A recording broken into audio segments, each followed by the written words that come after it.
Chapter 201. If worse comes to worst, I'll have to use Forbidden Zone, Sunan murmured, suppressing stray thoughts as he ventured deeper into the lightning elemental plane. Thunderstones, the key material he sought, were often found in areas densely packed with lightning strikes.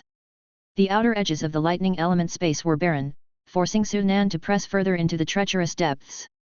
It wasn't long before Sunan encountered his first lightning elemental spirit. Low-tier lightning elementals appeared as formless clusters of electric arcs, lacking even a vague humanoid outline. Only as their power grew did they develop more defined shapes, with elemental titans manifesting fully humanoid upper bodies while their lower halves resembled swirling arcs of energy. The low-tier elemental before him barely posed a threat, and Sunan dispatched it effortlessly with a single magic missile, reducing it to nothing but glowing dust. The combat reminded Sunan of the unique rules of this realm. Infinite energy, the lightning elemental plane offered no scarcity of energy. Mana expended on spells rapidly replenished from the abundant energy particles in the air. Elemental restriction, the overwhelming dominance of lightning energy, however, rendered spells requiring other elemental particles nearly impossible to cast. Sunan's arsenal in this realm was limited to non-elemental magic, tools like the Ring of Calamity, inscribed gems, and his liquid metal weaponry. Lightning-based techniques like Black Thunder were useless here. The elemental left behind shimmering dust upon its defeat, elemental dust, a material brimming with energy, valuable for enchanting and crafting magical items. Sunan casually swept it into his dimensional ring.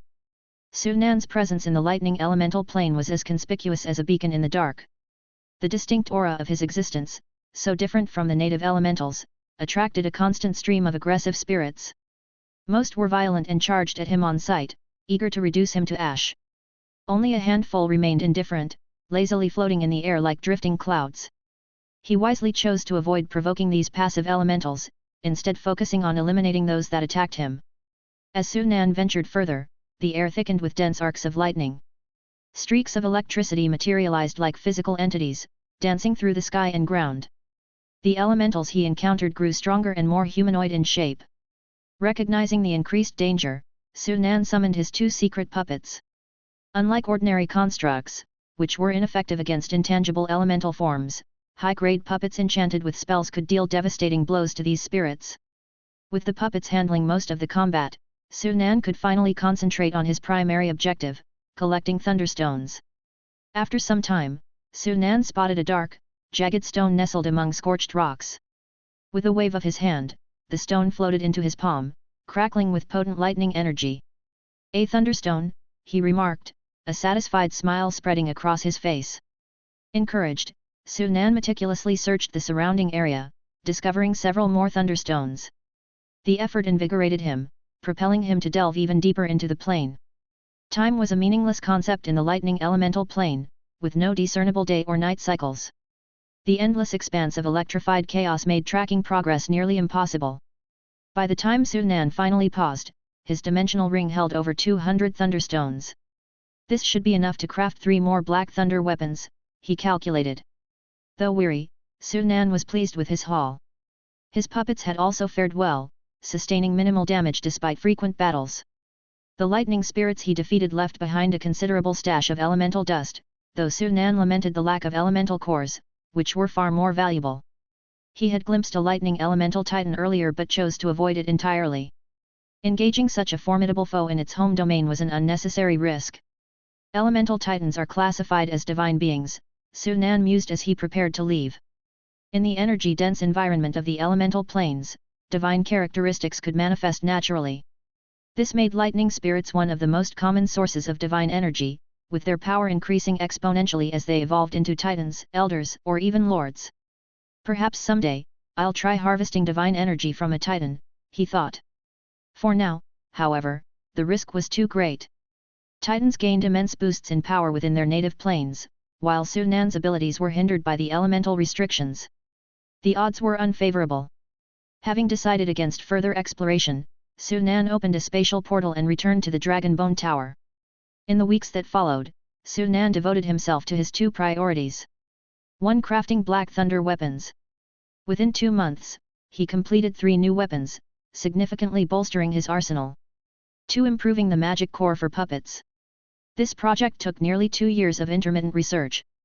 By the end, Sunan successfully modified the cores to function using energy particles, eliminating the need for spiritual power. The upgrade reduced the core's power slightly, but Sunan resolved this issue through the fusion cube, enhancing their potency beyond the original design. The final product, a level 6 magic core, pushed the puppet's capabilities to unprecedented levels. Now, the upgraded puppets were nearly equal in power to Sunan himself, at least without his enchanted artifacts or Black Thunder. In their current state, they could even face the half-spider divine scion on equal footing. The upgrades, however, came at a steep price. Each puppet now cost 480,000 gold coins, equivalent to the expense of assembling a small army of automaton constructs. High-grade constructs will only become more expensive as their complexity increases, Sunan reflected. While his fusion cube offered unparalleled convenience, it also significantly inflated production costs. Materials that could be manually crafted for half the price required exorbitant resources to synthesize through the cube. Still, the cube's ability to synthesize items that were otherwise impossible to create made the expense worthwhile. Despite the financial burden, Sunan's wealth was not the limiting factor. With control over the southeastern underground and the Starlight Empire as a trading hub, the Star Alliance generated tens of millions of gold coins annually. The real bottleneck lay in resources. Rare materials like mithril, critical for crafting puppets, were limited by mining output. No amount of gold could increase the yield of existing mines. This issue would only become more pronounced as Sunan's ambitions grew. As Sunan stared out from the Dragonbone Tower, he considered the future. With the southeast firmly under his control and the northwest steadily falling to his forces, it was clear. The Star Alliance was entering its golden age. The era of the Star Alliance had begun, and with it, Sunan's reign over the Starlight continent was inevitable. In the absence of external trade partners, Sunan was limited to the resources available on the Starlight continent, rendering his vast wealth of gold coins less effective. Fortunately, the resources of the Starlight continent are enough for me to construct a wizard tower, Sunan mused, his gaze distant. He shook off his thoughts and focused his efforts on crafting secret puppets. With the supply of mithril still sufficient, he estimated he could create 2 more puppets before requiring additional resources. Meanwhile, in the northwest underground region, the recent conflict had left Mushroom Grove City shrouded in smoke. Bioluminescent stones above the cavern cast a pale light over the ruins below. Clay golems trudged tirelessly through the debris, collecting corpses and carting them outside for cremation. Corey, battle-worn and dusted with blood, stepped through the devastation with a weary expression. His grey robes were stained and torn, a testament to the fierce battles that had unfolded. The city had served as the final stronghold of the Northwest's remaining forces, and their resistance had been nothing short of ferocious. Corey, as the commander, had been forced to personally engage in the fighting, enduring an exhausting half-day conflict before claiming victory. However, the effort was justified. With Mushroom Grove City taken, no organized resistance remained in the Northwest. The remaining scattered opposition was hardly a concern. As Corey surveyed the ruins, a rare wave of nostalgia washed over him. He thought of Dragonwood, his home base, and the rumors of the newly established Starlight Academy. What kind of academy has it become? He wondered. Lost in thought, Corey arrived at the city's central pillar, a structure now serving as a storage area. As he entered, Ethan, a fellow wizard apprentice, emerged from within, his face alight with excitement. Judging by your expression, it seems the spoils were plentiful, Corey remarked with a faint smile. Ethan nodded enthusiastically. It seems the warehouses of several city-states were consolidated here. The haul is significant. Corey's expression softened. The richer the spoils, the greater his contribution points. After organizing the inventory and assigning guards to secure it, Ethan and Corey prepared to leave. Are we resting here for a couple of days? Ethan asked. Corey shook his head. No. The remaining resistance is insignificant. We'll press the advantage and end this quickly. There's no reason to delay. Ethan agreed. The campaign had stretched on for 7 years, and he was eager to finish it and return to Dragonwood to focus on his studies. The accumulated contribution points from this campaign would sustain both of them for a long time. Climbing to an intact section of Mushroom Grove City's walls, the 2 apprentices gazed out into the distant darkness, the last fragment of the Northwest still outside the Star Alliance's grasp. On the military map, it was a minuscule area, accounting for less than 1/50th of the Northwest's territory. In the grander scheme of the underground world, it was a mere speck. Ethan broke the silence with a wistful sigh. When I took up my post as a commander, I never imagined the Star Alliance would unify the underground world so quickly. 7 or 8 years ago, the Alliance had begun by pacifying the southeast, conquering even the Spider God's stronghold of Demon Web City, before sweeping through the northwest with unstoppable force. Now, as the Alliance stood on the brink of unifying the underground, Ethan couldn't help but marvel at the transformation. Corey, usually reserved, shared a similar sentiment. He recalled the early days of being Sunan's apprentice, when their base was nothing more than a humble settlement near Shimmer City. In less than 30 years, that settlement had grown into a behemoth poised to dominate the underground world. To many, it seemed nothing short of a miracle. That's all because of Teacher, Corey said with conviction. Ethan had long grown accustomed to Corey's near-reverent admiration for Sunan and merely smiled in acknowledgement. I hear the Empire is preparing to invade the Northwest. Once that's done, the entire Starlight continent will belong to the Star Alliance, Ethan said. Corey nodded. That day isn't far off. Although it was technically the Starlight Empire expanding its reach, everyone understood the Empire's success was inseparable from the Star Alliance's support. The Empire was effectively an extension of the Alliance, its rapid rise fueled by the Alliance's resources and expertise. To Corey and Ethan, the Empire's victories were tantamount to the Alliance's own. This perspective wasn't limited to the two apprentices. It had become a widely accepted truth among the apprentices of Starlight Academy and the Empire's nobility. While the Empire and the Alliance maintained an outward appearance of equality, those in the know understood this balance was conditional upon mutual strength. In reality, the Empire relied far more on the Alliance than the reverse. Over time, the Empire's dependence would deepen, and it would inevitably become an extension of the Alliance's will.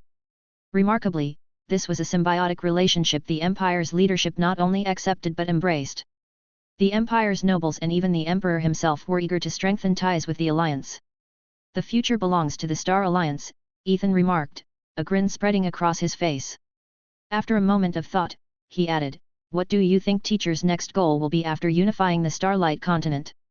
Corey paused, considering the question. After a long silence, he said, "I've heard that ancient wizards enjoyed conquering other planes. Perhaps Teacher has similar ambitions." Ethan's eyes lit up at the idea. "That would be a worthy goal," he said. "I've always wanted to see other planes."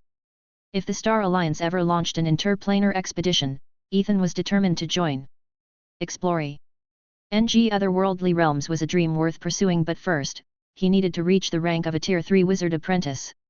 In the ever-expanding Star Alliance, a Tier 2 apprentice was no longer sufficient. Chapter 202 Star Radiance Calendar, Year 1278, Scroll Month, August. The fall of the last independent city-state in the northwest sector to the Golem army marked the complete conquest of the underground world by the Star Alliance. For the first time in a millennium, a single ruler presided over the subterranean realm. With the wars now over, the Star Alliance entered a period of focused development. No longer waging large-scale conflicts, they turned their attention to exploiting the vast resources of the underground. Sunan meticulously compiled a list of materials required for the construction of his wizard tower and handed it to Carolina and the Red Widow for collection.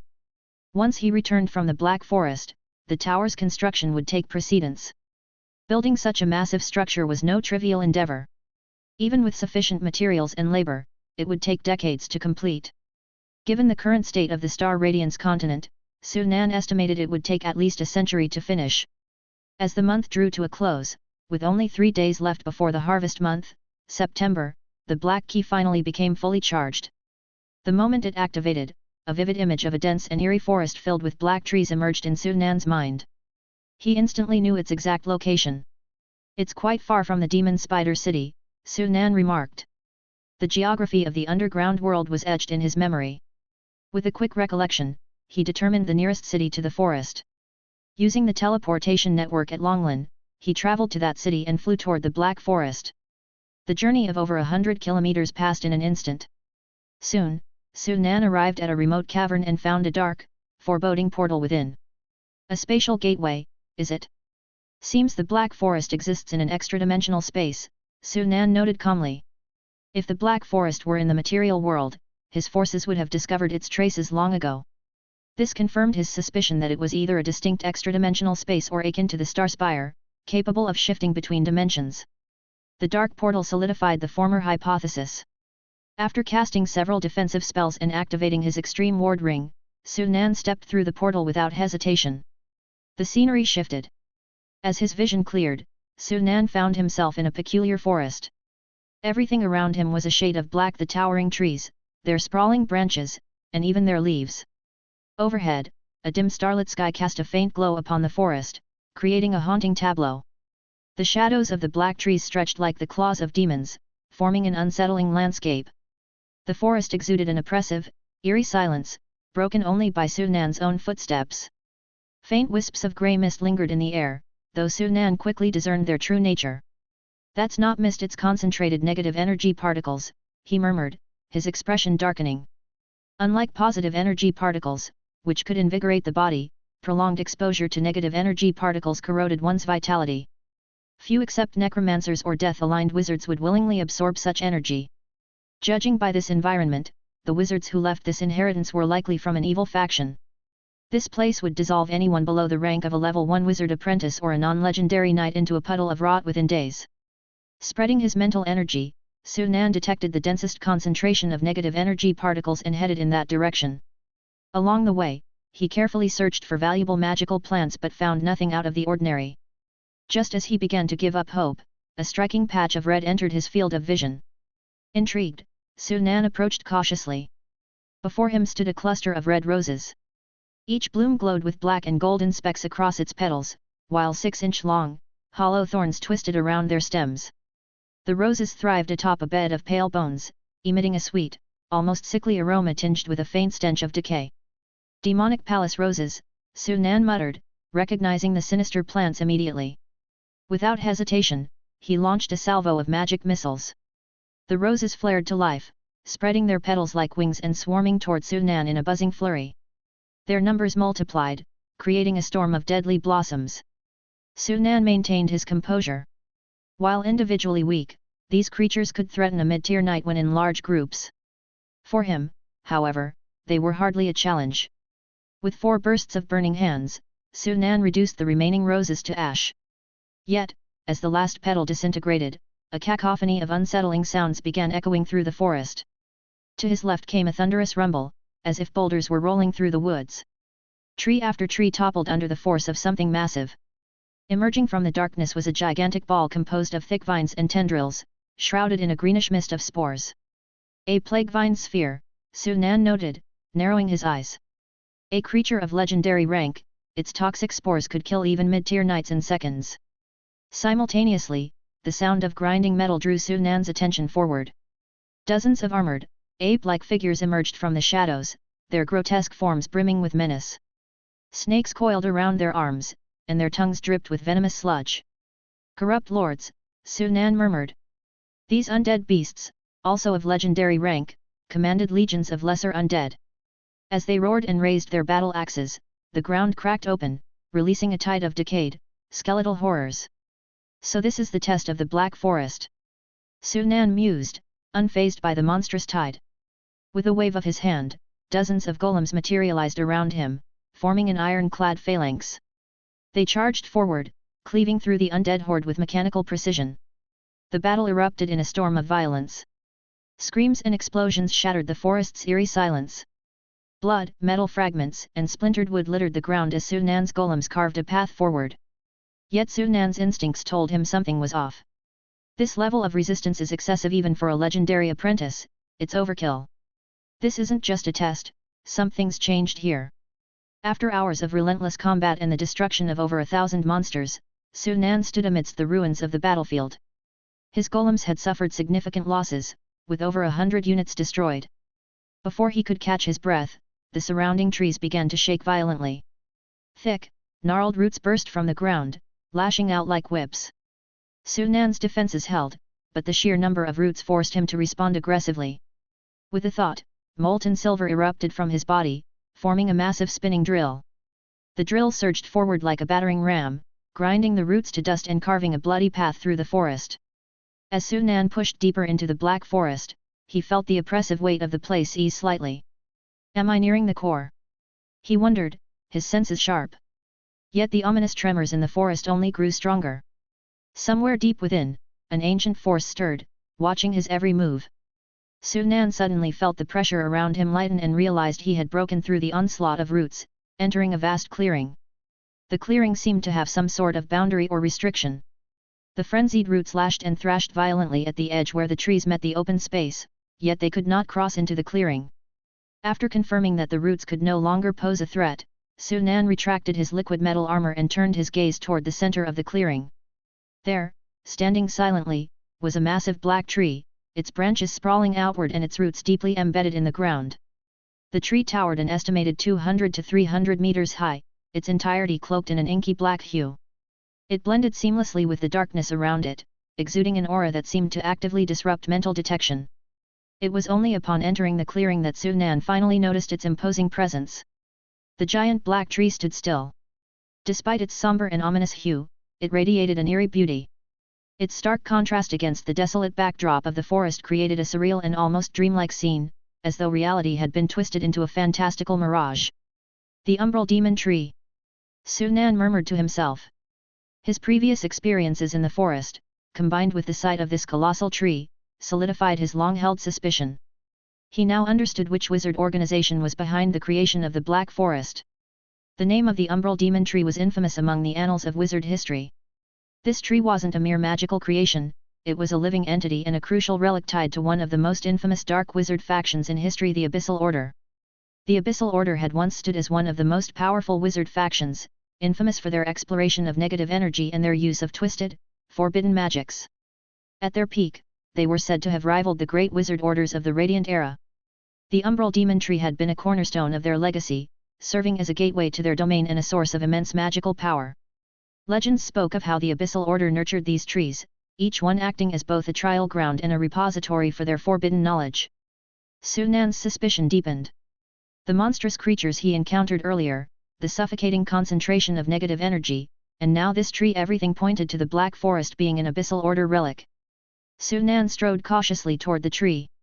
With each step, he felt the weight of the surrounding energy increase. A faint hum seemed to resonate in the air, like an ancient heartbeat that echoed deep within the massive tree.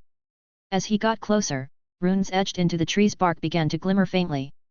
The symbols seemed to pulse in time with the hum, radiating an oppressive, ancient aura. Standing before the base of the tree, Sunan stopped. The runes suddenly brightened, and a cold, deep voice resonated in his mind. Seeker of the Abyss, you stand at the gates of forbidden knowledge. Only those who prove their worth may enter. The runes shifted, rearranging themselves into an intricate pattern. A large rune circle appeared at the base of the tree, glowing with a mix of dark purple and crimson light. Sunan's eyes narrowed. A test. It wasn't surprising that the Abyssal Order would leave such a trial in place to guard their secrets. If anything, he had been expecting it. The question now was, what kind of trial awaited him? The glow of the rune circle intensified, and a wave of energy washed over Sunan.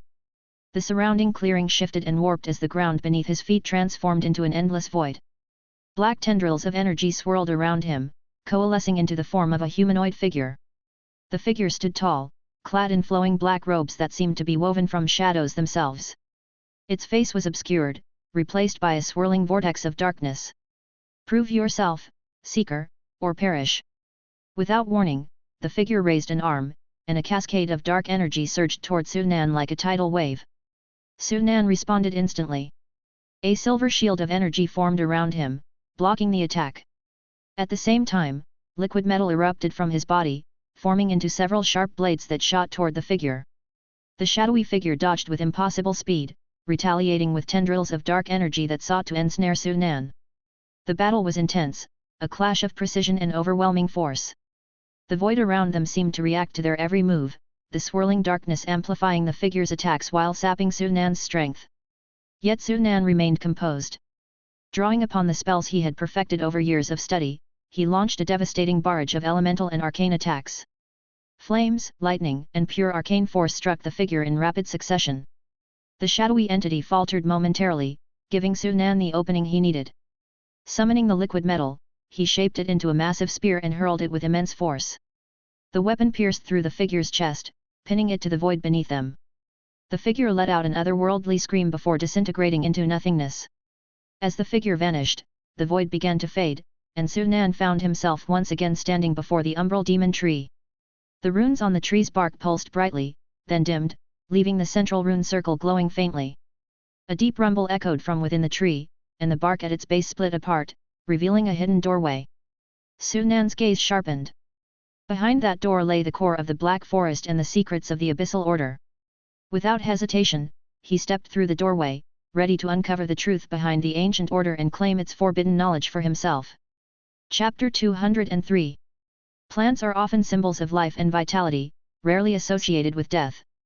However, in the world of wizards, such notions do not always hold true. Some wizards specifically study the fusion of plants and death, giving rise to peculiar creations. For instance, the Demon Palace Rose and the Plague Vine Sphere. The organization responsible for such grotesque flora is known as the Withered Council. The Withered Council is a wizard faction leaning heavily toward the dark and chaotic alignment. Its members specialize in the study of plants intertwined with death, employing grim and radical methods. In the multiverse, their reputation rivals that of the infamous Shadowed Throne. However, the Withered Council is far less powerful, barely qualifying as a second-rate wizard faction. One of their signature creations is the Umbral Demon Tree, a highly advanced alchemical life form. The Withered Council plants these trees in every invaded plane, serving as both a strategic base and a planar anchor. These trees, formidable in combat and multifunctional in their applications, have significantly contributed to the Withered Council's rise to its modest prominence. From the moment Sunan encountered the Demon Palace Roses and Plague Vine Spheres, he suspected that the Black Forest was a legacy left behind by the Withered Council.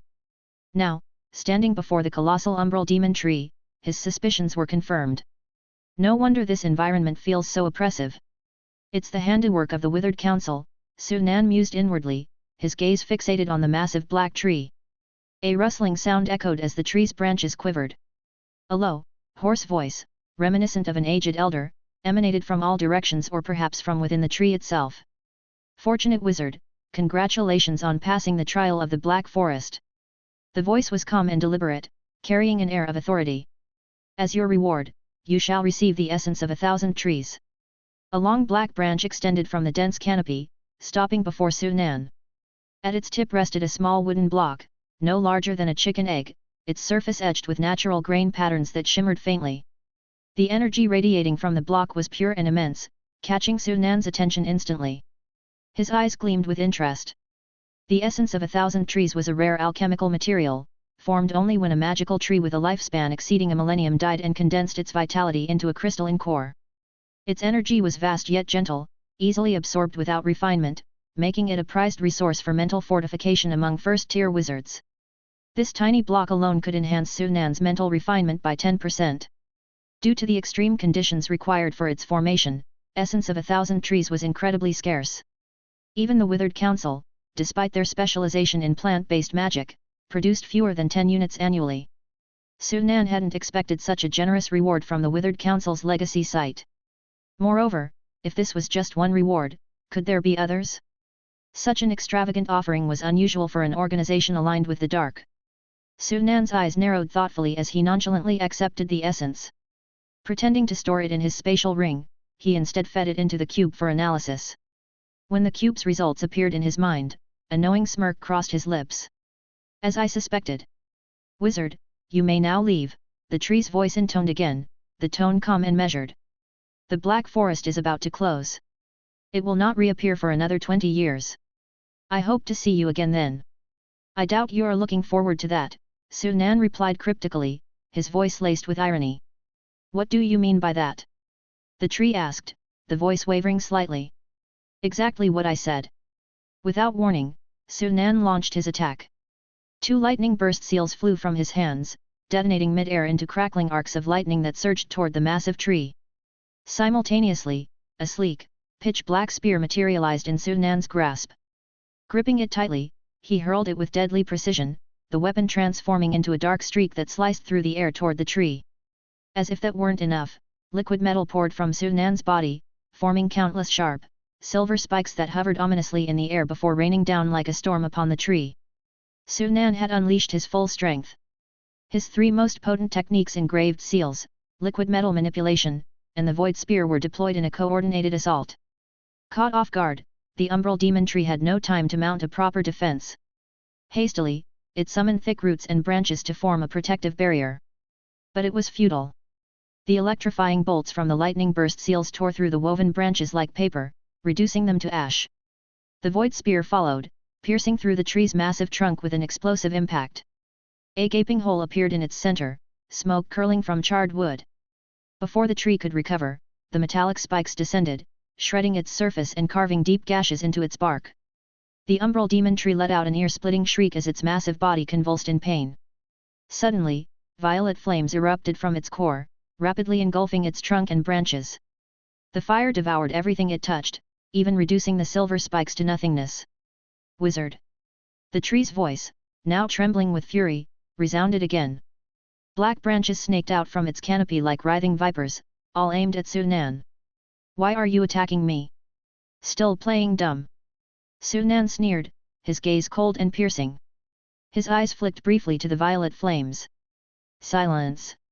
A long pause ensued before the voice spoke again. This time, it was no longer hoarse and aged but instead melodic and sultry, carrying a hint of menace. So, you figured it out. The voice was familiar, unmistakably so. Even after 3 years, Sunan had not forgotten it. It belonged to none other than the Spider Queen, the dark deity worshipped by the Dark Elves and the one who had threatened him after the death of her avatar. How did you discover it was me? The Spider Queen asked, her tone sharp yet tinged with curiosity. Sunan's expression remained calm. Take a guess. In truth, the cube had provided him with the answer. While the essence of 1,000 trees was genuine, it had been laced with a highly sophisticated arachnid venom, a signature of the Spider Queen's handiwork. The Spider Queen chuckled darkly. Ah, you're quite clever for a mortal wizard. But do you really think you can defy a god? Defy you? Sunan smirked. You're overestimating yourself. Careful, mortal, she hissed. Do not forget your place. Should I remind you how your last messenger ended? Sunan retorted, his tone icy. The Spider Queen fell silent again, her aura palpable even through the lingering flames. You may have bested my avatar, wizard, but you have no idea the forces at play here. This forest, this plain, everything you see is merely the first step in a grander design. Then I'll tear that design apart, root by root, Sunan said firmly, preparing for the next wave of combat. The essence of 1,000 trees indeed contained potent energy, but Sunan's cube had detected a hidden threat, an insidious arachnid venom designed to erode both the body and soul. If Sunan had recklessly absorbed the essence without caution, the venom would have infiltrated him, bringing devastating consequences. It wasn't hard to deduce the culprit behind such treachery. The same type of ploy had been used against him before. The Spider Queen's voice, neither flustered nor angered, carried a hint of thoughtful reflection. My mistake, she admitted calmly. I should have anticipated your ability to detect toxins, especially after my previous attempt failed. I should have employed a more subtle method. Sunan's expression remained impassive, but inwardly he scoffed. With the cube in his possession, no matter how intricate the Spider Queen's schemes became, they were destined to fail. Even without the cube, Sunan wouldn't have fallen for her trap. His understanding of the Withered Council and their methods, coupled with his suspicion of the Spider Queen's involvement in the Black Forest, had already placed him on high alert. He would never have blindly absorbed the offered essence. The Spider Queen's failure stemmed from an information gap. She underestimated Sunan's knowledge and preparation. You seem to harbor quite a few secrets, the Spider Queen mused, her tone shifting to one of intrigue.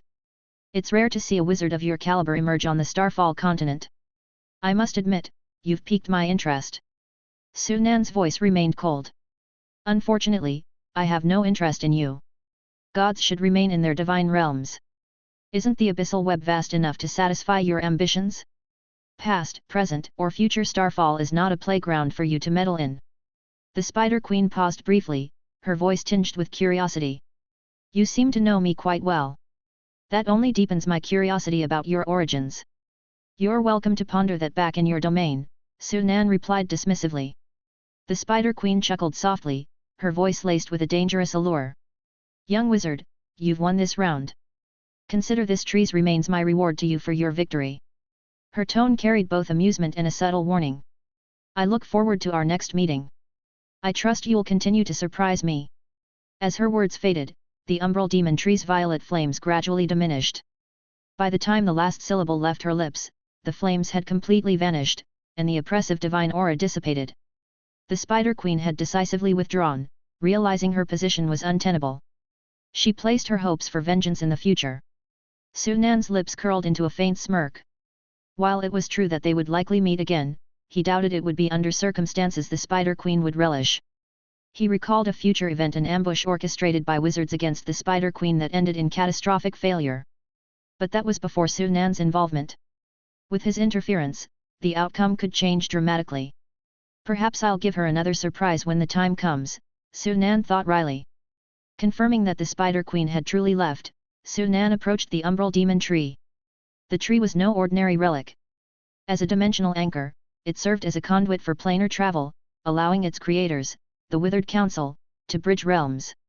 The Council's intent in leaving such a tree within the Black Forest was clear: to establish a foothold on Starfall continent once the planar barriers were restored. However, the Spider Queen had discovered the Black Forest and seized the opportunity to hijack the umbral demon tree, repurposing it to infiltrate Starfall and exert her influence. By destroying the tree, Sunan could sever the Spider Queen's connection to the continent, preventing her interference until the planar barriers were fully restored. Gently placing a hand on the rough bark of the tree, Sunan could feel the remnants of divine energy coursing through its trunk. A faint smile played on his lips. The tree was long dead. The essence of 1,000 trees had likely been condensed from its death throes. The Spider Queen had transformed the dead husk into a divine conduit, leaving behind a substantial reserve of divine energy. Her gesture of leaving the tree to Sunan was not a true reward, it was simply an acknowledgement that she could not retrieve the energy in time. For Sunan, however, this was an unexpected boon. With such abundant divine energy, his mental refinement would surge to new heights. A thunderous rumble jolted Sunan from his thoughts. Far in the distance, the fabric of space itself began to distort, writhing and twisting as it advanced like a slow tide, consuming everything in its path. Massive trees crumbled into dust, vanishing into the void. Spatial collapse. Sunan's gaze turned to the umbral demon tree, and understanding dawned. The tree was undoubtedly the heart of the Black Forest. Its destruction had destabilized the entire dimension, and the Spider Queen's withdrawal had removed the last force maintaining its fragile equilibrium. Sunan shook his head slightly, a twinge of regret flickering across his face. He had hoped to claim the Black Forest as his own, but it was clear now that such ambitions were futile. The Black Forest's environment was always going to limit its usefulness. Letting it go isn't much of a loss, Sunan muttered, refocusing his thoughts. He began a systematic search of the area, hoping to uncover any remaining resources left behind by the Withered Council. Yet despite his efforts, he found nothing: no magical plants, no artifacts, no treasures. Did the Spider Queen strip it bare, or did the Withered Council never intend to leave anything behind for apprentices? Sunan sighed, slightly disappointed. However, the essence of 1,000 trees and the divine energy within the trees' remains were already substantial gains. With the spatial collapse rapidly approaching, Sunan wasted no time. He sealed the umbral demon tree into his cube, its vast size easily compressed into the magical device. He couldn't help but smirk at the Spider Queen's likely intentions, leaving behind the tree as a taunt, knowing how challenging it would be to transport. But you weren't countin'. Gee on the cube, Sunan thought, amused by her miscalculation. Activating the black key, Sunan vanished from the crumbling dimension. Moments later, the collapse swept over the space, consuming the last remnants of the Black Forest. Chapter 204. Returning to the original cavern, Sunan turned back just in time to see the dark spatial portal rapidly shrink, finally disappearing into a black dot. Watching this, a touch of sentiment flickered across Sunan's face.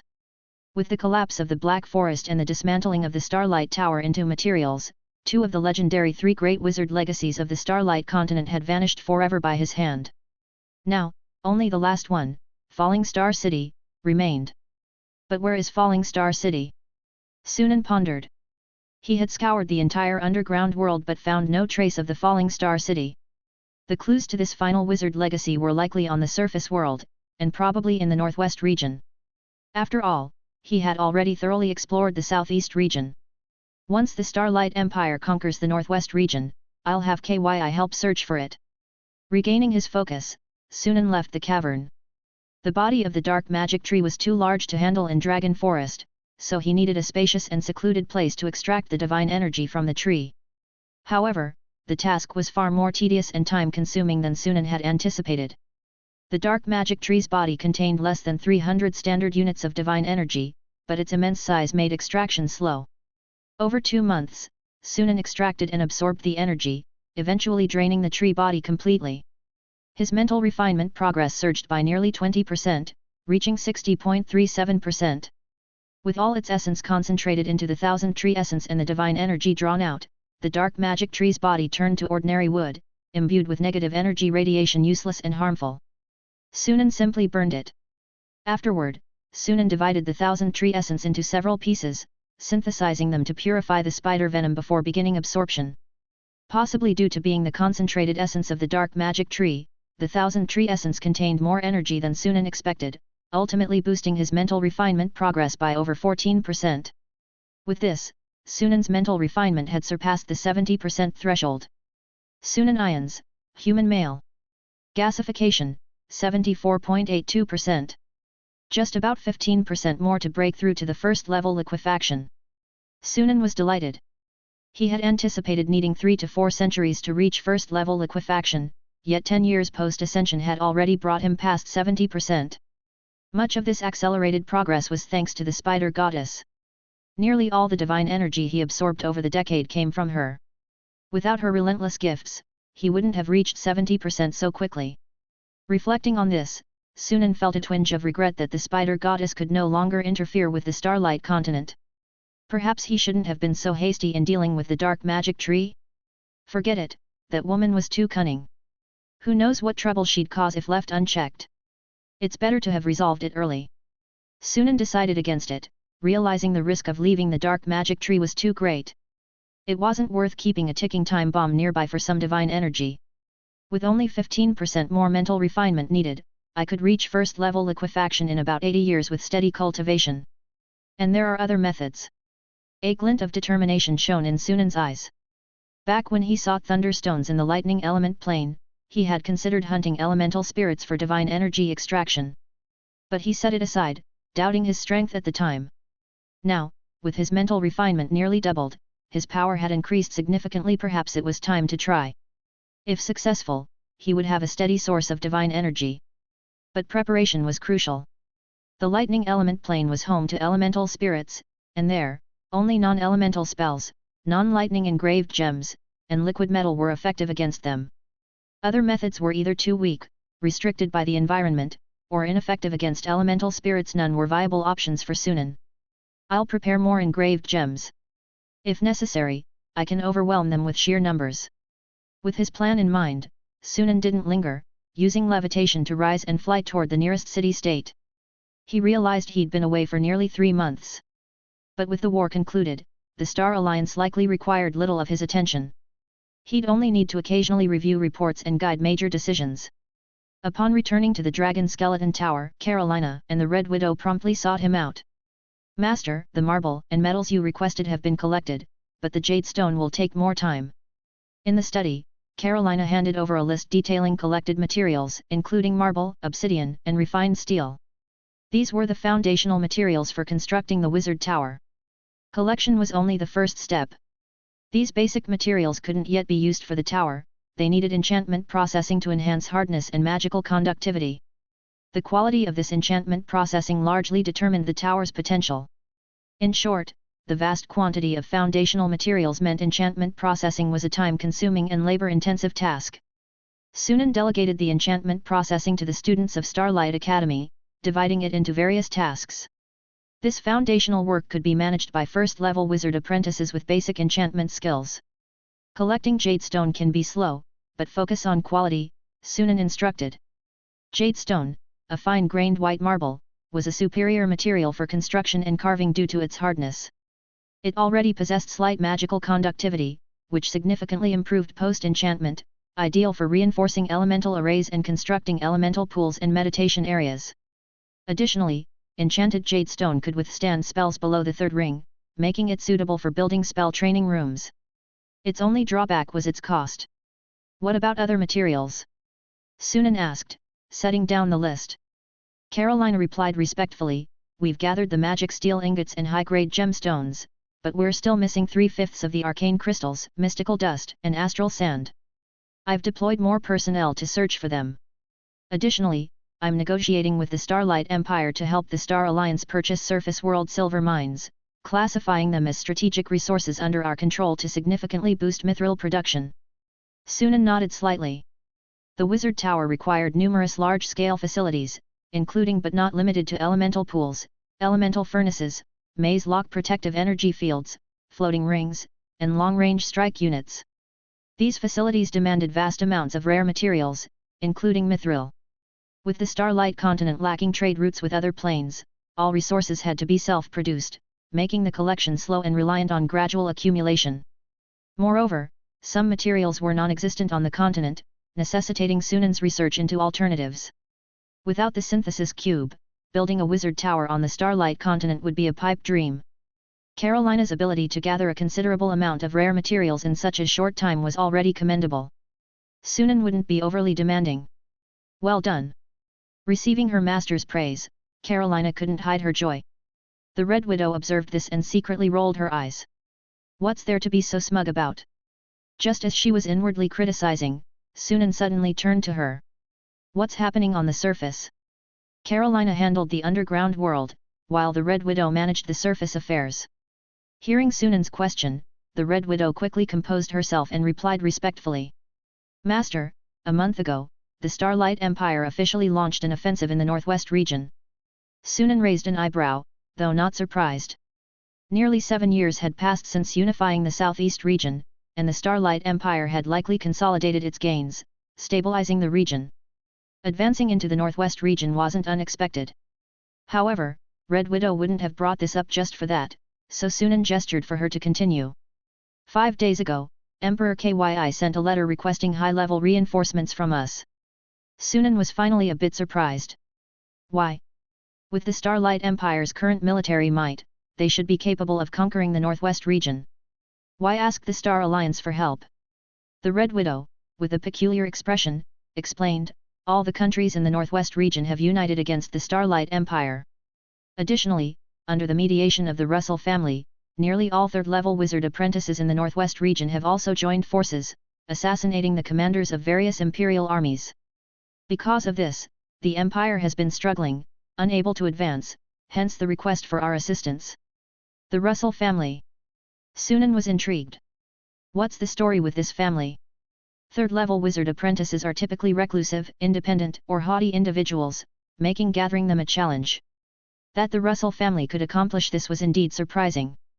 The Red Widow handed Sunan a document, explaining as she did. The Russell family is a millennia-old wizard family with deep roots. It's said their ancestors were wizards from 1,000 years ago. They hold immense prestige in the northwest region. Although not royalty, they are respected by all nations. Furthermore, the Russell family is highly regarded in the wizard apprentice community. Many apprentices have interacted with them and received their help, so they often show deference in many matters. This time, the third-level wizard apprentices in the northwest region set aside their differences and united because the current patriarch, Fasado Russell, personally intervened and lobbied extensively. Sunan examined the document, which detailed intelligence on the Russell family, including its members. The current patriarch, Fasado Russell, was 156 years old and a third-level wizard apprentice, ranking among the top 3 in the northwest region. Beneath him, the Russell family boasted 16 wizard apprentices. These included 3 third-level apprentices, 5 second-level apprentices, and 8 first-level apprentices. This alone made them comparable to some wizard apprentice organizations. Indeed, the Russell family had the clout and power to command respect from both nations and wizard apprentices. A millennia-old wizard family, hey. Sunan mused. It reminded him of the Kessler family. The Kessler family's ancestor was also a wizard, with a legacy spanning over 1,000 years. Yet the Kessler family fared far worse than the Russells, lacking even a single wizard apprentice. Their only third-ring legendary knight was now dead. The last known family members' whereabouts were unknown, leaving their survival uncertain. The Kessler ancestor left them clues to the Starlight Tower. Being another millennia-old wizard family, could the Russell ancestor have also left them a legacy? The words Falling Star City flashed in Sunan's mind. Perhaps the clues to the final of the 3 great wizard legacies lay with the Russell family. Send Secret Puppet number 1 and Secret Puppet number 2 over, Sunan instructed, closing the document. Capture the Russell family members alive if possible, especially Fasado Russell. I need to interrogate him for information. Yes, Master, the Red Widow replied respectfully. Sunan waved them off, and the two women wisely took their leave. Outside the study, Carolina suddenly asked, "Are you personally leading the team to the Northwest region?" "Of course." The Red Widow glanced at her, smiling sweetly. "Master clearly values capturing the Russell family members, so I must personally oversee it." Carolina gave her a long, meaningful look. "I hope you won't disappoint, Master." The Red Widow maintained her smile, laughing softly. "With two secret puppets, I don't foresee any difficulties." The combat power of the secret puppets was no secret to the Star Alliance's higher-ups. Two puppets, each rivaling a wizard in strength, facing a group of third-level wizard apprentices, wasn't even a case of a strongman bullying children. It was more like fully armed knights against unarmed toddlers. The outcome was without suspense. After a millennium, the Russell family likely had no real understanding of a wizard's might. Otherwise, they wouldn't attempt the absurd feat of uniting third-level apprentices against a wizard. Only those who had witnessed a wizard's power understood such actions were futile. Master didn't even need to appear, the two secret puppets alone would rout those clowns. Carolina was well aware of this and, pursing her lips, said nothing more, turning to leave. Watching her depart, the Red Widow's smile slowly faded, her demeanor cooling. No matter how long they worked together, she could never quite tolerate that pretentious woman. Chapter 205. Half a month later. At the top level of the Dragon Skeleton Tower, beside the elemental pool. Sunan glanced at the 100 engraved gems in his spatial ring, a satisfied smile on his face. These gems should suffice for dealing with the lightning elemental spirits. Steeling himself, Sunan opened a spatial portal and stepped through. With a dizzying shift, he found himself in the lightning elemental plane. Before him stretched an endless expanse of dark clouds, filling every inch of his vision. Within the clouds, lightning raced and thunder roared, occasionally splitting the clouds with blinding flashes, evoking a raw, primal sensation. A lightning elemental plane without solid ground. Below him was also cloud, but fortunately, Sunan had already cast levitation before entering, so he wasn't caught off guard and didn't fall. Without hesitation, he reopened the spatial portal and exited. In such cloud-filled, visibility-reducing elemental spaces, the variables in battle were too great, not the best choice. Since he could switch entry points indefinitely, at the cost of a few gems, Sunan could afford it. In the subsequent attempts, the elemental spaces were either too harsh or had energy particle concentrations that were too high, leading Sunan to decisively abandon them. Only on the fifth attempt did he find an elemental space similar to the last one. Casting an elemental energy shield on himself and activating the Forbidden Zone, Sunan flew deeper into the space. His target was the elemental spirit, which typically roamed the depths of the elemental plane. Sunan didn't linger as he traveled, ignoring any elemental spirits that attempted to attack him, quickly outpacing them with his speed. As he delved deeper, the concentration of energy particles in the air grew denser. Suddenly, Sunan's expression shifted as he looked ahead to see a vaguely humanoid figure, over 10 meters tall, crackling with arcs of electricity, charging towards him at high speed. An elemental spirit. Sunan felt a thrill instead of fear. He had finally found his target. Without hesitation, Sunan threw an engraved gem. Considering that lightning energy particles couldn't harm the lightning elemental spirit and might even replenish it, Sunan's latest batch of engraved gems contained no lightning burst but were instead filled with blazing flame, icy chill, nether shadow, and gale force. As the gem emitted a blinding light, an intense cold erupted, enveloping the lightning elemental spirit. In an instant, the spirit's form was coated in a layer of frost, significantly dimming its crackling arcs. While the spirit was slowed, Sunan hurled 2 more blazing flame and gale force gems, engulfing the spirit in flames and wind, while his liquid metal surged forth, transforming into a mighty silver giant that charged at the spirit with unmatched force. Caught off guard by the engraved gems and then struck by the silver giant's fist, the lightning elemental spirit, despite its ethereal form, was unable to withstand the elemental energy within the liquid metal and staggered back. The spirit, inherently violent, was infuriated by the unanticipated loss and roared, swinging its fists at the silver giant. Both the lightning elemental spirit and Sunan were wizard-level entities, yet their combat was raw and brutal. They met force with force, strength with strength. Despite their bare hands, the clash was like 2 titanic armored figures colliding, producing deafening booms. Visible energy flares and shockwaves radiated from their clash, distorting the void in waves. The ground beneath them cracked and crumbled, forming a massive crater in moments. After a brief exchange, Sunan had gauged the battle. Perhaps because they hadn't reached the core of the elemental space, this lightning elemental spirit's power was unremarkable among its kind, akin to a newly ascended first-level gaseous wizard at best. However, with the home field advantage, its combat power was enhanced to nearly a first-level liquid wizard's level. Fortunately, this was within his capability to handle. Having assessed his opponent's strength, Sunan no longer held back, directing the silver giant in a fierce assault while liberally throwing engraved gems.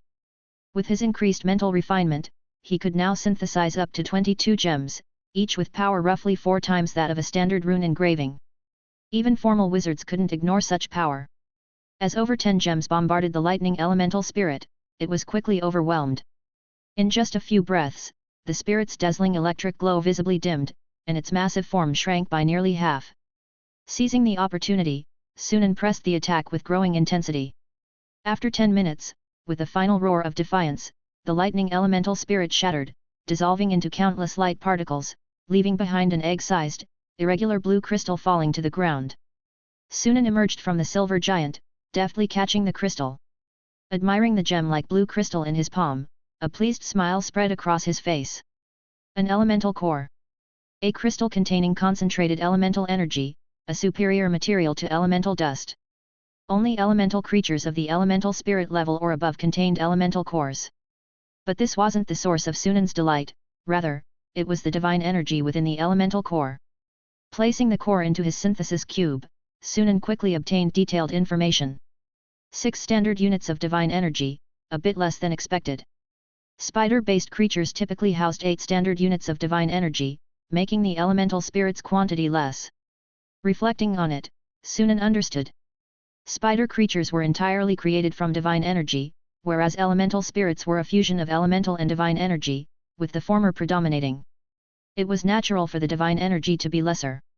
It should boost my mental refinement by about 0.4%. Previously, this amount of divine energy could enhance mental refinement by 0.5% to 0.6%, but as refinement advanced, so did the difficulty.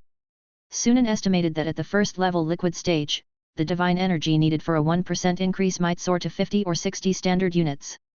For now, though, the benefits of a single elemental core were quite substantial. One battle had consumed 18 engraved gems. Sunan calculated that each gem currently cost about 5,800 gold coins, making 18 gems just over 100,000 gold coins. Spending 100,000 gold coins for a 0.4% mental refinement increase was, overall, a fair trade.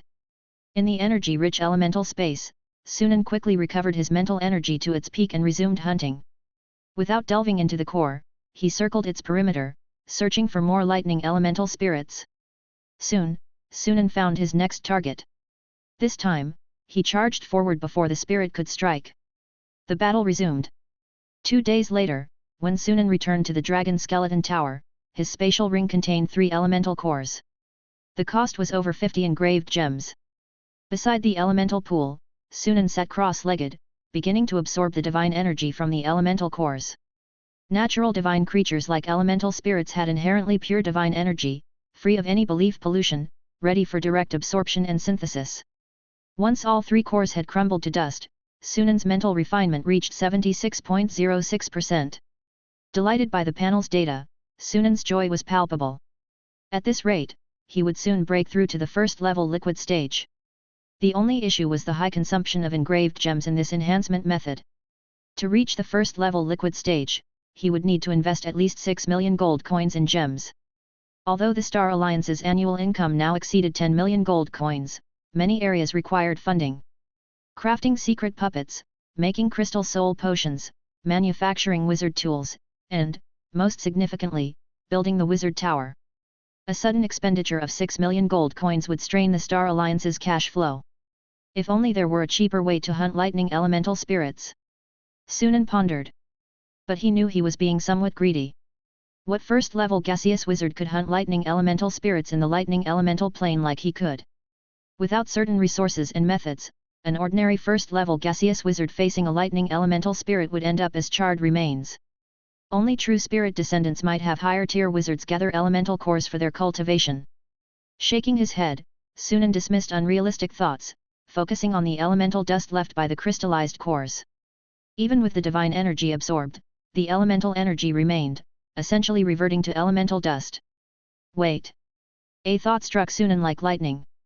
Elemental spirits evolve from lesser elemental beings, with the elemental dust in their bodies coagulating to form elemental cores. In essence, an elemental being's evolution into an elemental spirit mirrored the transformation of elemental dust into an elemental core. Could this mean that elemental dust could be synthesized into divine energy containing elemental cores? Sunan was invigorated by the possibility. This seemed plausible. Similar to the blood of the Doom Knocker, which contained special factors from the divine being Screamer Worm.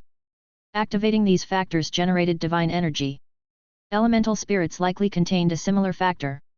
Once elemental energy concentration reached a threshold, a qualitative change would activate this factor, enabling their transition to elemental spirits and the generation of divine energy. If his hypothesis held, he could synthesize elemental cores from elemental dust. Hunting lesser elemental spirits was far simpler than hunting full elemental spirits. Resolutely, Sunan prepared to test his theory. The elemental dust he collected from the lightning elemental plane remained in his spatial ring, ready for use in the synthesis cube. Elemental dust, purity 28.35%, containing concentrated lightning elemental energy, usable for crafting potions, magical items, and constructs, or for setting up arrays. Without pause, Sunan added more elemental dust to the synthesis cube, watching the synthesis interface intently. The purity of the elemental dust rapidly increased. Once it surpassed 100%, the synthesis interface finally changed. Elemental core, a crystal containing immense lightning elemental energy, also holding a trace of pure divine energy, 0.1 standard units, usable for crafting potions, magical items, and constructs, or for setting up arrays. Divine energy can be directly absorbed to enhance mental strength. It worked. Sunan was overjoyed. Elemental dust could indeed be synthesized into elemental cores. Though it only contained a scant 0.1 standard units of divine energy, it was a success. A small amount was better than none. Even a minuscule quantity could be synthesized to enhance growth. Taking a deep breath to calm his excitement, Sunan poured the remaining elemental dust into the synthesis cube, ultimately creating an elemental core with 2 standard units of divine energy. He absorbed the core's divine energy, increasing his mental refinement by 0.13%. While the gain wasn't huge, it was enough to excite Sunan. With this method, he no longer needed to risk or spend heavily to hunt lightning elemental spirits, he could simply hunt lesser elemental spirits instead. Originally seeking an additional source of divine energy, he had discovered a low-cost method for rapidly enhancing mental refinement. Sunan was elated. Focusing on the elemental dust from the latest synthesized core, Sunan had a sudden inspiration. Could this elemental dust be reused? If so, Sunan's eyes lit up as he added all the powder to the synthesis cube. To his disappointment, the resulting elemental core lacked divine energy. Is it because the special factor was absorbed along with the divine energy? Despite his disappointment, Sunan quickly understood. Without the special factor, the elemental dust couldn't regenerate divine energy and could only be used as regular material. Shaking his head, Sunan soon regained his composure. While it was a pity, finding a method to synthesize elemental cores was already quite an achievement. With this approach, he could reach the first-level liquid stage in 2 to 3 years. This was far less time than originally anticipated. At this rate, I might have a chance to ascend to a second-level wizard before the planar barrier fully restores. Sunan smiled. Even in the vast multiverse, a second-level wizard was considered powerful. He could confront the Dark Throne or join another wizard faction. No wizard faction would refuse a second-level wizard with a clear background. Ascending to a second-level wizard and constructing a wizard tower. These were Sunan's goals for the next 700 years. Chapter 206. Starlight Calendar 1280, Autumn Veil Month, October. The weather had begun to carry the chilly air of decline. However, on the Sar plains, a tense atmosphere prevailed, with ominous dark clouds looming overhead, foreshadowing the impending war. From a bird's eye view, the once empty plains were now occupied by massive armies stretching as far as the eye could see. The two sides faced off kilometers apart, the tense atmosphere having already driven all animals from the area. War was imminent. Within the Northwest Alliance camp, on a slope, a group of high-ranking Alliance officers observed the distant, elite Imperial army, engaging in hushed discussions. At the forefront, the Alliance commander, Edis Thurman, set down his spyglass, his brow furrowed. Only after directly engaging in warfare with the Starlight Empire did he truly grasp the terrifying military might of the empire that had conquered the southeast region. With the Black Rock Cavalry and Golem Army leading the charge, the Alliance had been repeatedly pushed back on the front lines.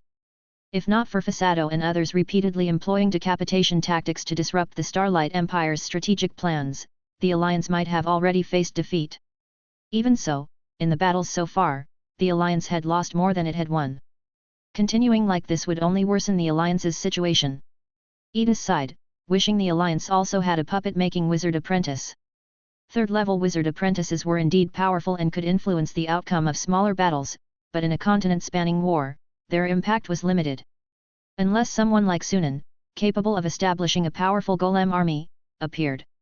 Edis sometimes struggled to understand why a region as rich in heritage as the Russell family had never produced such a formidable wizard, while the southeast region had. After a moment, Edis sighed again, gathering his thoughts before turning to leave. Today's battle was crucial and had to be won. If the Imperial forces broke through the Sar Plains, the following 3,000 kilometers would be open ground without natural defenses, difficult to guard. At that point, the Alliance's situation would become even more dire. Returning to the central tent, Edis found it filled with people. On the left sat military representatives from various countries, and on the right were the third-level wizard apprentices led by Fasado Russell. A total of 25 third-level wizard apprentices, representing over 80% of the Northwest region's third-level apprentices, were present. Edis first nodded respectfully to the wizard apprentices before taking his seat at the head, glancing around to ensure everyone was present, then signaling his deputy to begin the war meeting. Preliminary estimates suggest the Starlight Empire has deployed over 1 million troops on the Sar Plains, including a Black Rock cavalry regiment of 20,000 and 10,000 stone golems. The deputy's opening statement caused a stir among the attendees. A low murmur of surprise rippled through the tent. Over 1 million troops? The Starlight Empire has reinforced. The Black Rock cavalry has also increased to 20,000, that's equivalent to 200,000 regular troops. The 10,000 stone golems are even more troubling. These puppets are fearless, making them difficult to deal with on the front lines. Edis seemed to have anticipated this, calming the murmurs with a simple command for silence. As the Alliance commander, he commanded some respect among the generals. Once quiet resumed, Edis signaled the deputy to continue. The commander leading this war is Duke Braid, accompanied by Marquis Yodan, Marquis Staley, Count Lang, and Count Crook. As the names were listed, the generals' expressions grew increasingly grim. The people mentioned were all close confidants of the Starlight Emperor from his early days in Blackstone City, who had risen through the ranks to their current positions in the Empire. These were seasoned, renowned generals. Their presence on the Sar Plains underscored the Starlight Empire's seriousness about the war. The more serious the Empire, the slimmer the Alliance's chances seemed. Patiently waiting for the deputy to finish, Edis spoke in a calm tone. I believe everyone understands the strategic importance of the Sar Plains. This battle can only end in victory, not defeat. With that, Edis turned to Fasado, asking, What are your thoughts, Lord Fasado? Edis knew the key to winning the battle lay not with the generals and their troops. With a disadvantage in both numbers and morale, the Alliance's chances of winning through direct confrontation were slim. The hope lay with Fasado and his companions. Fasado, though over a century old, appeared no older than a man in his 30s, with fair skin and slender fingers, indicative of a life of privilege. In response to Edis, he smiled slightly. The gathering of the Starlight Empire's generals on the Sar Plains is actually an opportunity for us, isn't it? If we can take this chance to eliminate them, the Empire's army will be leaderless, leading to chaos and presenting a prime opportunity for the Alliance to counterattack. Fasado's words brightened the eyes of the generals, who nodded eagerly. Edis, however, was not swept away by excitement, maintaining a serious tone as he responded, We've attempted to assassinate Imperial leaders multiple times, they must be prepared. Duke Braid and his peers will be heavily guarded, making another assassination attempt risky. Indeed. Fasado agreed with Edis's concern, nodding in acknowledgement before shifting the conversation. That's why we plan to attack the Imperial camp directly during the battle, striking when Duke Braid and others are least guarded. Edis was momentarily stunned, pondering the plan. A surprise attack on the enemy camp during battle seemed fantastical, but with wizard apprentices executing it, success became feasible. With Fasado and his group's strength, they could silently approach the Imperial camp's rear and launch a surprise attack. At that time, most of the Imperial forces would be engaged on the battlefield, leaving the camp less defended. The chances of success were higher than attempting a night raid when the Empire was on alert. One more concern, Edis said seriously. What if Sunan shows up? Ahem. Care, seated beside Fasado, cleared his throat and spoke up. Among the wizard apprentices, he was second only to Fasado in seniority and strength. In the 4 months we've been at war with the Starlight Empire, Sunan hasn't appeared. It's likely he won't now either. He may not care about the Empire's war with the Alliance. Edis frowned slightly but didn't argue with Care. Their intelligence suggested Sunan hadn't personally intervened in the Starlight Empire's unification of the southeast region. Even if Sunan does appear, we aren't powerless. Care glanced at Fasado. They had 25 third-level wizard apprentices, collectively stronger than the former Council of Truth. Besides, Fasado possessed a wizard tool inherited from the Russell family. Though its power had diminished over a millennium, it remained a formidable weapon, far surpassing Twilight-grade magical items.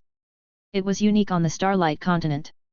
With this trump card, if Sunan didn't appear, they would surprise him if he did.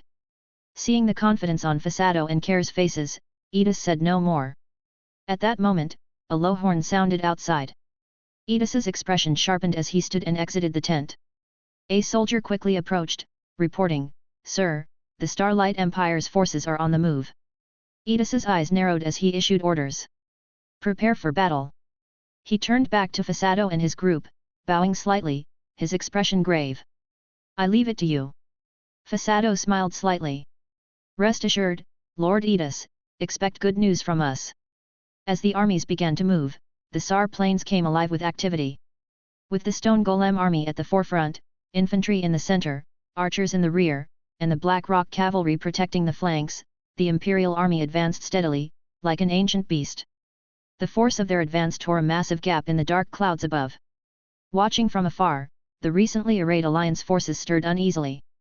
Though they quickly steadied, it was enough to reveal their fear of the Imperial army. Edis observed this, feeling a growing heaviness in his heart. The Alliance's hopes now rested on the success of Fasado's assassination attempt. If it failed, the consequences would be dire. Taking a deep breath, Edis dismissed his distracting thoughts, issuing the command. "Advance! Advance!" The order spread through the ranks, and the Alliance army soon began to move, their pace quickening. From above, the two armies surged like accelerating torrents, colliding fiercely in the center of the plains. At the point of impact, a blinding crimson flash erupted, followed by a thunderous wave of battle cries and screams echoing across the plains. Stone golems swung their iron fists, crushing armored foes into pulp, rampaging through the enemy ranks like beasts. The Alliance often suffered casualties tenfold that of the stone golems to destroy just one. Amidst the fiercest fighting, the stone golems fell rapidly, yet showed no signs of retreat. Fearless, they continued to crush enemy after enemy like cold machines. As in countless previous encounters, facing such fearless foes, the Alliance's front lines faltered under immense psychological pressure, threatening to break. Seeing this, Edis promptly deployed the rearguard to stabilize the line, executing over 10 retreating soldiers to restore order. The rear forces moved up, and the cavalry charged the flanks, attempting to disrupt the Imperial forces and ease the pressure on the front lines. But the cavalry soon met the mightier Black Rock cavalry. Meanwhile, the Imperial infantry joined the battle. The Alliance's situation remained unchanged. Despite expecting this, Edis's heart sank at the sight. His gaze swept over the battlefield, focusing on the distant Imperial camp. At the same time, Fasado and his group reached the rear of the Imperial camp, hiding in a forest several kilometers away, observing the mass of tents. Fasado turned to a pale, almost translucent man. "Same as always, Mamir, it's up to you." Mamir nodded silently, sitting cross-legged and closing his eyes. A strange wave emanated from him, spreading far and wide. After a moment, Mamir opened his eyes. "How is it?" someone eagerly inquired. Mamir nodded, expressionless. "Located the targets, 12 in total. Besides 223 guards, there are 32 golems." "What types?" Fasado asked. 2 adamantine golems, 5 high-grade iron golems, 5 high-grade dual-blade spiders, the rest are iron golems.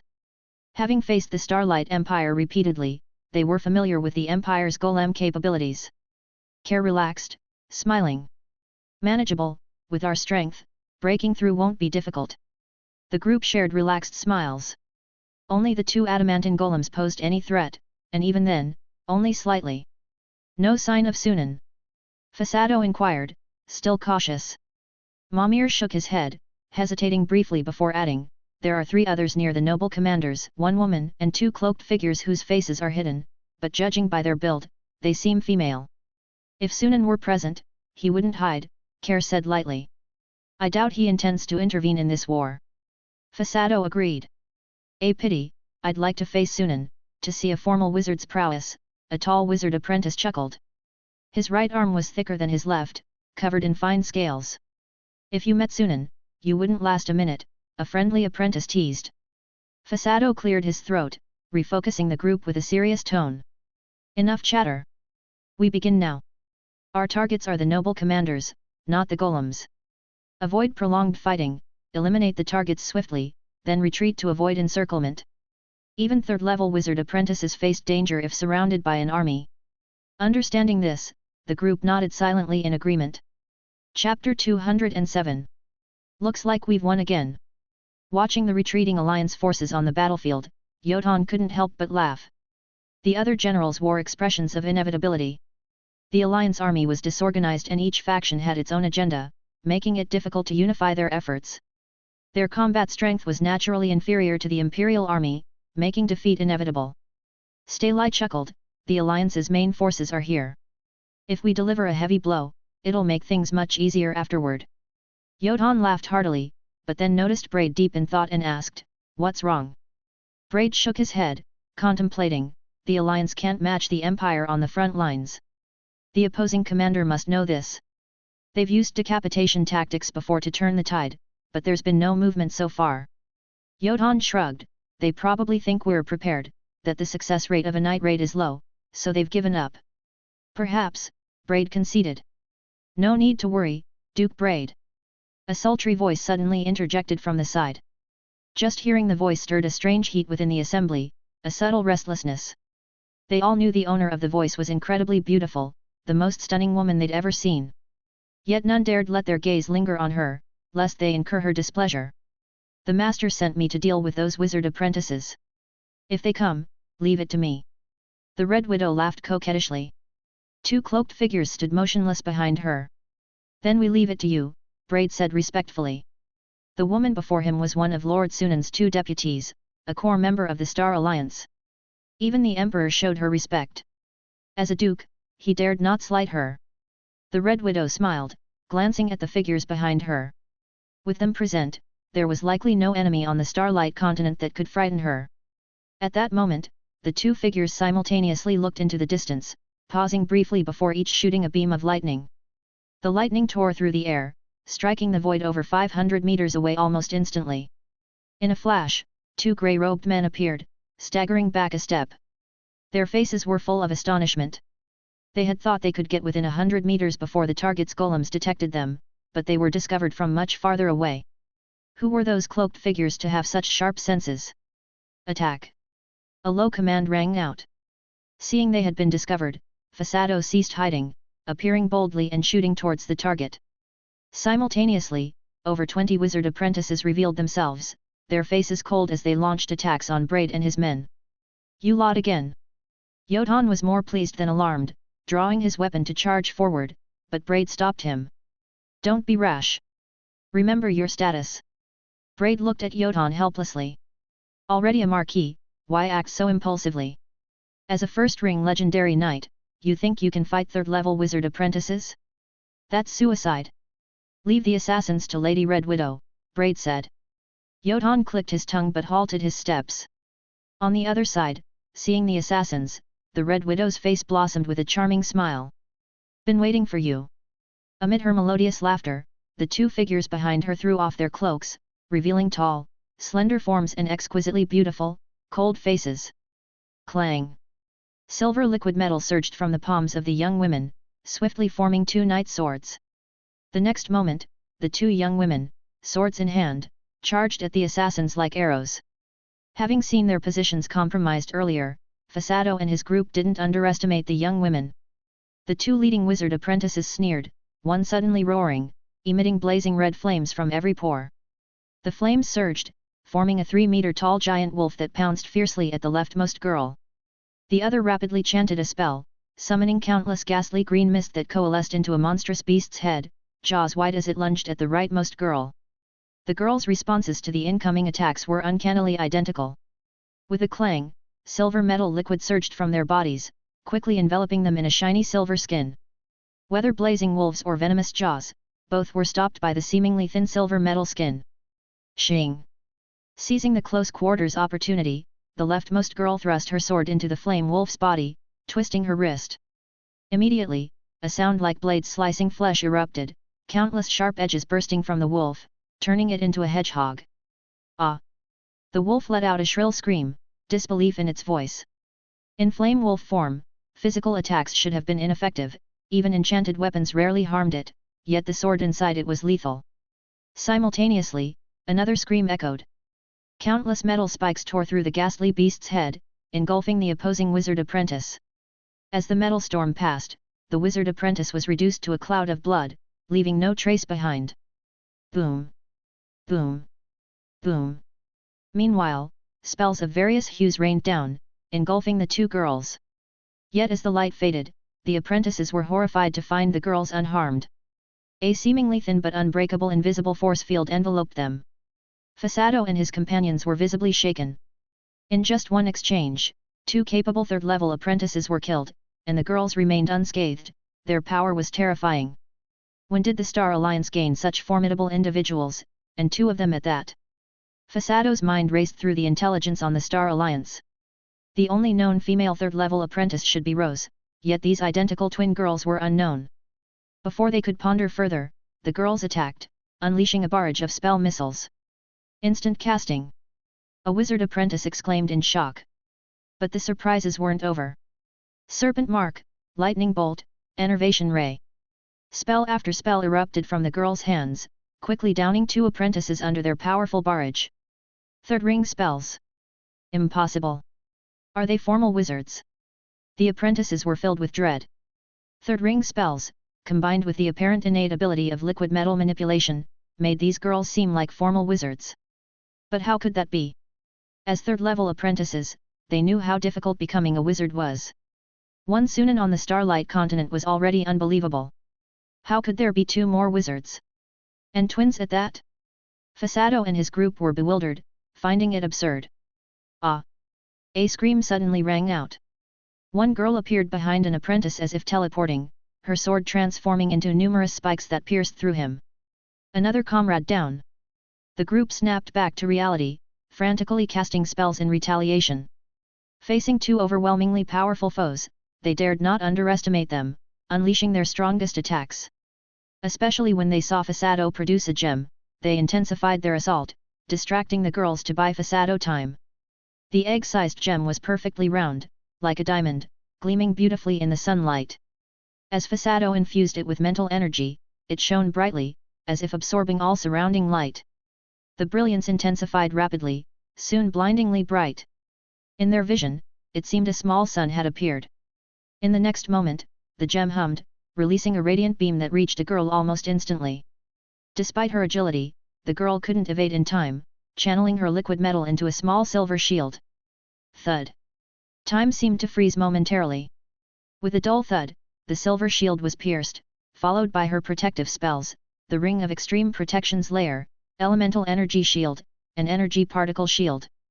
In an instant, 5 layers of protection were breached, the beam striking her brow, piercing through her head.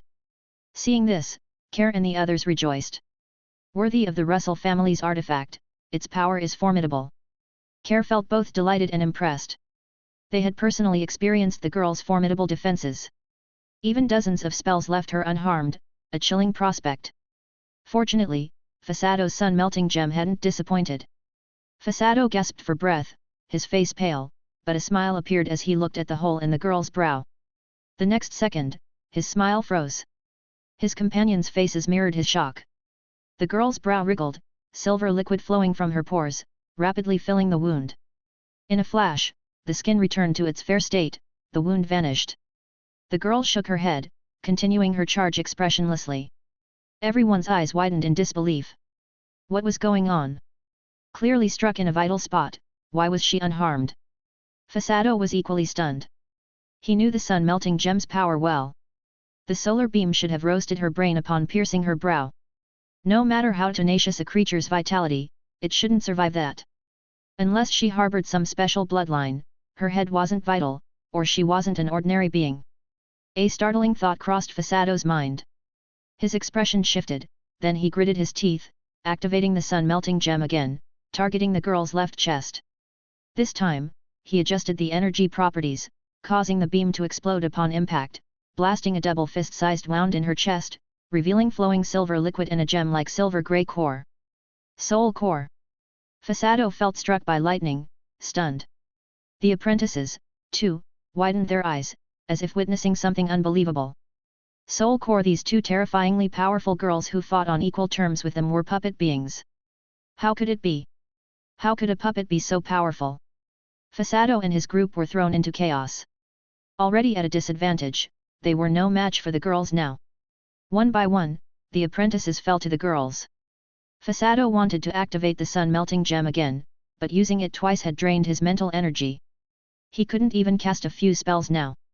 Within a dozen breaths, the 20-plus apprentices attacking the Imperial camp were reduced to 4, including Fasado. Facing the girls blocking their retreat, Fasado felt despair for the first time in his life. Fasado Russell, current head of the Russell family, correct? A beautiful woman approached, eyeing him meaningfully. Fasado gritted his teeth, and you are? Red Widow. Fasado's heart skipped. He'd seen the name in intelligence reports, supposedly a core member of the Star Alliance. Ignoring his reaction, the Red Widow laughed, surrender. If not for the Master's interest in the Russell family, ordering me to spare you, you'd be dead. Fasado hesitated, looking around, realizing the surviving 3 were all his family's apprentices. This fact brought no joy, only bitterness. Choosing targets amid a fierce battle showed the girls hadn't exerted their full strength, a fact that deepened his despair. Fasado sighed deeply, lowering his arms in defeat. We surrender. Chapter 208. Hearing the Patriarch declare surrender, the other 3 Russell family wizard apprentices secretly breathed a sigh of relief. They were truly terrified. These 2 puppet girls were terrifyingly strong. Not only could they not defeat them, but they couldn't even escape. Let alone the fact that there was a menacing army outside. Continuing to resist would surely mean their deaths. The Russell family was merely cooperating with the Alliance, not fighting to the death, and certainly not worth sacrificing their lives for. A wise choice, the Red Widow said with a charming smile. Fasado managed a bitter smile, his mouth full of bitterness. Only now did he truly realize how foolish their previous actions had been. They had foolishly thought that by combining their strengths, they could contend with Sunan. But reality had slapped them hard, showing them what it meant to overestimate themselves. Sunan hadn't even appeared, merely sending 2 puppets that nearly wiped them out. Fasado wasn't foolish enough to believe that a wizard capable of crafting such powerful puppets would be weaker than the puppets themselves. The power of a formal wizard was far beyond his imagination. Thinking of this, Fasado felt a wave of despondency. Previously, he believed his power placed him among the elite of the Starlight continent, not far behind formal wizards. But now he understood how arrogant and ridiculous his thoughts had been. Not far away, seeing the battle end in less than 10 minutes, with assassins dead or surrendering, Braid and the others exchanged glances. To be honest, when they saw the Red Widow arrive with only 2 puppets, they hadn't said anything outwardly, but inwardly, they were worried. They hadn't expected these 2 puppets to be so formidable. They had effortlessly crushed the attacking wizard apprentices. It was truly astounding. Lord Braid, my task is complete, and I must return with these people. This is where we part. The Red Widow's voice snapped Braid back to reality. He quickly bowed slightly, responding respectfully. Thank you for your assistance. Please convey my regards to Lord Sunan. The Red Widow nodded with a smile, taking the secret puppets and Russell family members as she left. Watching them go, Braid turned his gaze to the battlefield. Deploy the reserves, it's time to end this war. Yodan immediately drew his weapon, saying, I'll lead the troops. Watching the battle earlier has me itching to join in, perfect for stretching my legs. This time, Braid didn't stop him, waving him off. With the reserves entering the fray, the Imperial Army's assault intensified, and the alliance began to show signs of collapse. At the rear of the alliance, Edis watched, understanding that Fasado and the others had likely failed. He sighed deeply, his face turning ashen. The alliance was finished. In the lightning elemental plane, a certain elemental space. Boom! Blinding lightning tore through the void, striking an iron golem, melting much of its massive body into a semi-liquid mass of scrap. Yet more golems charged fearlessly into the lightning, their enchanted fists pummeling the elemental spirits. A fierce battle unfolded on the barren land.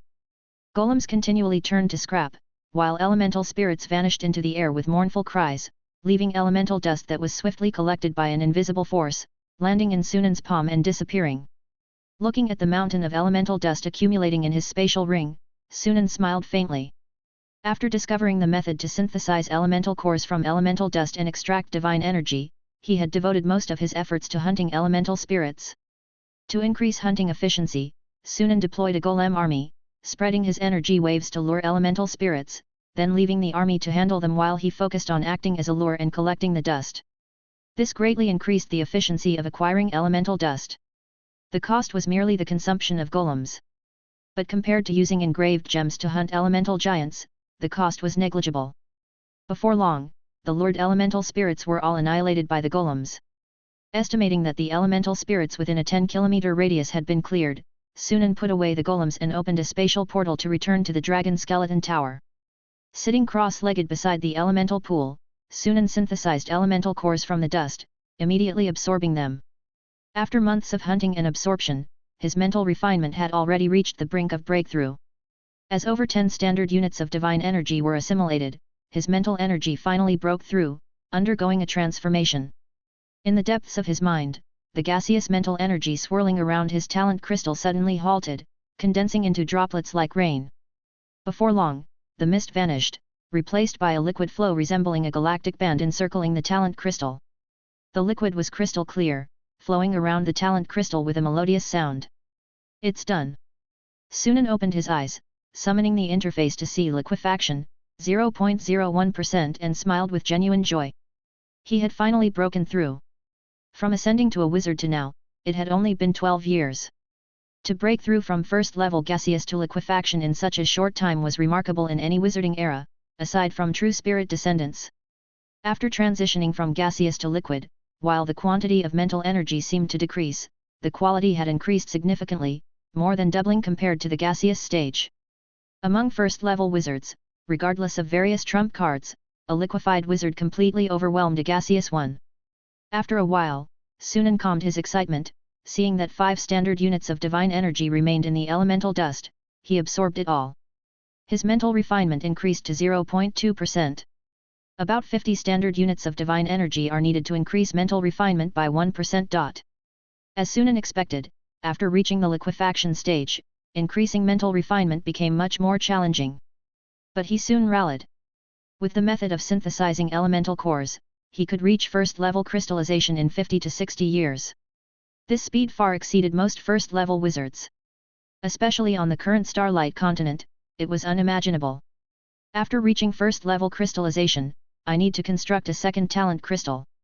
I need to decide on the talent crystal model first. Among the talent crystal models obtained from the Starlight Tower, the best was only intermediate, which Sunan found lacking. He planned to synthesize a super talent crystal model similar to a liquid metal. Before reaching crystallization, it was best to prepare the corresponding talent crystal model. Researching talent crystal models, hunting elemental spirits, and constructing a wizard tower. Reflecting on it, Sunan realized he had quite a workload. And each task required significant time and effort. Thankfully, neither the Star Alliance nor the surface world required his attention now, otherwise he'd be overwhelmed. Stretching, Sunan looked at the elemental pool beside him. After expansion, the elemental pool's energy absorption speed and capacity had increased by about 15%. Though only a 15% increase, the cost in gems and rare metals was over 2,300,000 gold coins. But the effects were significant. The increased energy capacity allowed for more flexibility in energy use at Dragon Forest. Most importantly, it enhanced meditation efficiency and mental energy recovery speed. Unfortunately, it hasn't reached the capacity of a standard small elemental pool, otherwise the effect would be at least 50% better. Sunan estimated that the elemental pool at the Dragon Skeleton Tower could be further expanded, but the cost effectiveness was low. It was better to invest in building a new elemental pool in the Wizard Tower. A standard small elemental pool would significantly boost his cultivation efficiency. For now, I can only use 4th tier crystal soul potions. 5th tier potions require first level crystallization mental energy to handle. Engraved gems, forbidden zones, and black thunder can also continue to be synthesized and upgraded. After reaching the liquefaction stage, Sunan's mental energy had increased, raising his capacity, allowing for more synthesis of engraved gems and wizard tools. Having decided on his next steps, Sunan turned his thoughts to the Wizard Tower. He already had considerable knowledge about constructing a wizard tower, gathered over years through various channels, including books from the Starlight Tower. In terms of knowledge, he was well prepared. Now, it was only a matter of taking action. First, the scale. In wizard civilization, towers are classified by scale: small, medium, and large. The larger the tower, the more expensive it is. Even a basic small wizard tower costs billions of gold coins. Medium and large towers are beyond monetary measure. Without resources from 2 or more colonial planes, building a medium or large tower is unthinkable. Sunan was realistic. Medium and large towers were out of reach. Even dismantling the entire Starlight continent wouldn't yield one. His goal was always a small wizard tower. As for more advanced constructs like a floating city, that's the realm of true spirit wizards, far beyond him now. Even a small wizard tower isn't simple to build. A wizard tower comprises 3 main parts: energy supply, spatial planning, and combat apparatus. First, energy supply, consisting of an elemental pool, floating rings, and a central crystal energy transmission system. The elemental pool is the tower's most fundamental and core facility, its energy source. A complete elemental pool connects multiple elemental planes, drawing energy for a continuous supply. It's like a hydroelectric plant, generating energy as long as elemental channels remain. A small elemental pool can sustain a small tower's basic needs, including golem charging, combat apparatus operation, lighting, experiments, and more. Excess energy can be stored for wartime. Larger pools supply and store more energy for intense battles. Generally, a small tower pairs with a small elemental pool. With adequate skill and resources, a medium or large pool can be built. But costs rise accordingly. A small pool costs millions of gold coins, a medium one is tenfold, needing rare materials, including elemental source crystals, dropped only by elder elemental spirits. Sunan wanted a medium pool but lacked the means. A small pool will do for now, it can be upgraded later if needed. The second part, floating rings, enable the tower to fly. They require a large amount of mithril, expensive as well. The last part, the central crystal energy transmission system, while not as costly, isn't cheap. It connects the tower to the crystal trace, allowing energy from the elemental pool to power the tower, akin to the magic transmission pipelines laid at Base 1. The central system is essential. Sunan estimated that energy supply alone, including the elemental pool, floating rings, and central system, would cost at least 50 million gold coins in materials. Many materials are hard to gather quickly, even with money. Like mithril. Despite the Star Alliance's size, annual mithril production is under 50 kilograms. Building floating rings alone requires 2,000 to 3,000 kilograms. Including other facilities, the number could exceed 5,000 kilograms. Even saving every bit, it would take a century to gather enough. A daunting figure indeed. Building a tower takes a century or 2, it can be accumulated over time. Sunan decided to delay the floating rings construction until enough mithril was gathered. Chapter 209. The second part of the Wizard Tower is spatial planning. As the name suggests, it focuses on the internal layout of the tower. A complete Wizard Tower includes, but is not limited to, areas like the laboratory, planting area, meditation zone, training area, storage section, living quarters, workshop, and detention cells. These areas aren't simply designated spaces. The laboratory requires protective magic to prevent explosions from destroying the tower. The planting area needs energy gathering arrays to enhance magical plant growth. The meditation zone should have active energy arrays to boost meditation efficiency. Even the simplest training area needs reinforcement and protection, along with magical targets to measure energy levels, allowing apprentices to gauge their spell mastery in real time. However, a key aspect is using dimensional space technology for spatial expansion. A small wizard tower, appearing only 500 to 600 meters tall, often has an interior larger than a town. This alone consumes a large amount of stardust. Stardust is also a primary material for creating space-related magical items. Finally, the combat apparatus is also a crucial component of the wizard tower. Combat apparatus is divided into defense and offense. The former primarily involves the maze lock protective energy field. Even a basic small maze lock protective energy field can withstand the spell bombardment of dozens of first-level wizards for 24 hours. As long as the instantaneous attack strength doesn't exceed the field's defensive limit and the elemental pool's energy is sufficient, the energy field is difficult to breach. Generally, unless dealing with warfare constructs of the same level, living beings find it challenging to break through a maze lock protective energy field. When attacking the Starlight Tower, Sunan breached it from within, otherwise, even with a golem army, he couldn't have taken the tower in 3 months. The Council of Truth spent over 2 years with continuous daily assaults but couldn't break the Starlight Tower's energy field. A standard small maze lock protective energy field's defense is far superior to the Starlight Tower's makeshift energy field. Like the elemental pool, maze lock protective energy fields are classified into small, medium, and large. The higher the grade, the stronger the defense, and the higher the cost. If possible, Sunan would like to construct a central maze lock protective energy field. However, the cost in gold is secondary, the key issue is that some materials simply can't be found on the Starlight continent. Perhaps synthesis could be considered. Sunan pondered. Lacking materials for medium facilities, he could synthesize small facilities to obtain them. However, this approach significantly increases costs. Based on past experience, synthesized items always cost more than manually produced products. After some thought, Sunan decided to shelve this idea for now, waiting until he started construction to revisit it. On the offensive side, there are long-range strike apparatus and dispatched troops. The former typically consists of various energy weapons. For instance, the spell turrets in the Starlight Tower. Spell turrets are the most basic energy weapon constructs, capable of firing energy beams at specific targets, serving as the most basic long-range strike apparatus in a wizard tower. Above them are the disintegration cannons, plasma cannons, and pulse cannons. A disintegration cannon's blast power is roughly equivalent to a 6th ring spell disintegration, capable of reducing a first-level wizard to basic molecular units. Generally, a disintegration cannon is the ultimate weapon in a small wizard tower. Above that, plasma cannons and pulse cannons serve as the ultimate weapons in medium and large wizard towers, respectively. As for floating cities, their strike apparatus typically includes phase weapons, like the arcane crystal superconducting pulse cannon. Spell turrets are fine against wizard apprentices but slightly weak against formal wizards unless concentrated in hundreds or thousands. Best to use the cube to enhance the spell turret's power.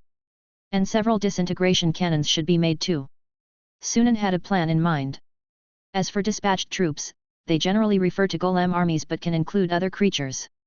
Some wizard towers maintain biological groups that can be dispatched in battle. Any creature stationed long-term in the tower, able to engage in combat outside the tower during wartime, falls under this category. However, most wizard towers' dispatched troops primarily consist of various golems, especially mid to high-tier golems.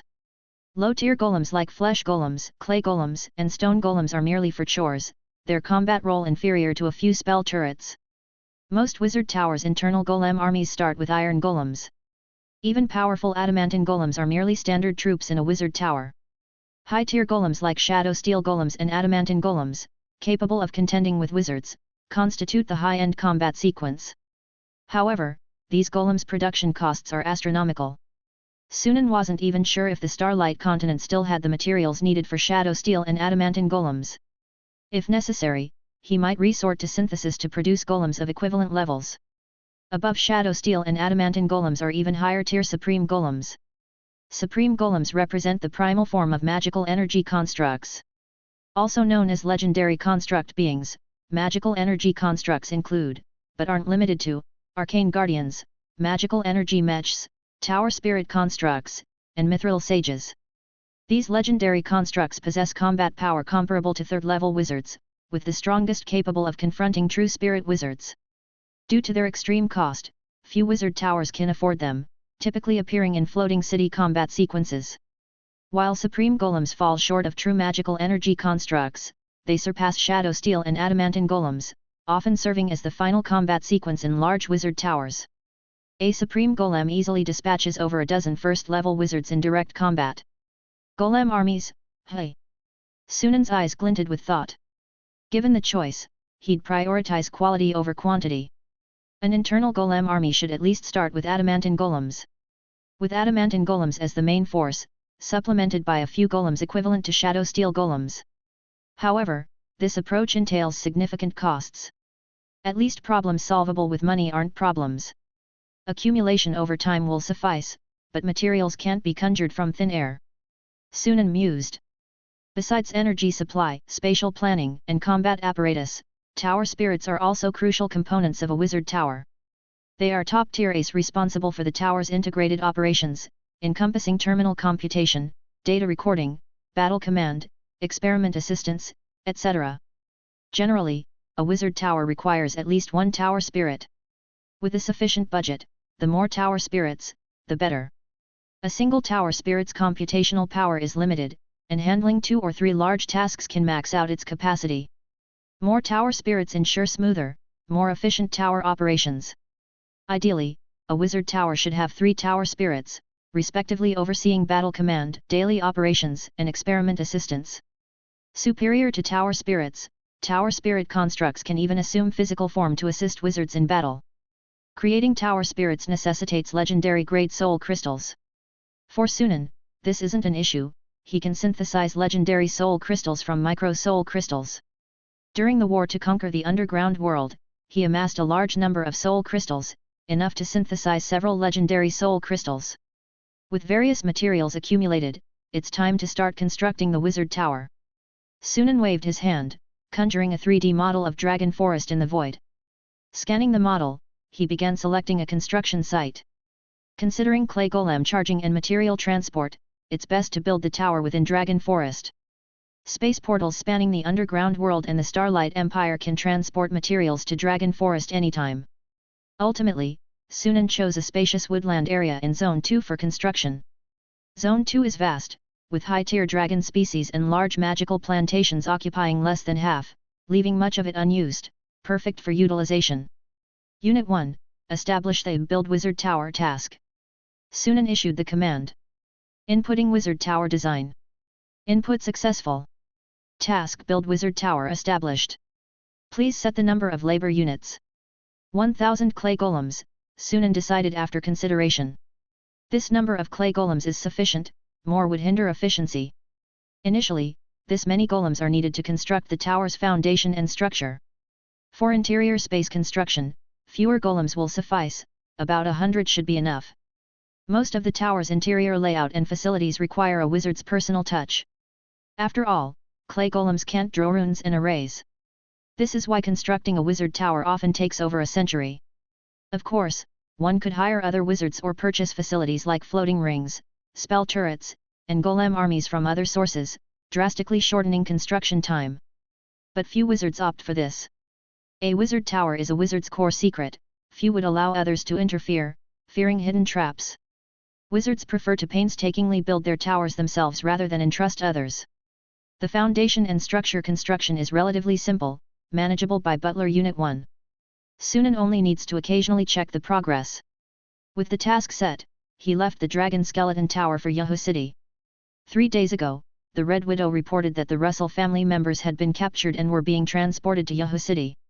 Since the cities conquered by the Starlight Empire in the Northwest region hadn't fully stabilized, space portals weren't established, necessitating golem flights for travel, which took time. Estimating their arrival, Sunan returned to Yahoo City, heading to Base 2, where the Red Widow awaited him with a report. Master, 4 third-level wizard apprentices from the Russell family, including the current patriarch Fasado Russell, are in the reception room, guarded by secret puppets 1 and 2. The Red Widow stood respectfully before the desk, slightly bowed, her demeanor devoid of the casualness and coquettishness shown to others. Her gaze occasionally flickered with a seductive heat. Well done, Sunan praised. The Red Widow's expression brightened, casting a discreet glance at Carolina. Carolina's expression remained unchanged, though her hands clasped at her abdomen tightened almost imperceptibly. Ignoring his subordinate's subtle actions, Sunan headed outside. In the reception room, 4 Russell family wizard apprentices sat on the sofa, visibly uneasy, occasionally glancing at the entrance. The 2 secret puppet girls stood by the door like guardians. Fasado glanced at them, his expression complex. During the transport, he had considered escape but found it impossible against the secret puppets and futile. The entire Starlight continent was soon to fall under the Starlight Empire and Star Alliance. Even if he fled to the ends of the earth, he couldn't escape their influence. Finding a place to hide wasn't impossible, but living in seclusion indefinitely wasn't feasible. Even if he could adapt, lacking resources would hinder his ability to advance. Could he really give up on becoming a wizard? Fasado found this harder to accept than death. Patriarch, why does he want to see us? A voice interrupted Fasado's thoughts. He turned to see Innocent Russell, the family's second strongest third-level apprentice. Innocent was injured in the previous battle, still recovering, his face pale. I'm not sure, Fasado shook his head. But he had a hunch. If the Russell family had anything to interest a formal wizard, it was likely that. But how had the other party learned this secret? Only the Patriarch knew it within the Russell family. No outsiders, not even family members, were aware. While puzzling over this, Fasado sensed something amiss, looking up to find an additional figure in the room. A young man, appearing just over 20. He was handsome, but his eyes were more captivating, deep and mysterious like the starry sky, giving the illusion of one's soul being drawn in at a glance. In an instant, Fasado understood the identity of the person before him. The master of the Star Alliance. The only wizard in the Starlight continent in a millennium. Sunan Ions. Chapter 210. On his way to Yahoo City, Fasado had imagined many things about Sunan, including various guesses about his appearance, ranging from the ordinary to the bizarre. Yet, seeing him in person, Fasado realized Sunan looked like an ordinary person.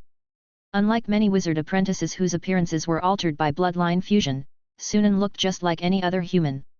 Except for his eyes. Just a glance into them made Fasado acutely aware of the vast chasm of difference between himself and the person before him. It was a difference on a spiritual level, like an abyss separating them. It is an honor to meet you, Lord Sunan. Fasado bowed deeply, lowering his head. Facing a power far beyond his own, all he could do was express his respect.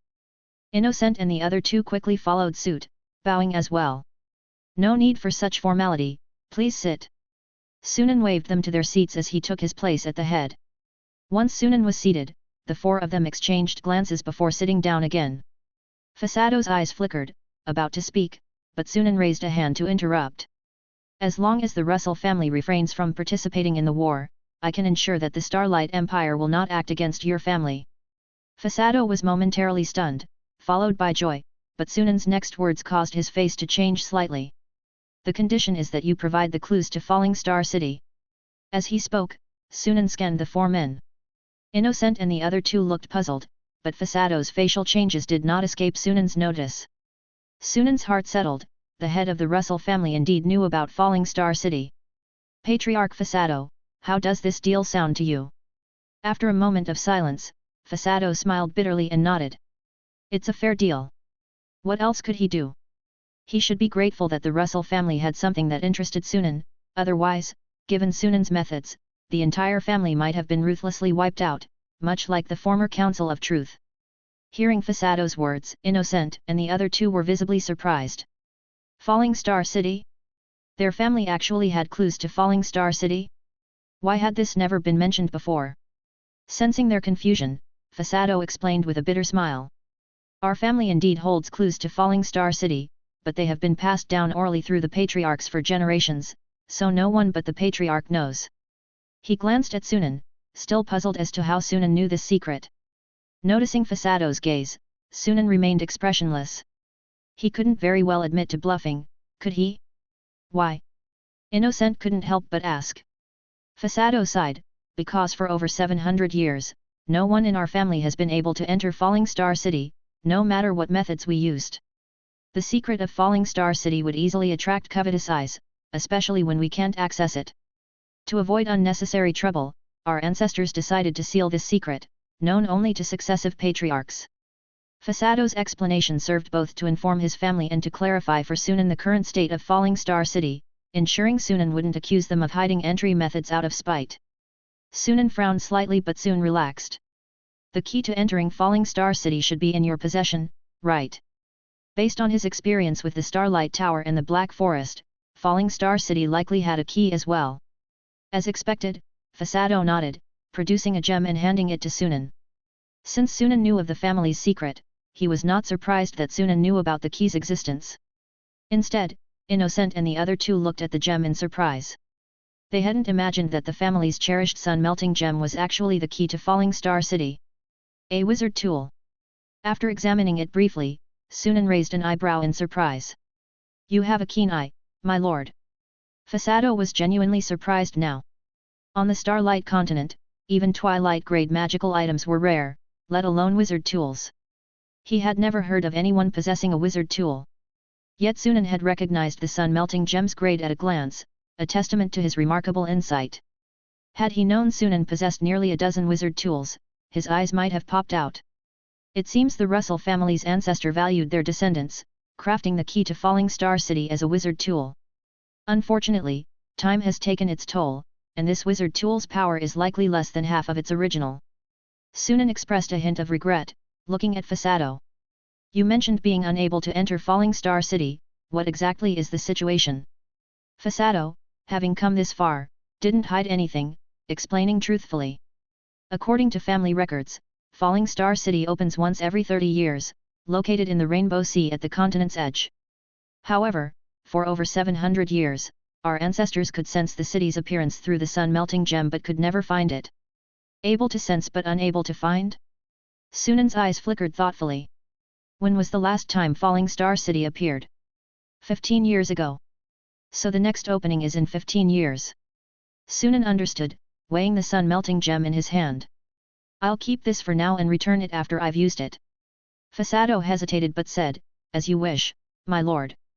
Seeing his reluctance, Sunan chuckled, don't worry, I have no interest in a half-damaged wizard tool. If it breaks, I'll compensate you with a similar one. To him, a half-damaged wizard tool was merely a trinket, its significance as the key to Falling Star City was far greater. Fasado forced a smile, unsure if he believed Sunan's assurances. Sunan didn't bother explaining further, shifting to another topic. What are your family's plans for the future? Fasado was caught off guard, then fell into contemplation. On the way here, his mind had been preoccupied with the reason Sunan sought out his family, leaving little room to consider their future. Sunan's question forced him to confront the Russell family's precarious situation. Previously, the Russell family held a revered position in the Northwest region, collaborating with many nations for resources. But with the Starlight Empire poised to unify the continent, and having the Star Alliance as a powerful ally, the Russell family seemed insignificant. Without resource channels, what would become of their family? Innocent and the others seemed to realize this, their brows furrowed. As the patriarch, Fasado soon understood that Sunan's question was more than a reminder, there must be more to it. He respectfully lowered his head to Sunan. What do you suggest, my lord? A smart man. Sunan nodded inwardly, smiling slightly. Have you considered joining the Starlight Academy? Starlight Academy? Fasado and the others were taken aback.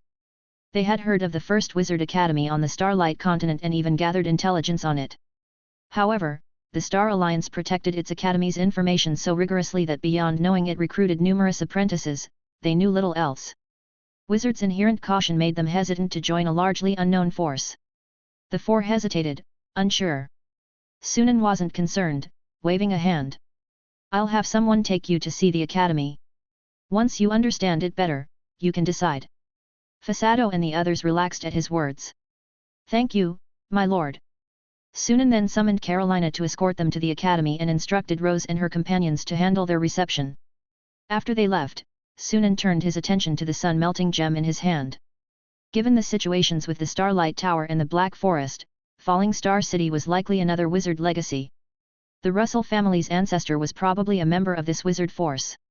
Like the Kessler family, the Russell family seemed to be guardians of a wizard legacy. But over 1,000 years, both families lost control of the legacy. The Kessler family lacked wizard apprentices. The Russell family faced unforeseen changes within the legacy itself. Regardless, Sunan was determined to visit Falling Star City. The previous legacies had yielded substantial benefits, raising his expectations for Falling Star City. Perhaps he could acquire more resources to rapidly enhance his mental refinement. Come to think of it, I've never been to the Rainbow Sea. The Rainbow Sea, like the underground world, was a renowned peculiar sea. Known for its vastness, it was the westernmost part of the Northwest region, truly the world's end. Named for its colorful corals and marine life, the Rainbow Sea was equally perilous, home to venomous sea creatures and numerous sea demon tribes. Only wizards, apprentices, dared venture beyond shallow waters. Ordinary people risked becoming food for sea creatures or enslaved by sea demons if they ventured too far. The Rainbow Sea is worth a visit.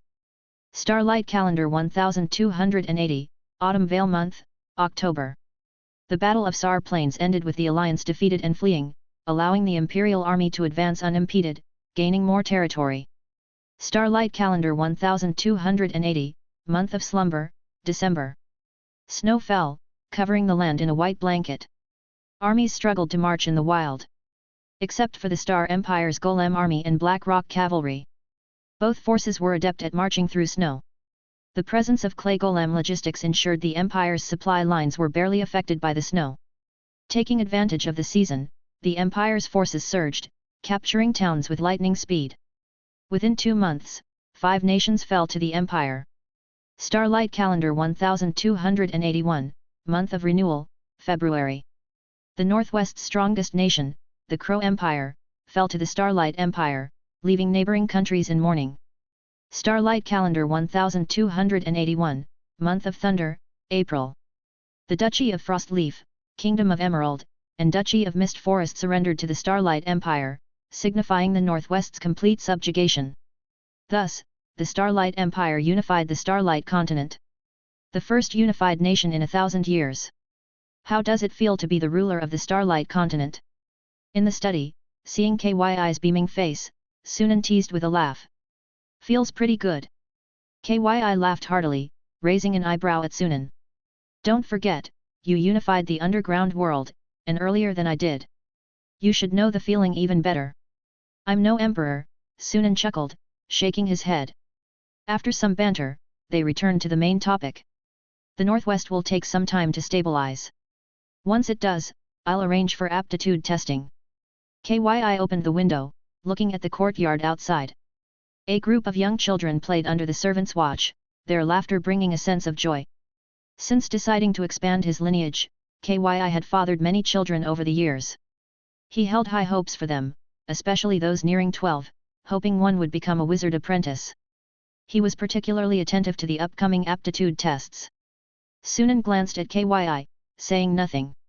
He understood KYI's obsession with wizard apprentices, not just to strengthen ties between the Star Alliance and the Starlight Empire, but also as a reflection of his own longing for wizardry. If a wizard apprentice emerged from the Imperial family, for his brother's sake, Sunan might consider allocating resources to them. With the Star Alliance's resources, even the most modestly gifted could be nurtured into a third-level apprentice. Speaking of which, Shemin and Kori are close to advancing to third-level apprentices. Sunan suddenly thought. Recently, he had inquired about their progress. Both had constructed their 8th starrings, just one shy of becoming third-level apprentices. Perhaps, as the scepter suggested, they could achieve this before 50. A third-level apprentice at 50, aside from him, would be unique on the Starlight continent. Suddenly, Sunan recalled something else, turning to KYI. You've advanced to a 4th ring legendary knight, right? KYI turned back, nodding with a grin. Yes, just 2 months ago. With ample resources, knights could quickly enhance their strength. KYI's eldest son, Abbot Ians, the Empire's crown prince, had reached 1st ring legendary knight status at 27. Surpassing his father at that age. Alongside his inherited talent, the Empire's vast resources were a significant factor. I'm seeking your advice, KYI looked at Sunan intently. What's the path after the 4th ring legendary? Chapter 211. Sunan took a sip of his tea, savoring the flavor before responding calmly, strictly speaking, a 4th ring legendary knight is the pinnacle for human knights. KYI furrowed his brow but quickly understood, his expression shifting slightly. You mean, beyond that, one transcends the human level. Sunan nodded approvingly. To break through beyond the fourth ring legendary knight, there are two paths. The first is to take the path of semi-elementalization, becoming an elemental knight. The second is to undergo bloodline fusion, becoming a bloodline knight. Kyi's eyes lit up, and he eagerly asked, "What's the difference between the two?" Sunan explained, "Elemental knights gain significantly enhanced control over elemental forces. Their semi-elemental bodies are nearly immune to physical attacks and have increased resistance to energy attacks, essentially making them an enhanced version of the fourth ring legendary knight. The key difference between legendary knights and grand knights is the awakening of elemental power. Thus, elemental knights are fortified legendary knights with semi-elemental bodies. The specific abilities of a bloodline knight depend on the bloodline they fuse with. However, whether elemental or bloodline, their life form fundamentally changes, and they are no longer considered human. In terms of lifespan, while they don't match formal wizards, elemental and bloodline knights live longer than third-level wizard apprentices, typically ranging from 150 to 200 years. Kyi listened, his eyes shining. Power was secondary, the key was lifespan. Who wouldn't want to live longer? Advancing to an elemental or bloodline knight could grant him several extra decades of life, a tempting prospect. How can I advance to an elemental or bloodline knight? Kyi asked eagerly. Through biological modification, Sunan replied. Both semi-elementalization and bloodline fusion cannot be achieved through training alone. Like wizard apprentices, these paths require biological modifications and the use of potions. However, modifying oneself as a wizard apprentice is relatively easier. This is partly because wizards have a greater understanding of their own bodies and partly because the power level is lower. For example, some wizard apprentices in the Immortal Society have achieved semi-elementalization and bloodline fusion, but their power level remains at the third ring legendary. However, modifying a fourth ring legendary knight at the pinnacle of mundane knights necessitates the intervention of a wizard. And it must be a wizard with advanced proficiency in biological modification techniques. Thus, in the era of wizards, elemental and bloodline knights were often followers of a wizard or belonged to a wizard faction. So, you. Kyi didn't finish, but his meaning was clear. Sunan shook his head. My biological modification skills aren't up to standard yet. To modify knights into elemental or bloodline knights, a biological modification skill level of at least 5 is required. Sunan was currently at level 4, with progress just over 1/3 complete. Seeing Kyi's disappointment, Sunan reassured him, "Don't worry. In 10 years or so, my biological modification skills should meet the requirements." He frequently enhanced the physical and bloodline capabilities of the hidden dragon and occasionally participated in the Dragon Keen Bloodline Enhancement Project. Although the growth of his biological modification skill was slow, he would reach level 5 in a little over a decade.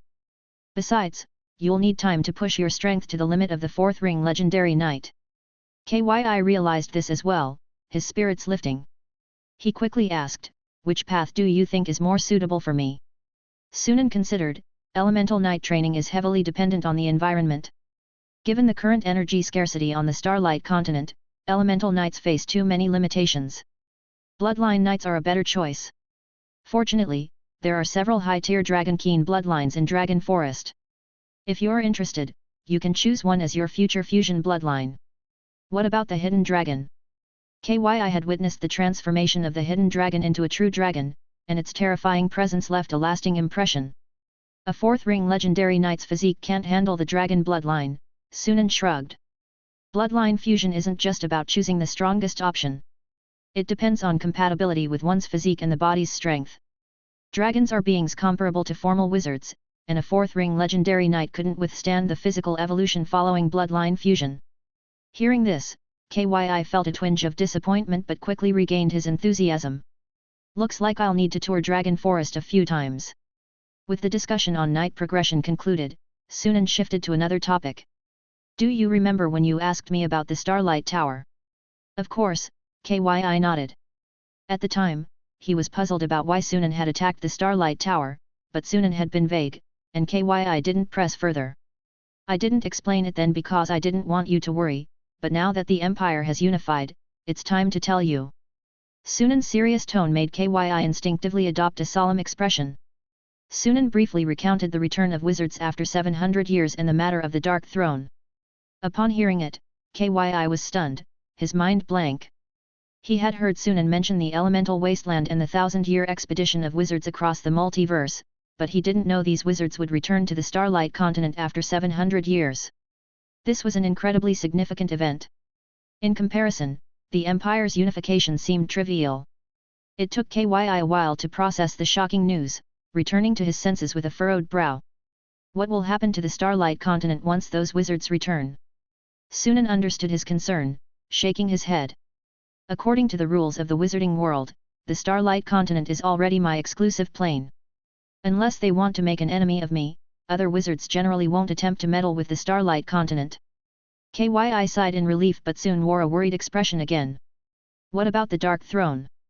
A force with thousands of wizards was unimaginable to Kyi.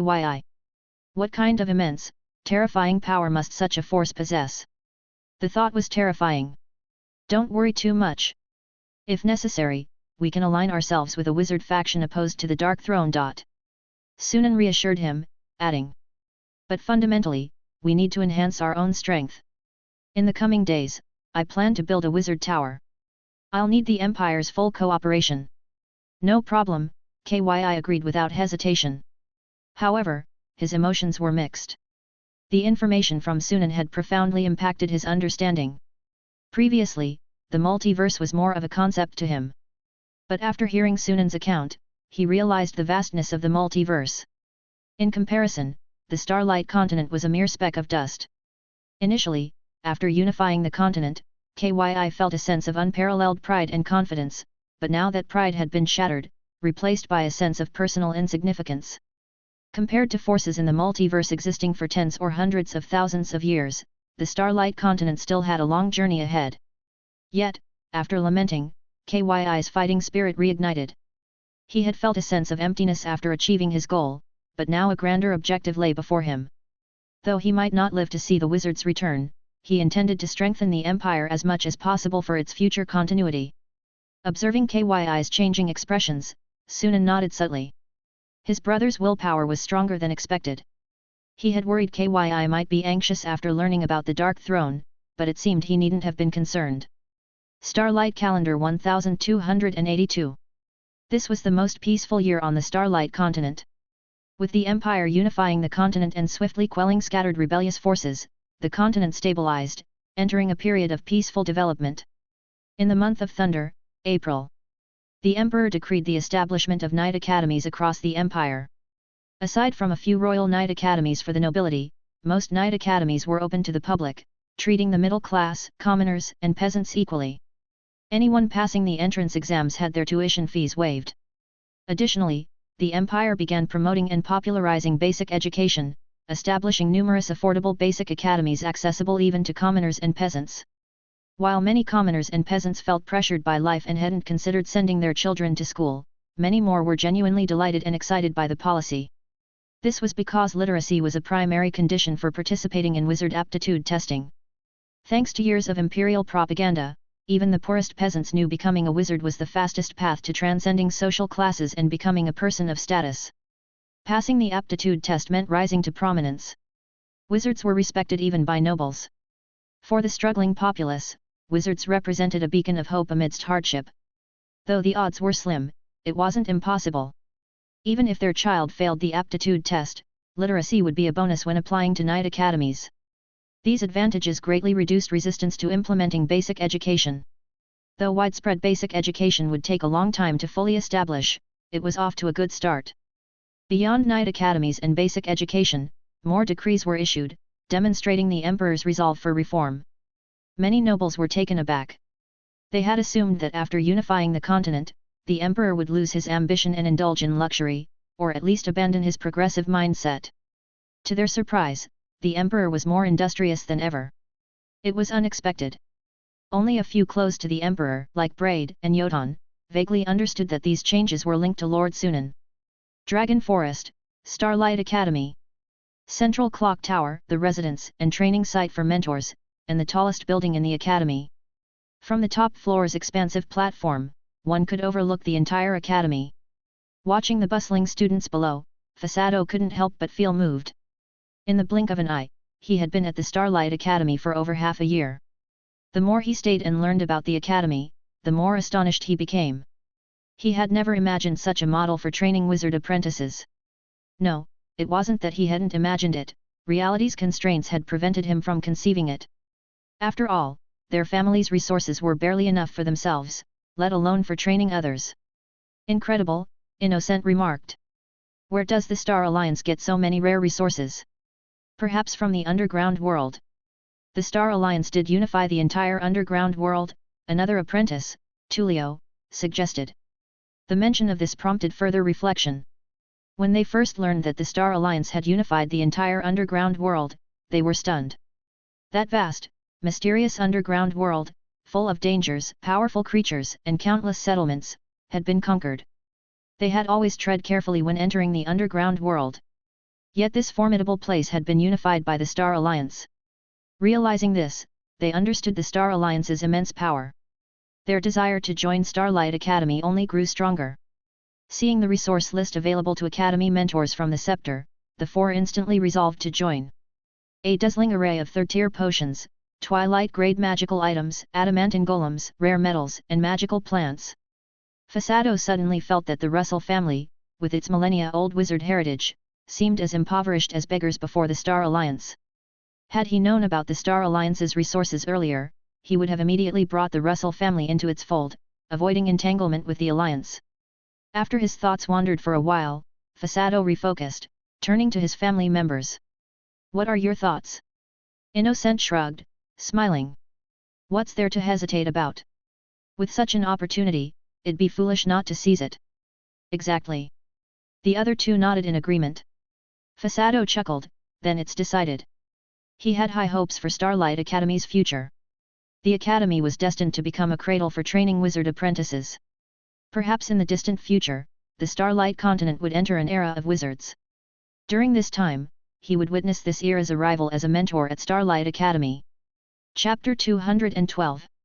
Fasado and his family have decided to join the academy. In the study, Sunan, Rose, and the Scepter sat facing each other. Hearing the Scepter's report, Sunan remained calm and unsurprised.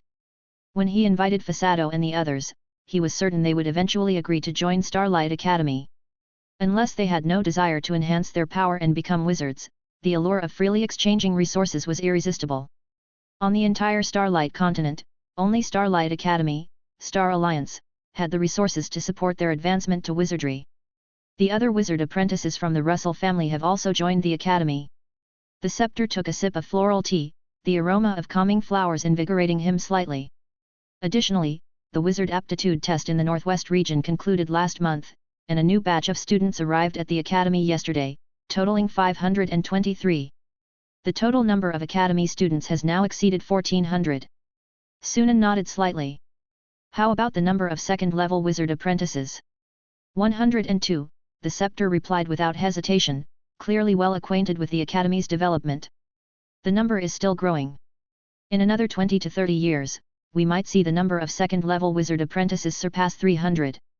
Sunan understood and nodded. From the base era to the present academy, after years of accumulation, the second-level wizard apprentices were experiencing a period of rapid growth. The number of second-level wizard apprentices would continue to increase at a faster pace. As for third-level wizard apprentices, that was still a ways off. It would be a significant milestone when Starlight Academy saw its first student become a third-level wizard apprentice. With over 1,400 students, if not for the addition of 4 instructors, I would have been overwhelmed just with teaching, Rose complained lightly. The Scepter nodded in agreement. The number of instructors at Starlight Academy was still too low. With a ratio close to 500 students per instructor, the three of them felt the pressure. If it weren't for the substantial contribution points from teaching, they might have protested long ago. Fortunately, with Fasado and the others joining, the pressure had eased somewhat. Sunan smiled slightly. You've worked hard. He paused, then added thoughtfully, if you know any other third-level wizard apprentices, feel free to invite them. As long as they pass the approval of most of you instructors, they can join the academy as instructors. Not a problem. The Scepter replied with a smile. I do know a few people. Rose also mentioned she would reach out to some contacts. By the way, where's the traveler? Sunan finally remembered another person not present. He's gone into seclusion, Rose replied. The traveler plans to transform himself into a semi-elemental being to extend his lifespan. She paused, then added, in fact, I'm also planning to undergo a semi-elemental transformation soon. Me too, the scepter said seriously. I'm planning to exchange for some high-tier dragon keen blood and undergo bloodline fusion. Sunan's expression shifted slightly. Their intentions reminded him that none of the three had undergone any life-extending biological modifications. As Sunan knew, wizard apprentices seeking to extend their lifespans, aside from consuming special potions like the Dawn Potion, typically had three methods. Besides semi-elementalization and bloodline fusion, there was the transformation into an undead form. Converting their bodies and souls into an undead state, thereby significantly extending their lifespans. Of course, undead wizard apprentices weren't truly immortal, they merely lived 200 to 300 years longer, an increase far exceeding the other two methods. However, the cost was substantial. First, the transformation conditions were stringent, with a low success rate. Besides requiring vast resources, they needed a place rich in negative energy, like the Black Forest, as a conversion site. Even if all conditions were met, the success rate wouldn't exceed 20%. Secondly, even if they were lucky enough to succeed, their power growth would stagnate, essentially eliminating any hope of becoming a formal wizard. Most wizard apprentices sought to extend their lives to buy more time to become wizards. Therefore, undead transformation was rarely chosen due to its contradictions. In contrast, although semi-elementalization and bloodline fusion offered less lifespan extension, they allowed room for growth and the potential for advancement. However, most wizards wouldn't undergo semi-elementalization or bloodline fusion during their apprentice phase. This stage of biological modification doesn't significantly enhance their power and might hinder future development.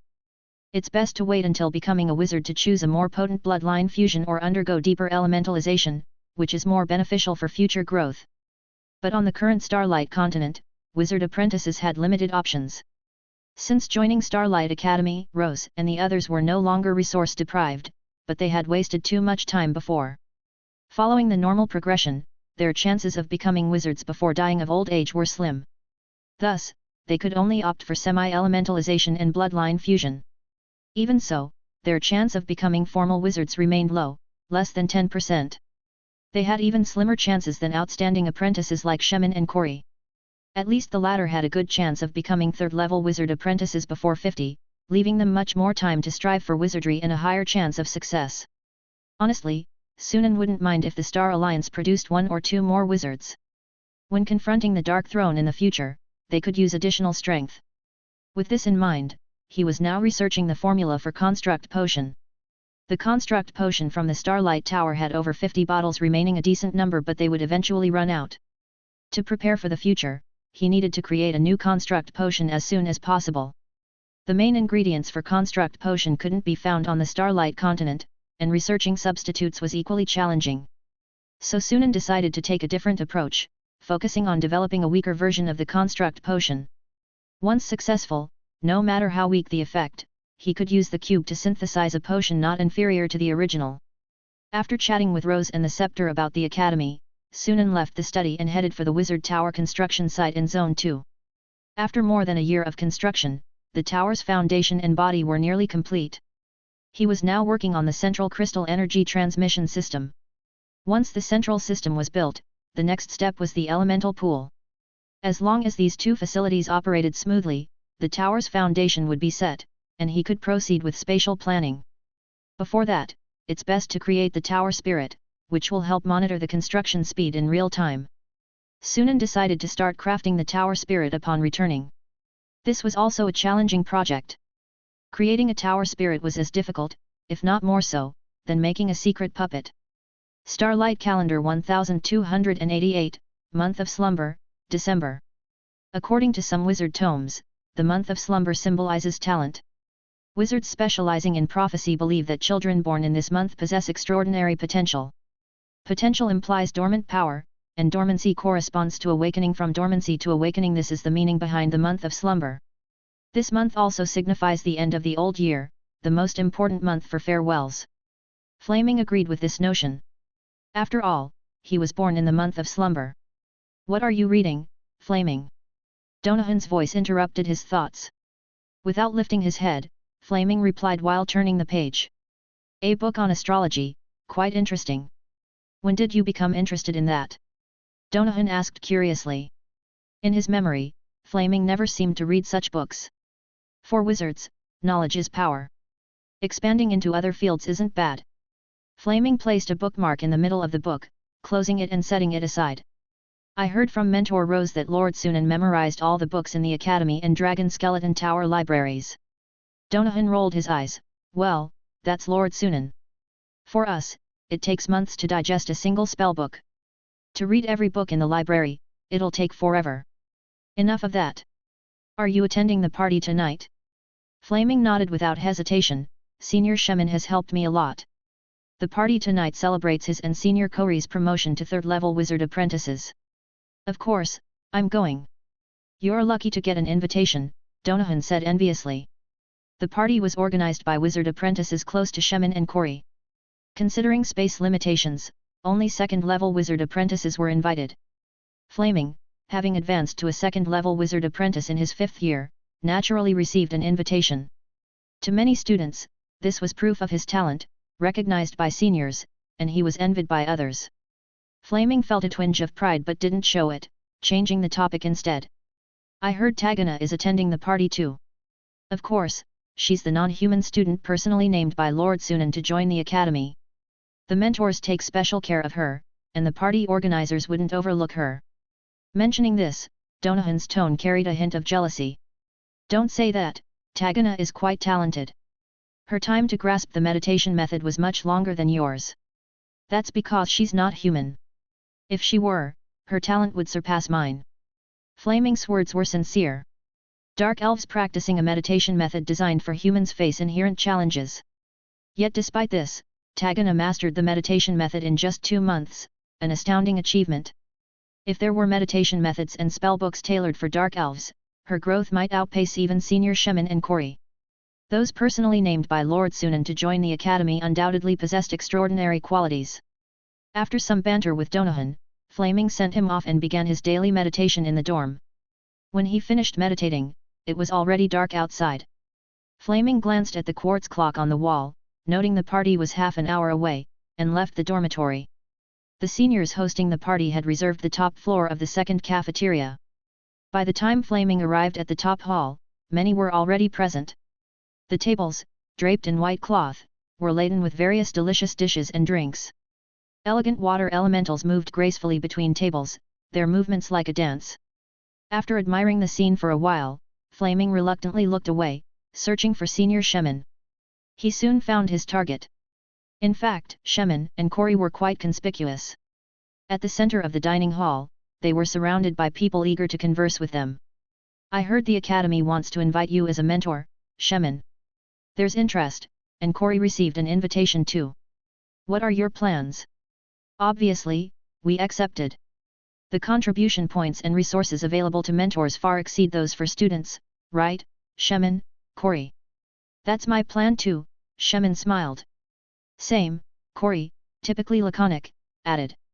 Flaming listened with some envy. At his current age, would he also become a third-level wizard apprentice? Eventually, the crowd around the two dispersed, and Flaming found an opportunity to approach. Congratulations on your promotion, Seniors Shaman and Kori. Long time no see, Junior Flaming. Thanks for coming to the party, Shaman said warmly. Kori nodded slightly at Flaming. He valued strength and talent, ignoring those without them, and Flaming was evidently not among the latter. Greetings, Senior Adil, Flaming then addressed Adil beside them. Adil was as beautiful as ever, her gentle demeanor having matured over time. Long time no see, Junior Flaming, Adil smiled gently. I recently met Mentor Scepter, and he praised your talent, mentioning you've already constructed your 5th star ring. Mentor Scepter overpraises me, Flaming replied modestly. The group chatted amiably, and just as the atmosphere peaked, a commotion arose at the hall's entrance. Turning to look, Flaming saw a tall, slender girl with ebony skin and delicate features entering. Her expression was indifferent, and she exuded an aura that discouraged approach. Despite this, she instantly drew attention, becoming the focus of the room. The girl seemed accustomed to such scenes, ignoring the surrounding gazes. Her eyes scanned the room, softening upon spotting Adil, a faint smile breaking her cold demeanor. Tagana's here, Adil smiled as she approached, affectionately linking arms with the dark elf girl. The two soon whispered to each other. Flaming was surprised. Senior Adil and Tagana seemed to have a good relationship. Shemin chuckled. When Tagana first joined the academy, Adil, under the teacher's instructions, took good care of her, so they became quite close. Flaming understood. No wonder. As he knew, when Tagana first joined, many were intrigued by her dark elf heritage and tried to approach her, but she rebuffed them all. Over time, she gained a reputation for coldness, driving away admirers. The dark elf girl didn't care, continuing her training and studies, largely ignoring others. Had it not been for attending the party tonight, Flaming wouldn't have known she had a close friend in Senior Adil. Chapter 213. Let me introduce you. This is Shemin, Corey, and Flaming. Before long, Adil brought Tagana over, introducing her to Shemin and the others. She then smiled at them, saying, I suppose I don't need to introduce Tagana, right? Of course, I've heard of Junior Tagana's reputation, Shemin said with a warm smile. The four exchanged greetings. Perhaps due to Adil's influence, Tagana's attitude towards the three was neither warm nor cold. The conversation soon turned to a recent occurrence. The Star Alliance plans to organize a team to explore the Rainbow Sea and possibly establish a base there. A sea base? Yes, it's not too difficult for the Star Alliance. That's true, Flaming agreed instinctively. While land reclamation might be an unimaginable feat for ordinary people, for the Star Alliance, it was trivial. With spells and clay golems, it could be done effortlessly. But why is the Star Alliance suddenly interested in exploring the Rainbow Sea? They aren't planning to set a new conquest target after unifying the underground world, are they? Flaming joked. Shemin answered seriously, probably not. The cost-benefit ratio of fully conquering the Rainbow Sea is too low. The Rainbow Sea is vast, and countless biological groups inhabit it. Conquering this expansive sea would require immense manpower and resources, just thinking about it is daunting. Even if the Rainbow Sea is rich in resources, it wouldn't be worth the effort. Instead of full conquest, establishing a few bases in resource-rich areas to exploit resources would be more cost-effective. There might be better ways, but the Star Alliance knows too little about the Rainbow Sea. They can decide after gathering more intelligence. The Academy has also issued a task to explore the Rainbow Sea, open only to second and third level wizard apprentices. Is anyone interested? Shemin asked. You plan on going, don't you? Adil teased with a smile. Shemin didn't hide it, nodding frankly, and added, but not right now. Exploring the Rainbow Sea isn't something that can be done overnight, this task will likely last for a long time. I've just been promoted and need to learn second circle spells first. Once I've made progress, I'll consider taking on the Rainbow Sea exploration task. Me too, Corey said. Adil, Flaming, and Tagana were also intrigued by the idea. Partly due to curiosity about the Rainbow Sea, and partly attracted by the task rewards. Typically, exploration tasks offer generous rewards. One mission's yield could be worth more than a dozen academy tasks. Seeing their interest, Shemin offered, if you don't mind, why not join us? Adil and Tagana shared a glance and agreed in unison. Flaming didn't hesitate long before agreeing as well. Exploration tasks often come with high risks, especially in unfamiliar seas. Joining a team with 2 third-level wizard apprentices would greatly enhance safety. It was an opportunity he wouldn't pass up. Zone 2 of Dragon Forest in a vast woodland. A grand tower of deep blue stood tall, its towering body over 600 meters high, piercing the sky like a spear. Standing before the tower, one couldn't help but marvel at the awe-inspiring aura unique to such magnificent architecture. Gazing at his own wizard tower, Sunan's face lit with a pleased smile. Though only the shell was complete, with much unfinished inside, it brought him great joy. The tower body and foundation are complete, and the central crystal energy transmission system is also finished. Next are the elemental pool and the tower spirit. Sunan ascended to the control center at the tower's peak. The layout resembled that of the Dragon Skeleton Tower's control center, with an endless starry sky surrounding a floating hall, but this one was more spacious. In the hall's center was a square pool, its surface edged with intricate, mysterious runes. This was the Wizard Tower's elemental pool. In terms of volume, it was at least twice the size of the Dragon Skeleton Tower's elemental pool. Sunan retrieved pre-prepared gems from his spatial ring, roughly shaped them into octahedrons, and embedded them into the pool's array. They seemed to meld seamlessly as he infused his mental energy. Hum! The entire pool vibrated intensely, and cracks appeared in the surrounding space. Behind the cracks lay a boundless ocean, an endless sky, a fiery sea, and a dense crust. As elemental planes emerged, energy poured in, merging into deep blue streams that filled the pool.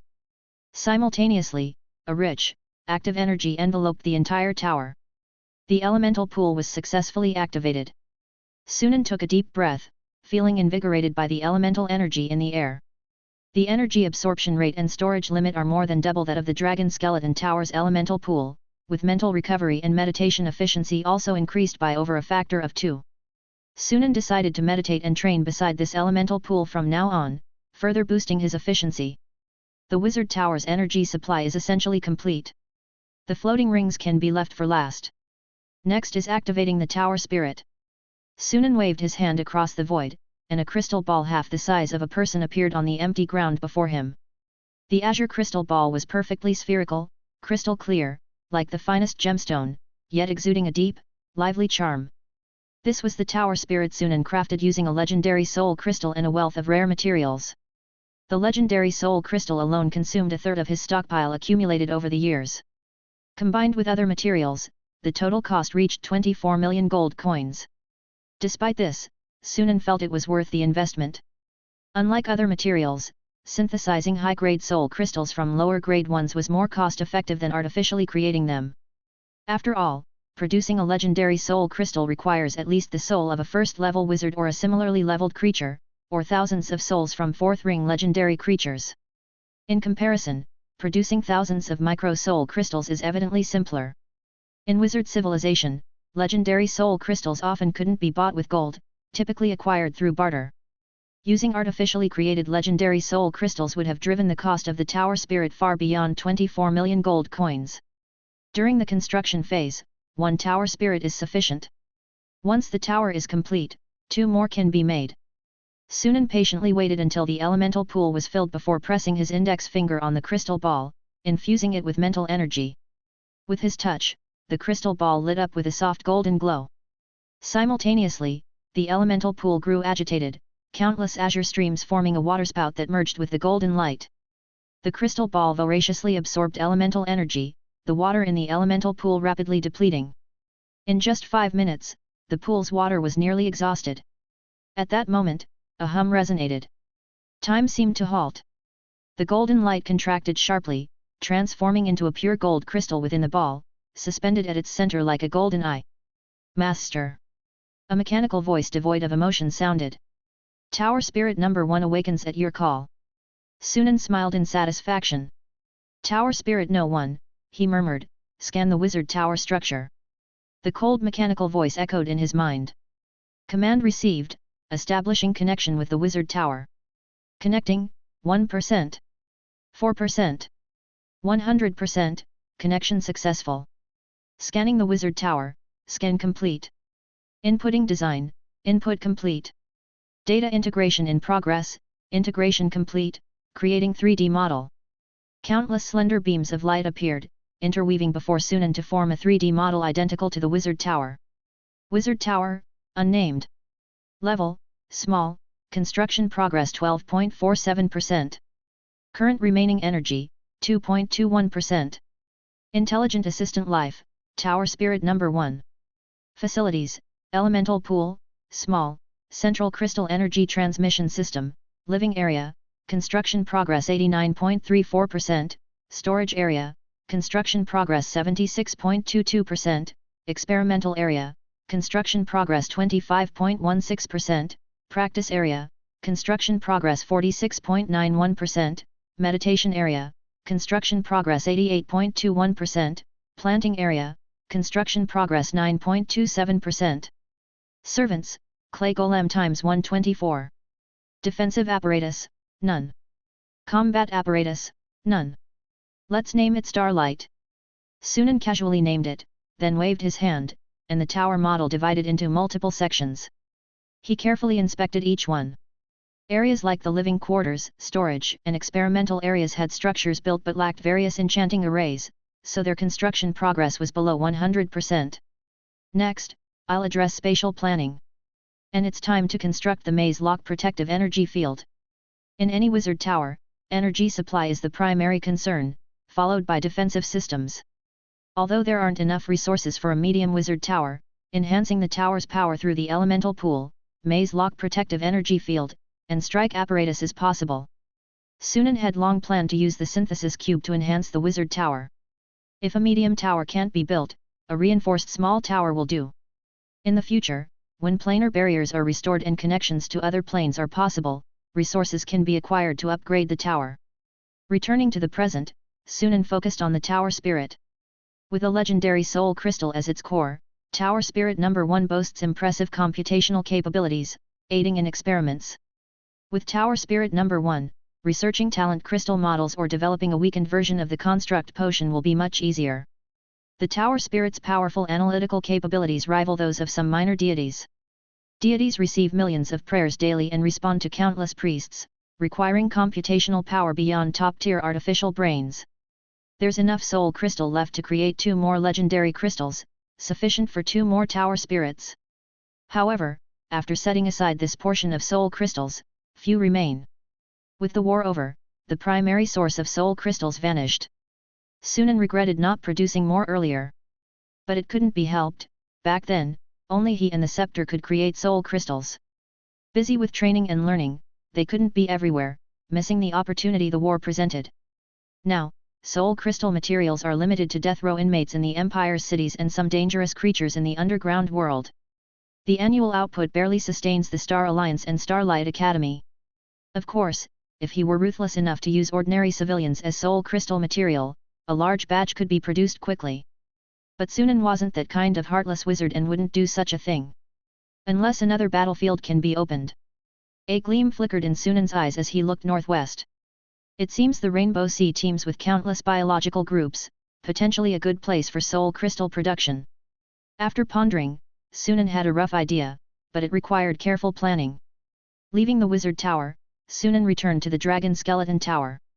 Entering the control center, he found the hidden dragon lounging by the elemental pool. A lazy cat lay sprawled on its broad back. Those two are still quite the pair. Sunan smiled slightly. Thanks to the hidden dragon's enhancement surgery, his biological modification skill reached level 5. Now, KYI's strength lagged behind, likely not considering bloodline fusion for another decade. With ample dragon keen blood for synthesis, the hidden dragon's power grew at a reasonable pace. In wizard terms, the hidden dragon's strength was roughly 40% to 50% of first-level gaseous. Had Sunan not discovered the method to synthesize elemental cores from elemental dust and absorb divine energy, his power growth might have lagged behind the hidden dragon. Currently, the hidden dragon could easily defeat 2 secret puppets, draw with 3, and only fall behind against 4. This situation mainly stemmed from the dragon's high energy resistance. The 0, 1st, and 2nd circle spells mastered by the secret puppets were ineffective against the hidden dragon, and 3rd circle spells caused reduced damage. In terms of physical power, the secret puppets were no match for the dragon. The hidden dragon was exceptionally suited to counter secret puppets. In fact, wizards face similar challenges against dragons. With limited spell damage, they often rely on innate abilities, wizard tools, or other means, inherently disadvantaged in dragon battles. Not only wizards, but many species in the multiverse also face the same situation with dragons. This is why dragons are among the top species in the multiverse. Chapter 214. Meow, Sunan. Amy's keen senses were as sharp as ever, immediately detecting Sunan's arrival. In an instant, the little creature vanished from its spot and reappeared on Sunan's shoulder. Meow, did you go to the wizard tower again? Amy asked, licking its paw. Sunan chuckled, I just activated the elemental pool today. The energy there is more abundant than at the dragon skeleton tower. You and the hidden dragon can rest there from now on. The hidden dragon, having walked over, roared excitedly at this news. Since evolving into a true dragon, it had become highly sensitive to energy particle concentration, finding it intolerable to stay outside. It mostly remained in Dragon Forest, occasionally visiting the elemental pool to enjoy the high-energy environment. The prospect of an even more concentrated energy source was thrilling. In contrast, Amy, less dependent on energy particle concentration due to its lower power level, was nevertheless delighted. Yay, finally, we can live in the wizard tower again, meow. Before its long slumber, Amy had lived in a wizard tower and fondly remembered that environment. While Dragon Forest was nice, it couldn't compare to the comfort of a wizard tower. Sunan's curiosity piqued, and he asked Amy about its master's wizard tower. My master's wizard tower. I think it was a large wizard tower, very spacious and roomy, meow. As expected of a true spirit descendant, even their wizard towers were large. Suddenly, Sunan remembered something and asked, what level wizard was your master? Meow, my master was a 3rd level wizard. But before I went to sleep, my master seemed to be advancing to a true spirit wizard, meow. A true spirit wizard. Sunan mused over the thought. Due to their genetic heritage, true spirit descendants have a much higher chance of becoming true spirit wizards compared to ordinary wizards. With abundant resources and guidance from their elders, 2 or 3 out of 10 typically succeed in becoming true spirit wizards. Though the numbers seem small, they're remarkable compared to ordinary wizards, where perhaps 1 in 1,000 might reach that level. Over 1,000 years have passed, it's possible Amy's master has already become a true spirit wizard. I want to see the wizard tower. With a child's enthusiasm, Amy quickly urged the hidden dragon to head towards the wizard tower. Sunan shook his head with a smile and, after some thought, teleported to his laboratory. With the aid of Tower Spirit number 1, his research on talent crystal models should progress more smoothly. He planned to consult more literature for inspiration. As for the type of the second talent crystal model, Sunan had already decided. The first model, liquid metal, was a balanced approach of offense and defense. For the second and third talent models, it would be ideal to have one focused on extreme defense and the other on extreme offense. Considering he already had several offensive methods, the second talent crystal model would prioritize defense. After much deliberation, he chose the wizard tool Forbidden Zone as the base model. The invisible field of Forbidden Zone not only provides all-around defense but also exerts gravitational suppression on nearby enemies. Weakening the enemy is another form of defense. Limited by materials, Forbidden Zone's power was kept at its current level. But if it were improved and transformed into a talent crystal model, its power could be further expanded and strengthened. Sunan eagerly anticipated the final product.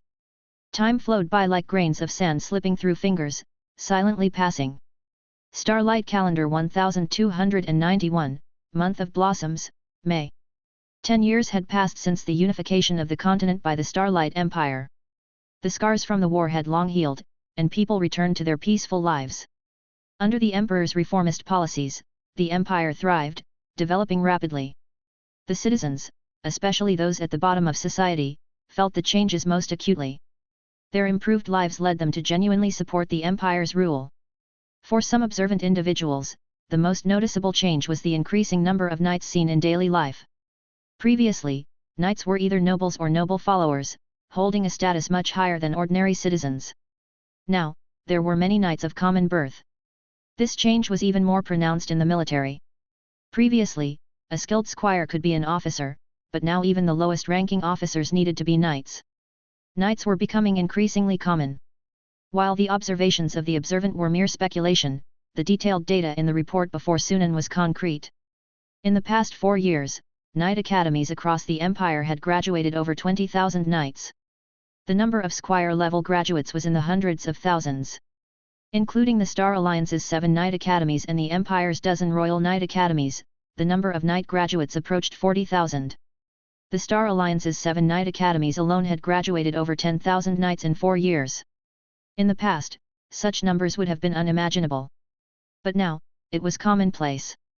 Had the majority of the Star Alliance's dragon blood fruits and dragon blood potions not been allocated to the runic knight corps, the 7 knight academies, and the royal knight academies, and only a small amount to ordinary knight academies, the number of trained knights could have doubled. Sunan shifted his gaze to another report. Written by Rose, it detailed a newly developed fruit-type magical plant. This magical plant enhanced constitution, but its effect was much weaker than dragon blood fruit, only about a fifth as effective. To be honest, calling it a magical plant was a stretch. However, its effects aside, this fruit had low environmental requirements for growth. It could be cultivated in the current conditions of the Starlight continent without the need for energy-gathering arrays. Sunan saw this as its most valuable trait. It meant the fruit could be grown outside magical plantations, even by ordinary people. If widely promoted across the empire, it could alleviate the shortage of dragon blood fruits and dragon blood potions to some extent. Without hesitation, Sunan approved the report for submission to the emperor, recommending large-scale cultivation. He also awarded Rose a substantial contribution for her work. Notably, Rose named this fruit the star fruit. The significance of the star fruit was immense. With it, the Starlight Empire could train more knights.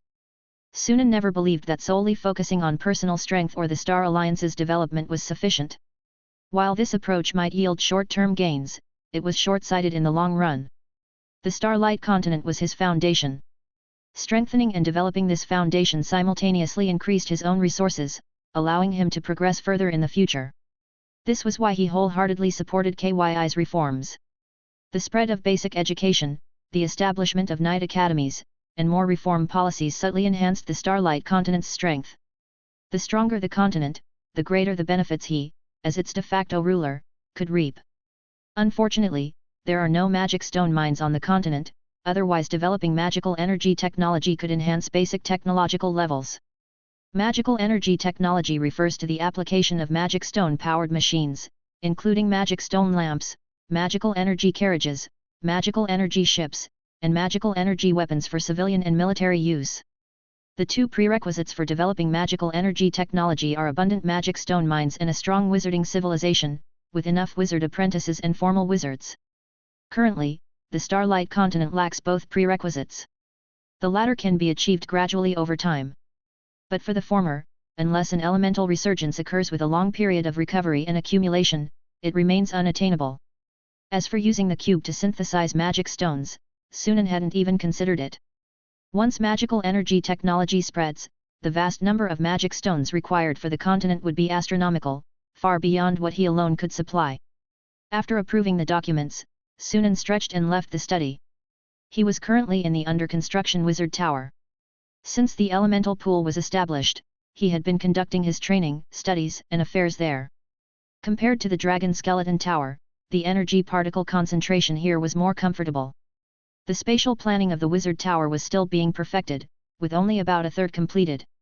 It's worth noting that Sunan attempted to construct another elemental pool during this time and synthesized it with the original.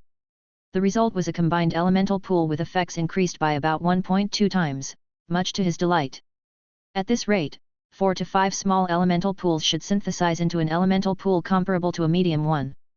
With these thoughts, Sunan arrived at the experimental area. The expansive area housed over 200 laboratories, each requiring arrays to prevent experimental energy explosions from destroying them and affecting other areas. This task alone would take 7 to 8 months to complete. And it's just one part of the spatial planning. A long road ahead. By the time Sunan finished his work, evening had arrived. Glancing at the twilight sky, he felt a sudden urge to eat. Since becoming a wizard, Sunan had largely abandoned eating. Even decades or centuries without food wouldn't leave him hungry. Simply absorbing the ambient energy particles sufficed for his sustenance. However, Sunan occasionally indulged in gourmet meals. It was one of his few remaining pleasures. Of course, only the daily recommended dishes from the Starlight Academy and Dragon Skeleton Tower cafeterias, made from rare materials with special effects, met his standards. For this reason, Carolina had arranged a private dining room for him at the Dragon Skeleton Tower cafeteria. As usual, Sunan had just settled in when Carolina, tail swaying, entered, followed by a procession of water elementals bearing platters. When the elementals set down the dishes and lifted the lids, a mouth-watering aroma filled the room, saturating every corner. Sunan's gaze lingered on one platter, his expression shifting slightly. "Is this Emperor Shrimp?" "Yes, Master," Carolina replied with a smile. She knew that identifying the dish's origins wouldn't be a challenge for her knowledgeable master. Emperor shrimp were fierce marine creatures, growing over 5 meters long with formidable claws, a broad diet, and few natural predators. Their powerful limbs made them formidable opponents. In the ocean, even junior knights wouldn't dare confront an emperor shrimp head-on.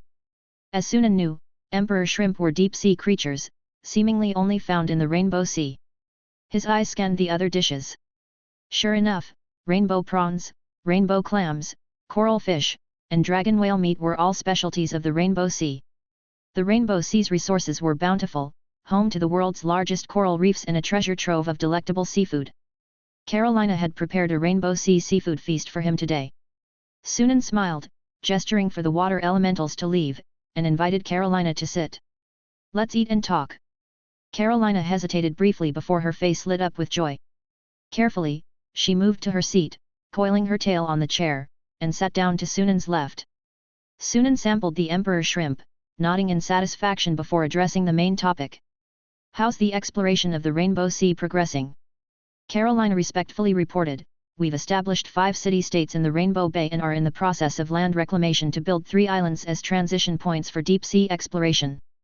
However, interference from deep-sea nagas, sirens, and sea monsters has slowed progress." She glanced cautiously at Sunan, noting his leisurely enjoyment of the meal without any sign of displeasure, and continued. "I've dispatched additional troops to Rainbow Bay and issued orders to Starlight Academy for magical ships and underwater puppets. Shemin and Corey are also preparing to lead teams to the Rainbow Sea. With their assistance, we should soon see breakthroughs in exploration." The deep sea was the domain of marine tribes and sea monsters. No matter how formidable a ship, it was no match for these creatures at sea. Thus, humans had only ever dominated the land, with no nation daring to venture into the Rainbow Sea. Even the mighty Star Alliance faced challenges and resistance in the Rainbow Sea, still confined to its periphery. But Carolina believed that with increased resources, the Star Alliance could overcome the current obstacles in the Rainbow Sea. She had prepared this feast, hoping to use the opportunity to appeal to her master. She was confident he would understand. Indeed, after hearing her report, Sunan glanced at her with a knowing smile and said, "I'll have the Academy cooperate with you, and you can freely allocate Star Alliance resources. The only requirement is to make swift progress in the Rainbow Sea." With only about 4 years left until the opening of Falling Star City, it was crucial to establish a foothold in the Rainbow Sea. The forces established there might prove invaluable in the search for Falling Star City. Chapter 215. While Sunan was enjoying his seafood feast, Shemin and his group, who had recently arrived at Rainbow Bay, were already sailing into the Rainbow Sea. The vast expanse of the ocean stretched out before them. A gigantic ship, towering 10 meters high, moved slowly, parting the water and creating waves. "So this is the Rainbow Sea," Adil exclaimed, her eyes shining as she gazed at the shimmering sea surface 500 meters away, where a beautiful violet light danced among the waves, creating an exceptionally beautiful scene. Situated at the intersection of oceanic and terrestrial ley lines, the area occasionally exhibited spectacular phenomena, with the sea surface sometimes emitting strange glows of various colors, giving the Rainbow Sea its name. Tagana stood at the edge of the deck, curiously observing her surroundings. The underground world had no oceans, only lakes and swamps. This was her first time seeing the vast ocean with her own eyes. The shimmering, seemingly endless sea and the horizon where sea and sky met brought a sense of openness and exhilaration. No land was visible within view, only a few seabirds, and the ocean seemed rich with fish. However, these fish were bizarre and unfamiliar to her. Elsewhere on the ship, Shemin, Corey, and Flaming were conversing with a woman. The woman was strikingly beautiful, with a graceful figure, though her lower half was a thick snake's tail. This marked her identity as a noble among the Lamia. During the unification of the underground world, the Star Alliance had conquered over 10 Lamia city-states, and these Lamia groups were finally placed under Carolina's command. This Lamia noble, Andrea, was the ruler of one such city-state. Now, she governed one of the city-states in Rainbow Bay. Upon hearing of their intent to explore the Rainbow Sea, she volunteered to accompany them, even thoughtfully bringing along some guides. The so-called guides were actually a group of mermen. They stood only waist-high to an adult human male, with indigo skin, fish-like heads, human-like torsos and limbs covered in fine scales, and webbing between their fingers and toes. These mermen hailed from a coastal merman tribe near Rainbow Bay. When the Star Alliance first arrived to build a city in the bay, they encountered this merman tribe attempting to raid them. The Star Alliance dispatched a golem unit, decisively defeating them.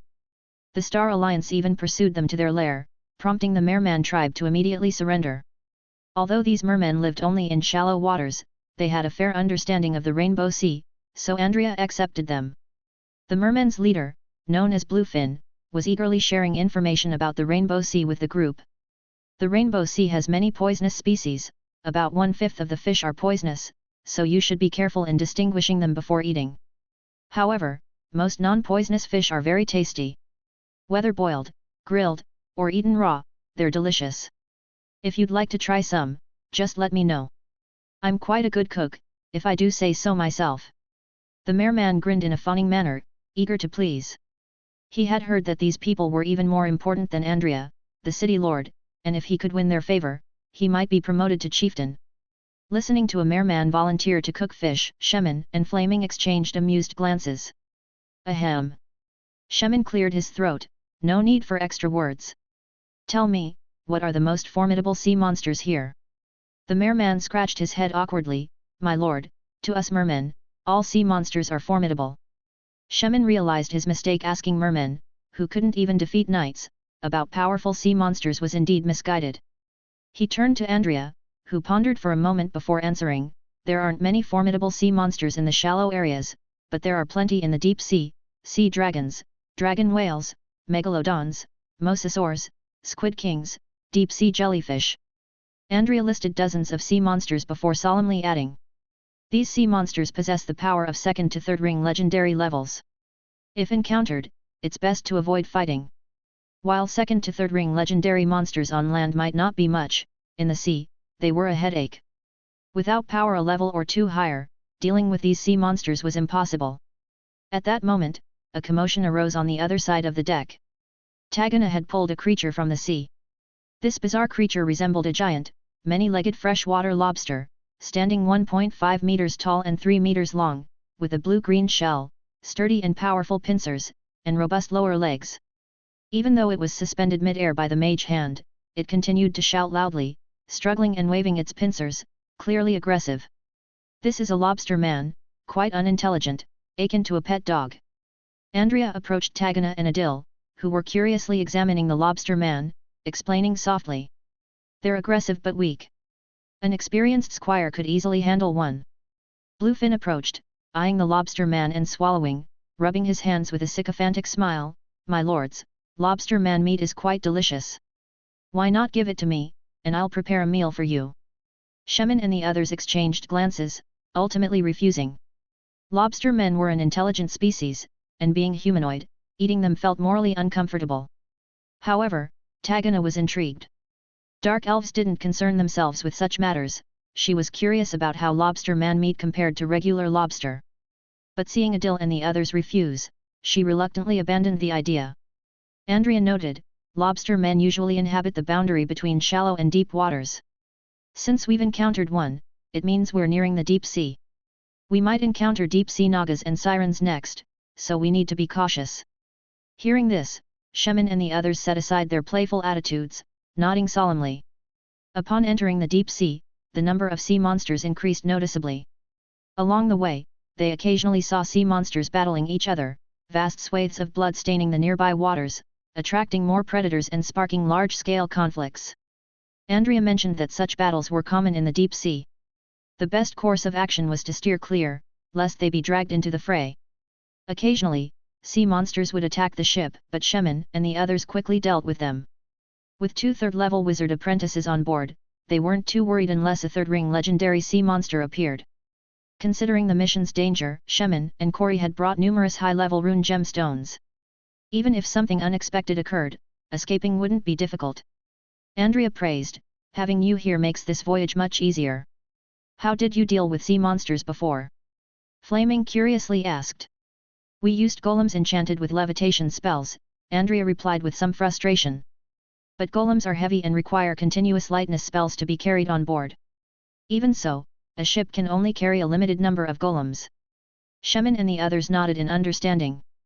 Golems weighed tens of tons and were massive, and ordinary ships couldn't house more than a few. Even if they were all adamantine golems, the ship's combat power was limited, and encountering even a slightly larger group of sea monsters meant fleeing was the only option. Sometimes, even escaping wasn't possible. It's no wonder the exploration and expansion efforts in the Rainbow Sea had seen little progress. Rest assured, City Lord Andrea, Shemin smiled slightly, the Academy has developed more robust and larger magical ships, as well as specialized underwater puppets. They will soon be mass-produced and deployed here. Then, we'll have the power to advance into the deep sea. Andrea's face lit up with joy. That's wonderful. Heavens above, she'd endured enough from the deep-sea nagas and sirens in recent years and had long wanted to deal with those cursed creatures. Just then, a warning sounded from the lookout above the deck. About 2 kilometers ahead, deep-sea nagas and sirens spotted. Andrea's expression shifted as she hurried to the deck's edge, taking a spyglass from one of her subordinates and gazing into the distance. Shemin and his group activated the keen eye earrings on their ears, a flash of blue light passing through their vision, bringing the distant scene into sharp focus 2 kilometers away, on the sea surface. A fierce battle raged on the wide sea. On one side were humanoid creatures with snake-like lower bodies covered in scales, somewhat resembling Lamian nobles but with sea blue scales and webbed hands and feet. Deep-sea Nagas. Though he'd never seen them in person, Flaming instantly recognized the humanoid creatures from their depictions in books. He then turned his gaze to the other side of the battle. There was a group of strong sea monsters riding hammerhead sharks, humanoid creatures with slender snake tails. These were sirens. To those unfamiliar with the two races, they could easily be confused. But in reality, there were significant differences between them. Deep-sea Nagas' bodies had evolved fish-like characteristics, whereas the sirens retained a mostly human-like upper body.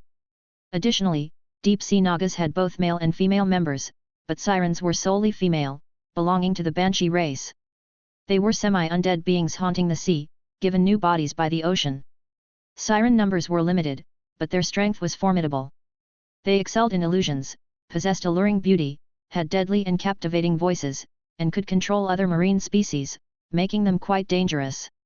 Interestingly, sirens weren't birthed through reproduction but were instead conceived by the ocean, loosely classifying them as a type of nature spirit, albeit representing the sea's malevolent side. In the ongoing battle, the deep-sea Nagas held a numerical advantage, nearly twice the number of sirens, yet the sirens were prevailing. Armed with tridents, the sirens showcased exquisite combat skills, taking on multiple opponents at once, occasionally singing to cast illusions. Even from 2 kilometers away, the enchanting, melodious songs could faintly be heard. Bluefin, standing nearby, was already in a daze, subconsciously stepping toward the sea before Flaming slapped him back to reality. He then scrambled into the cabin, covering his ears to block out the songs. How peculiar, Adil remarked with surprise, the combat skills those sirens are using resemble night skills. She turned to Corey. Among the group, Corey was the most skilled in night combat techniques. Aside from being a third-level wizard apprentice, he was also a junior grand knight. Indeed, there's a resemblance to night skills, and they're quite refined, not the common techniques, likely from a master, Corey observed with a frown. While sirens also engaged in melee combat, their civilizational constraints meant they couldn't possess the refined night skills of humans, often resorting to straightforward battle tactics. What they witnessed contradicted the intelligence on sirens they had read.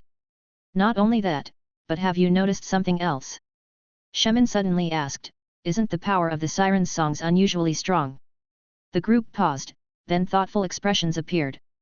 Prompted by Shemin, they realized that despite being 2 kilometers away, the sirens' songs still affected them, putting Bluefin in a trance far more potent than they expected.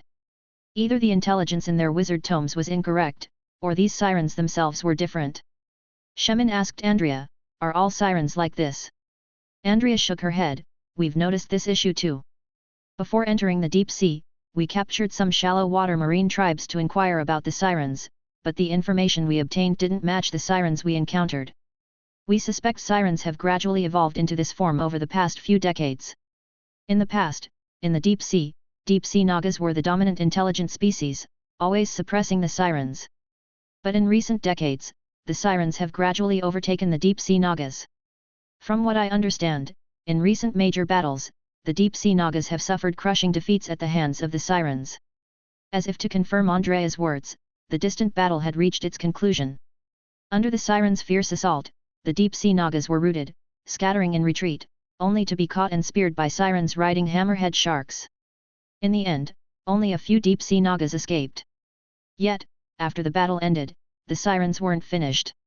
With a low horn sound, the sirens changed course, riding their hammerhead sharks toward the ship. Chapter 216. They're coming right for us. Corey squinted his eyes. Andrea, with a grim expression, said, both the deep-sea Nagas and the sirens consider the deep sea their territory and won't allow outsiders to enter. Attacking ships is common, and our 3 artificial islands under construction are frequently harassed by them. I see, Shemin said with a wry smile. It seems our neighbors aren't fond of us. Corey, with a cold demeanor, stated, hit them hard enough a few times, and they'll understand who not to provoke. Tagana and Flaming were already visibly eager to fight. Seeing this, Shemin smiled and said, "In that case, let's give it our all and gather some intelligence on the siren's strength." The team subtly looked to Shemin as their leader, so when he spoke, the others naturally had no objections and began preparing for battle. Andrea hesitated about whether to bring out the adamantine golems from below deck, but seeing Shemin and his group unfazed, she kept silent. The hammerhead sharks moved swiftly through the water, soon reaching the ship. Over a dozen sirens began to sing, their beautiful voices spreading across the sea, enveloping the ship in a strange wave. The remaining sirens quickly clambered up the ship's sides. Their hands and snake-like tails seemed to have suction abilities like octopus tentacles, allowing them to climb with remarkable agility. This was a common tactic used by sirens against ships.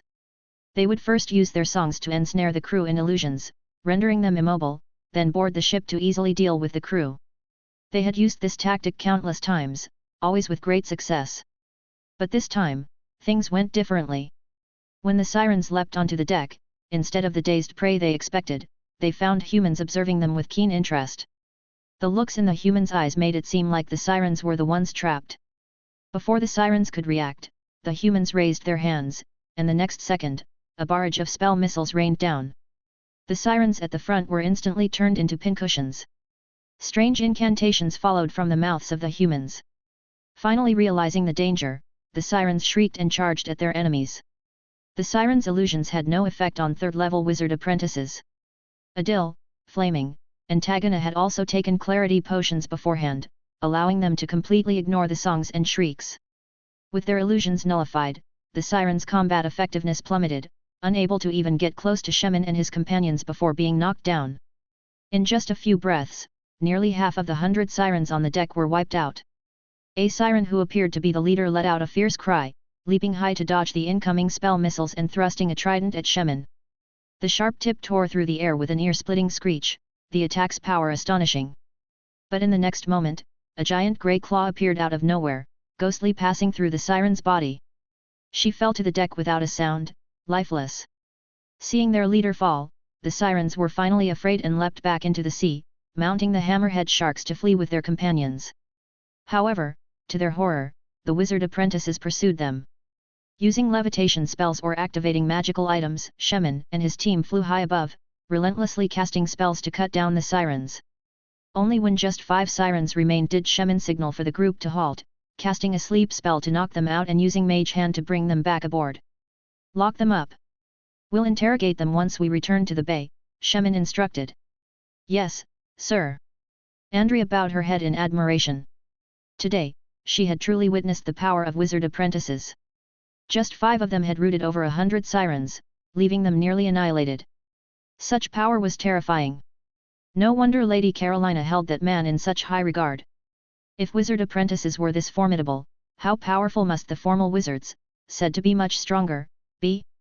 With the battle over, Shemin and his group decided to conclude their field observation and turned the ship around to head back. The Star Alliance had established 5 city-states in Rainbow Bay, arranged in an arc along the bay's edge, facing the sea. In the center, White Bay City served as the command center for coordinating the exploration of the Rainbow Sea and was governed by Andrea.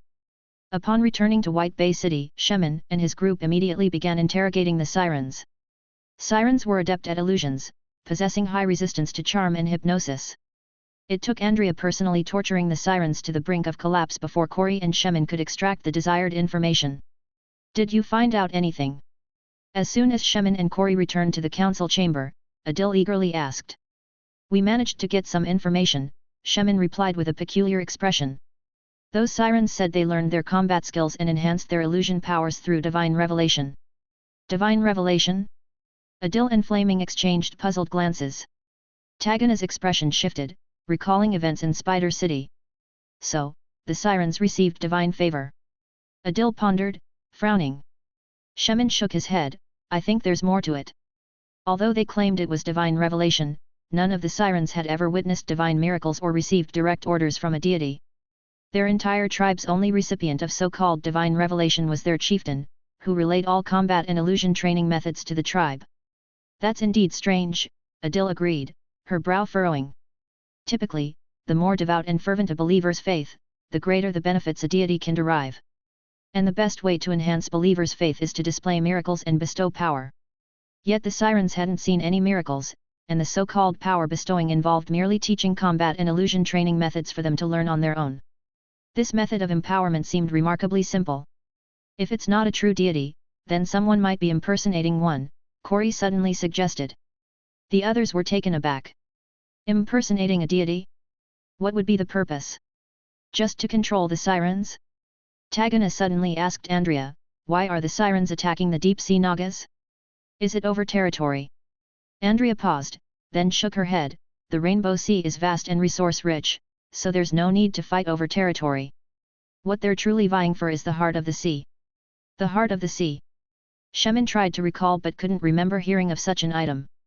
Andrea explained, the heart of the sea is the sea's essence, embodying its tranquil side. It has the power to repel sea monsters and calm storms and tsunamis. Placing one at the center of a sea area turns it into a safe haven, free from monster attacks and disasters. Generally, the more hearts of the sea a marine tribe possesses, the larger their territory and the easier it is for the tribe to grow. That's why the deep-sea Nagas and sirens often fight over each other's hearts of the sea. After Andrea's explanation, the group marveled at the concept. Who would have thought such a wondrous thing exists? Flaming mused, his expression shifting. If we could get a heart of the sea on board, we wouldn't have to worry about storms or sea monster attacks. Andrea smiled wryly, in theory, yes. But doing so would cause every marine tribe to desperately attack the ship to seize it. All marine tribes can sense the heart of the sea. Don't underestimate the heart of the sea's allure to marine tribes. Flaming smiled sheepishly. After some discussion, no one could devise a satisfactory plan. Seeing this, Shemin decided, I'll compile the information on the divine revelation and report it to the teacher. How to handle this will be up to them. Our priority is to help City Lord Andrea establish the 3 artificial islands and gain a foothold in the Rainbow Sea. The group exchanged glances and agreed. Half a month later, the support ships and puppets finally arrived at White Bay City. Accompanying the supplies were not only the Golem Legion but also the Runic Knight Corps. To Shemin's surprise, leading the force was Sean, the current commander of the Runic Knight Corps. Sean, why did you personally escort them? Lord Shemin, it's been a while. Sean bowed to Shemin before smiling and explaining, there's a special unit in this support team, so I came to oversee the situation. Shemin's interest was piqued. What kind of unit requires the commander's personal attention? Sean issued a command, and a knight quickly ran off. Soon, a squad of knights marched up to Sean and Shemin, awaiting orders. To Shemin's astonishment, these knights weren't mounted on black rock leopards or dragon antelopes, but on a subspecies of dragon with bright blue scales. Is this, a water dragon keen? Shemin asked, surprised. Indeed, Sean replied with a smile. By Lord Sunan's order, Dragon Forest has established pastures for water dragons, pterosaurs, and storm drakes. These water dragons are the latest batch, assigned to form a naval unit for the Runic Knight Corps, this Water Dragon Knight unit. However, as it's newly formed, the Water Dragon Knight unit currently numbers just over 100. That's impressive, Shemin remarked. Like the Dragon Antelope Knights, the Water Dragon Knight unit was clearly an elite force with individual legendary combat power. Over 100 legendary combatants. Such a force would significantly bolster the Star Alliance's combat capabilities in the Rainbow Sea, arriving just in time. What was there to be dissatisfied with? Shemin then proceeded to the port to inspect the support ships. Adil, Tagana, and the others were already at the port, curiously examining the vessels. Contrary to Shemin's expectations, he thought the magical ships developed by Starlight Academy would be exceptionally large, but upon seeing them, he found they were only slightly bigger than ordinary ships. They were comparable to some large sea vessels. However, the ships were entirely made of metal, their surfaces covered in intricate enchantment runes, gleaming with a cold, metallic luster in the sunlight, resembling steel behemoths at the harbor. Andrea was awestruck. It was her first time seeing ships made entirely of metal. Shemin and the others were less surprised, having seen the grandeur of structures like Dragon Skeleton Tower, making them more accepting of magical ships. The group boarded the ships. Inside, they discovered the ship's interior was surprisingly spacious, much larger than it appeared from the outside. So that's it, using spatial expansion technology, Flaming marveled. How much gold must it take to build such a magic ship? Sean grinned, the student who delivered the ships from Starlight Academy said these are Class 2 Type C magic ships, each costing about 150,000 gold. 150,000 gold. Flaming gasped. Shemin, Corey, and Adil remained unfazed. Having participated in the war to unify the underground world, they had seen countless high-cost puppets and were long accustomed to it. 150,000 gold was roughly equivalent to 3 adamantine golems, less than a third of a secret puppet's cost. Sean added, the student mentioned this magic ship is equipped with 10 magical cannons, powerful enough to obliterate first-ring legendary creatures, and a spell turret as the main cannon, capable of killing third-ring legendary creatures with one shot. Amazing! Flaming was awestruck. No wonder it costs 150,000 gold. Adil laughed, sounds like it consumes a lot of magic stones. Tagana suddenly asked, you mentioned this is a Class 2 Type C magic ship. Does that mean there are higher-level magic ships? Sean nodded, yes, magic ships are divided into 3 levels. The lowest level, Class 1 magic ships, are small vessels focusing on mobility, prioritizing agility and speed. Next are Class 2 magic ships, medium-sized vessels with powerful long-range offensive capabilities, capable of transporting a certain number of troops. The highest level is Class 3 magic ships. Well, Starlight Academy hasn't built any yet, but according to them, these ships' most notable feature is their ability to fly. Flight capability. The eyes of the wizard apprentices present lit up. With flight capability, ships would have far more freedom at sea, with little fear of sea monster attacks. Coupled with powerful long-range strikes, they'd be virtually invincible sea fortresses. What a pity! If we had 3 Class 3 magic ships stationed above the artificial islands, we wouldn't fear the deep-sea nagas or sirens. We could kill them all. Flaming lamented. The group agreed wholeheartedly. Shemin asked, how many magic ships are in this support? 12 Class 1 magic ships, 3 Class 2 magic ships. Shemin nodded approvingly. With this fleet's support, guarding the artificial islands and exploring the sea would be much easier, no longer as passive as before. As they toured and conversed, they unknowingly arrived at a cabin door. Sean pointed to the cabin, the new puppets are inside. Chapter 217. New puppets. The group was intrigued by the mention of new puppets. Flaming, unable to contain his curiosity, was the first to step forward and open the cabin door. With a hiss, the metal door slid open, revealing the interior of the cabin. Inside the spacious hall stood a formation of giant puppets, arranged in neat rows, exuding a rhythmic beauty. These puppets resembled metallic octopuses, their bulky bodies surrounded by a dozen long, coiling tentacles, each ending in a sharp, blade-like tip that gleamed with a chilling, cold light. Octopus-shaped puppets, hey! Shemin had a sense of realization that was both unexpected and logical. The Rainbow Sea was home to octopus-like sea monsters, making this shape ideal for underwater operations. Moreover, the tentacles seemed to promise formidable offensive capabilities. The octopus form was indeed one of the optimal shapes for combining underwater mobility with attack potential. There are 500 octopus puppets here, each with the power of a first-ring legendary creature.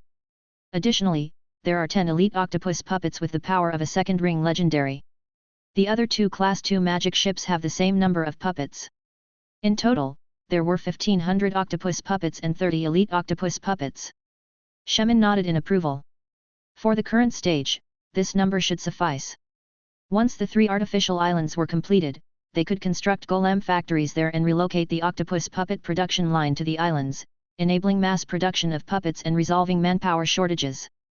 Since the reinforcements have arrived, there's no time to lose. Let's set out for the artificial islands today. In the Wizard Tower's plantation, Sunan carefully used Mage Hand to manipulate a special liquid made of rare metals and gems, drawing the final line of a pattern on the ground. As the lines connected to form a closed loop, the entire magic array flashed with a silver brilliance, emanating an indescribable and mysterious aura. Done. Sunan exhaled a long breath, a smile crossing his face. The plantation's magic array was complete, all that remained was to plant the magical flora. In terms of growth environment, the higher energy particle concentration and the presence of the magic array made the Wizard Tower's plantation superior to Dragon Forest's Zone 2. The latter's only advantage was its size. Rare magical plants can be moved to the plantation, while those of lesser value can remain in Dragon Forest's Zone 2. Sunan turned and waved to Tia, who was wandering nearby. Tia. Hearing Sunan's call, the elegant and beautiful fairy queen happily flew over. Sunan, have you finished your work? Yes, the magic array is set up. Once the magical plants are transplanted, it will be ready. Sunan gently stroked Tia's delicate face with his fingertip, the girl showing an expression of enjoyment. Tia, I'll need you to summon more of your kin. No problem, Tia agreed cheerfully. Many of my kin are eager to come here. Most fairies dream of managing their own garden, and the plantation perfectly fulfills that desire. Coupled with Sunan's generosity and ample rewards, the fairies lived happily here, making their kin back home quite envious. After playing with Tia for a while, Sunan left the plantation and returned to the control center. Unit 1, scan the current status of the wizard tower. Command received, beginning scan. Scanning. Scan complete. A three-dimensional panoramic model instantly appeared before him. Wizard Tower, Starlight. Level, Small, Construction Progress 37.22%. Current remaining energy, 93.82%. Intelligent Assistant Life, Tower Spirit Unit 1.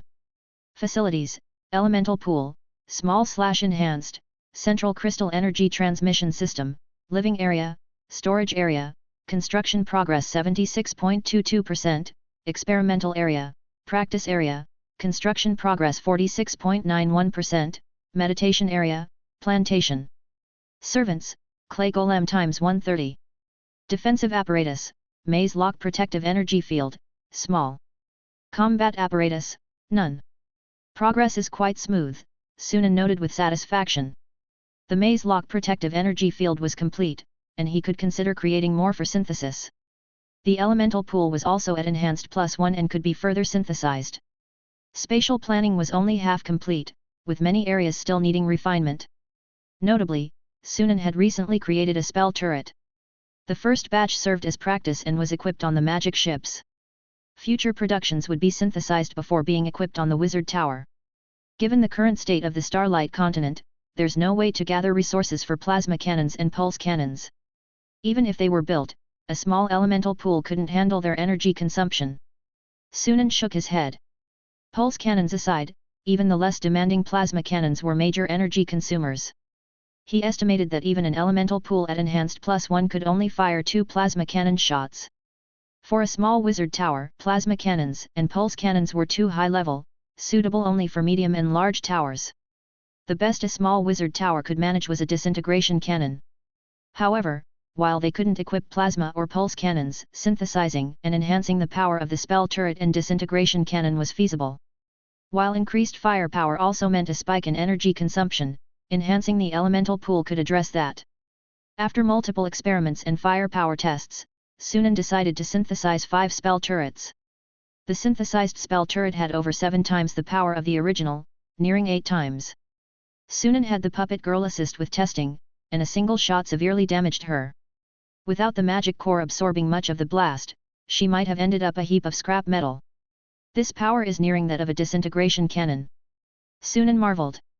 Even a first-level gaseous wizard would face severe injury or death after a few hits from the spell turret.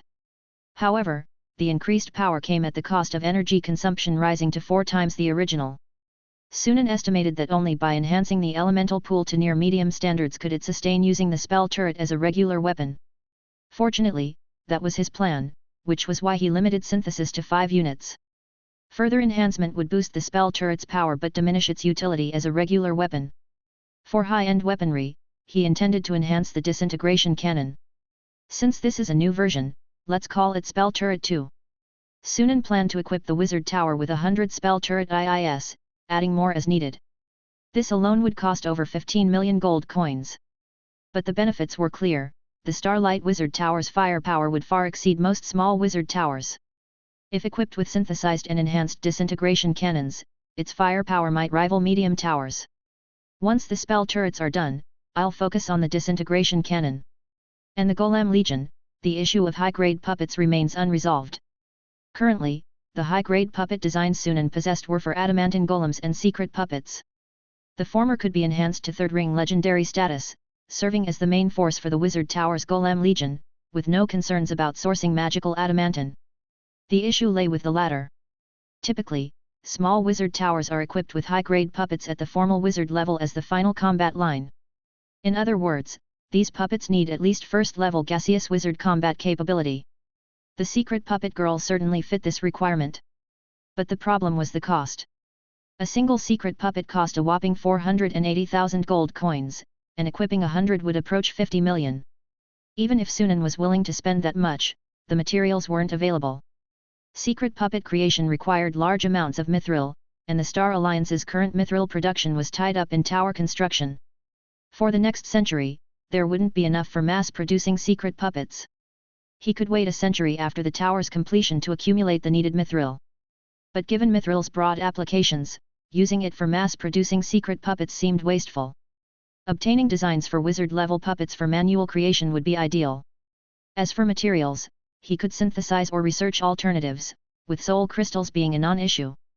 There are a lot of problems to solve, Sunan rubbed his forehead. Building a wizard tower in an elemental desert under planar lockdown was indeed a daunting task. But considering the benefits post-completion, these issues were minor. Leaving the control center, Sunan returned to his study. Having been engrossed in tower construction for months, he hadn't reviewed recent reports. There seemed to be no major issues with the Star Alliance and the Starlight Empire. However, he was curious about the situation in the Rainbow Sea. Upon returning to his study, Sunan suddenly sensed a powerful energy wave emanating. That direction, it's Starlight Academy. Sunan vanished from his spot, reappearing over Starlight Academy. The students, with their lower power levels, hadn't sensed the energy wave, and the academy remained peaceful as usual. Soon, the Scepter, Rose, and other mentors, including Fasado, joined Sunan. Since the introductions by the Scepter and Rose, Starlight Academy had recruited 3 more third-level wizard apprentices as mentors. With Shemin and Kori accepting mentor positions, the academy now boasted double-digit mentor numbers, alleviating pressure significantly. It must be the Traveler, the Scepter said. He's been in seclusion for years, it's about time he emerged. Rose added, looks like his semi-elemental transformation succeeded. Sure enough, a figure soon shot into the sky, rapidly approaching them. It was the long-unseen Traveler. Compared to before his seclusion, the Traveler's aura was calmer, yet subtly vibrant, like a thriving forest. As he hovered in mid-air, he seemed to blend into the very world around him. Signs of successful semi-elementalization. And from his aura, it was clear he had chosen the wood element. Congratulations, Sunan smiled, offering his congratulations. The others quickly followed suit, extending their felicitations. The Traveler, beaming, graciously thanked them all. After a brief exchange, Fasado and the others excused themselves, leaving Sunan, Rose, and the Scepter, who were more familiar with the Traveler, to stay. How does it feel? Rose asked, her eyes bright with curiosity. She intended to pursue semi-elementalization next, and the Traveler's experience could offer valuable insights. The Traveler, candidly, shared, it's quite good. My sensitivity and control over plant-based energy particles have noticeably improved. As for the exact lifespan extension, I'm not sure yet, but it's definitely around 40 to 50 years.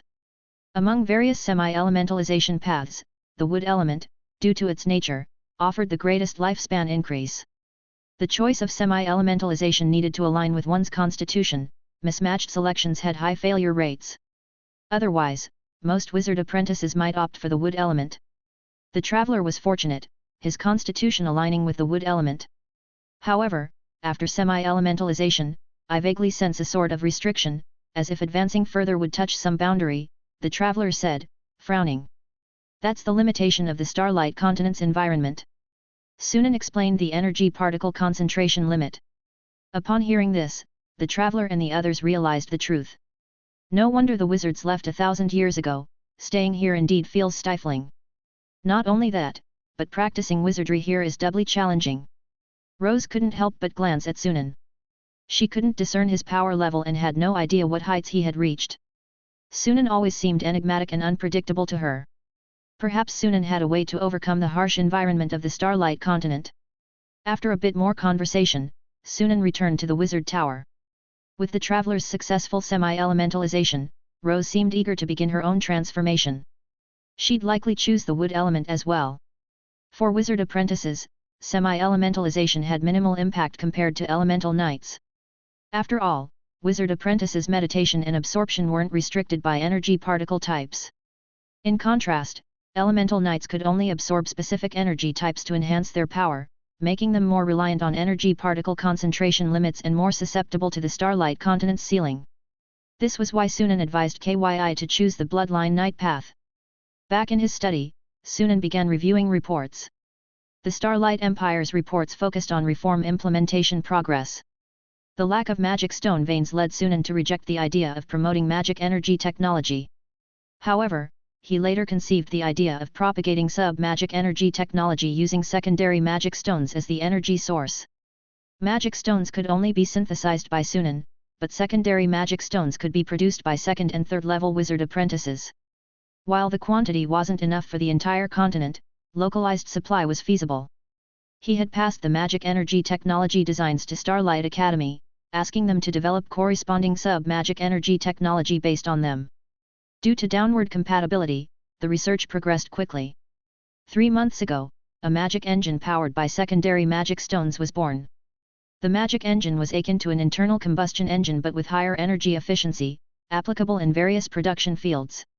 Chapter 218. The Starlight Continent represents the Star Alliance's baseline. The higher the baseline, the better the Star Alliance can develop.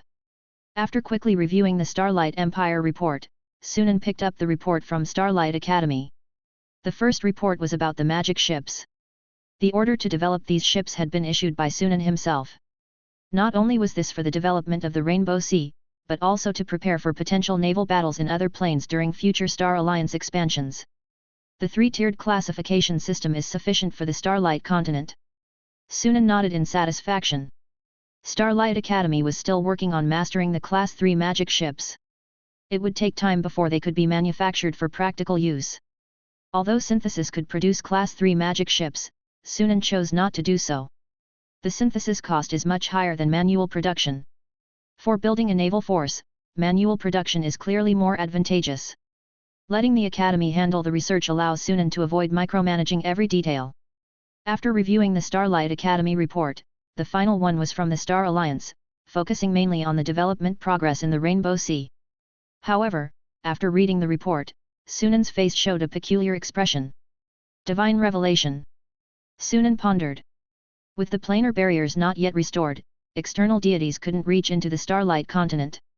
The previous incident with the spider goddess was an exception, facilitated by the dark magic tree in the Black Forest. Could there be another dark magic tree in the Rainbow Sea? The possibility existed but wasn't high. Sunan believed the so-called divine revelation was a guise by some creature, attempting to manipulate the sirens for some purpose. How intriguing! Sunan's eyes gleamed. With Falling Star City located within the Rainbow Sea, and now a supposed divine revelation occurring, it was difficult not to connect the two. Regardless of whether they were related or whether it was a true deity, he couldn't allow any entity to cause trouble on his territory. The truth could be uncovered by capturing and interrogating the Siren Chieftain. With a plan in mind, Sunan made a note on the report, instructing it to be relayed to Rainbow Bay. While Sunan's orders were en route to Rainbow Bay, war had already erupted between the Star Alliance and the marine tribes. On the day the magic ships and octopus puppets arrived in Rainbow Bay, Shemin and his team led reinforcements to the artificial islands. Due to the distance between the 3 artificial islands, they decided to first secure Coral Island, the one with the fastest construction progress. The name came from the vibrant coral reefs located 4 or 5 kilometers from the island. These corals were rare materials used in potion making. This was the primary reason the Star Alliance chose this location for land reclamation, easing the collection of these reefs. In the Star Alliance's plan, Coral Island was projected to cover 1,500 to 2,000 square kilometers. However, due to interference from the deep-sea Nagas and Sirens, Coral Island had only reached about 200 square kilometers. The group unanimously decided to complete Coral Island first before focusing on the other 2. Once Coral Island was completed, the Golem Legion could move in and establish robust defenses. At that point, even if the deep-sea Nagas and Sirens attacked, they'd gain nothing. Given the limited number of support magic ships, it made more sense to concentrate forces on one island rather than spread them thin across 3. This way, they could actively counterattack rather than merely defend. Their strategy proved correct. On the 5th day of the reinforcements' arrival at Coral Island, the deep-sea Nagas and Sirens attacked again. 5 Class 1 magic ships patrolling the waters around Coral Island were the first to spot the approaching sea monsters.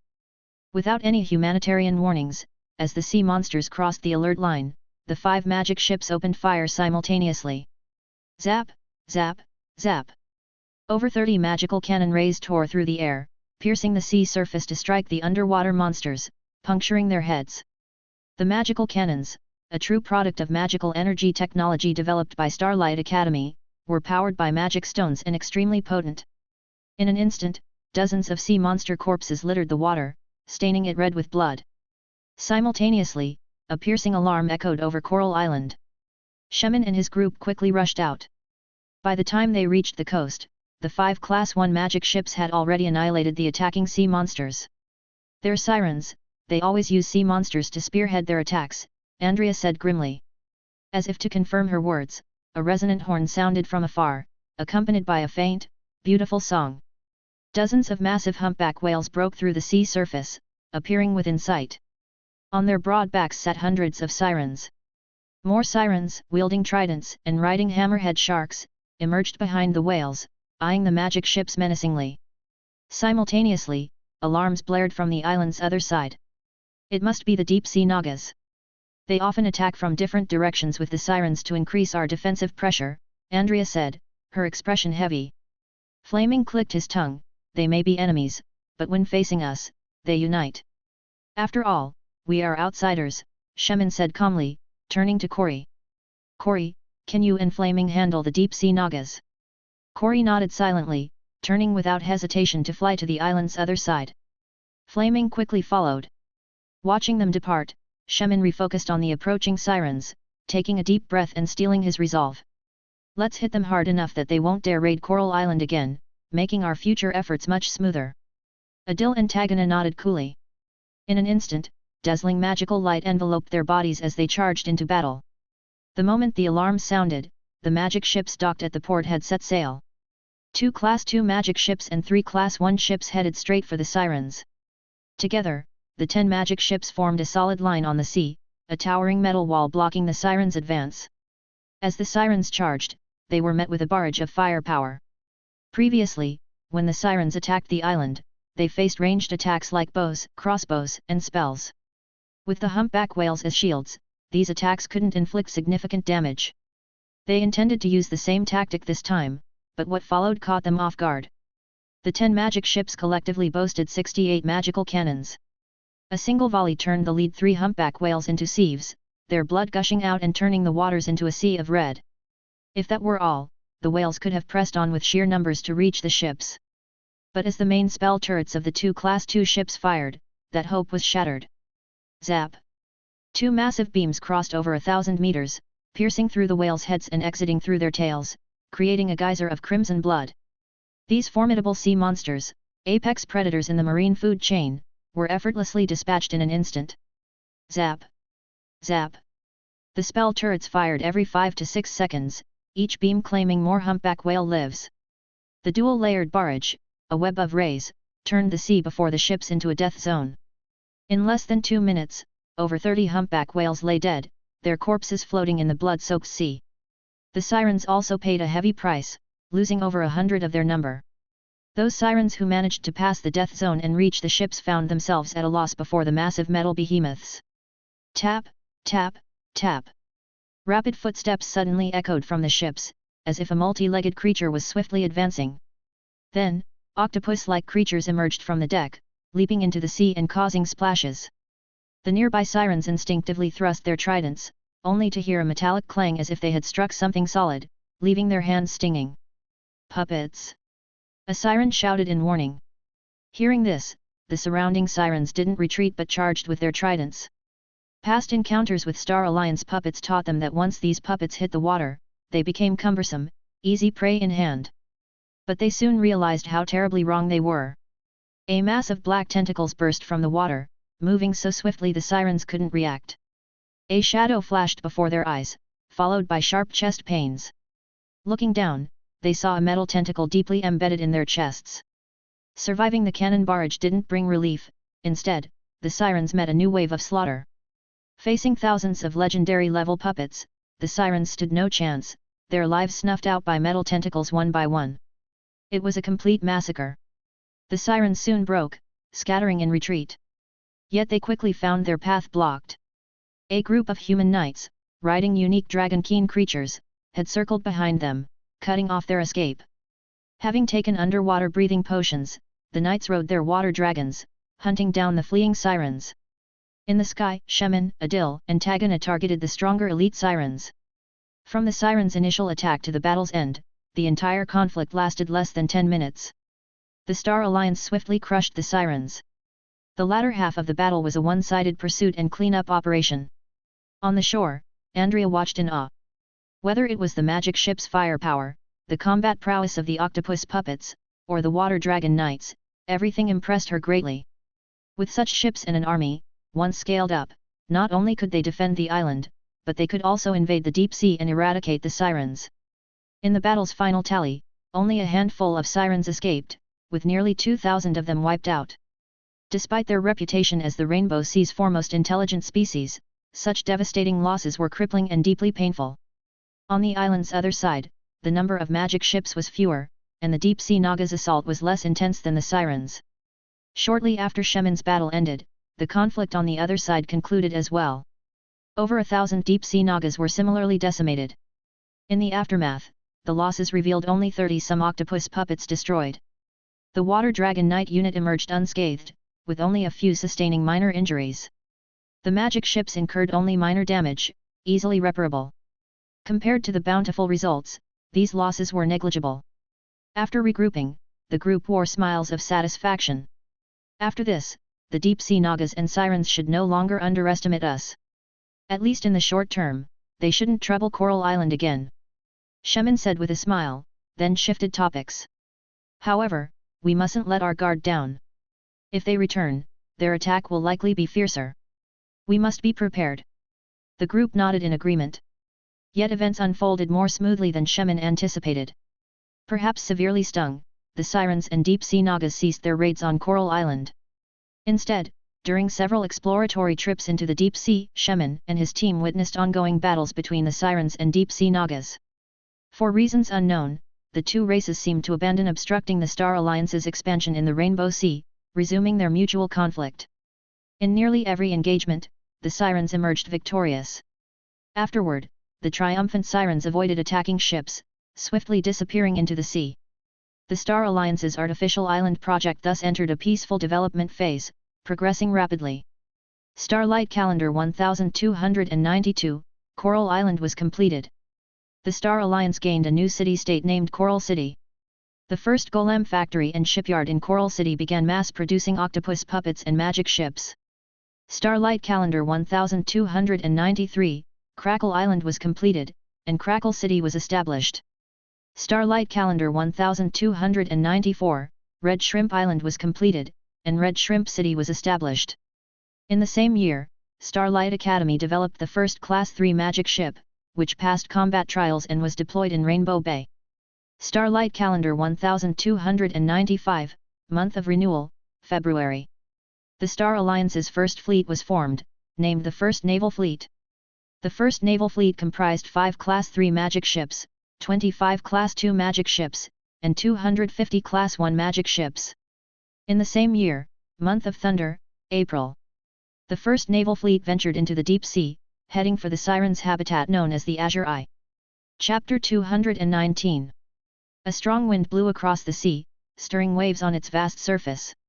In the middle of the ocean lay a sea area with a deeper hue, resembling a sapphire embedded in the water.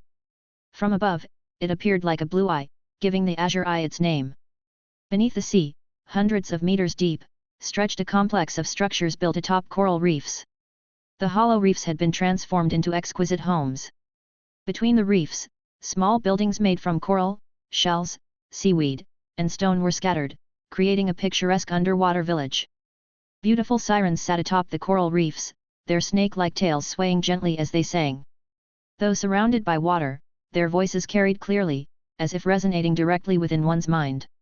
At the center of this complex was a grand palace, towering above the surrounding buildings, enhancing its majestic presence. More astonishing was the absence of water around the palace, forming an air-filled bubble-like area, 100 meters in radius, as if an invisible force pushed the sea away. Inside the depths of the palace, in a spacious hall, the light from whale oil lamps illuminated the entire room. Aida knelt before a long table, her posture reverent as she chanted strange syllables. As the melodious sound spread, strands of starlight appeared out of nowhere, crisscrossing and forming the outline of a book on the table, which then materialized. It was a large book, floating in mid-air, its pale green cover facing downward, shimmering with a cold metallic sheen, adorned with a white jade gardenia. An invisible hand turned the book's pages, revealing a black vortex at the center of one page, slowly expanding until it covered the entire surface. A cold female voice emerged from the vortex. Aida, it's 2 months until the annual audience day. Why summon me early? Aida bowed her head, replying respectfully, Honored One, our tribe faces an unprecedented crisis. We implore you to save us. Crisis? The cold voice grew slightly sharper. Explain in detail. Yes, Honored One.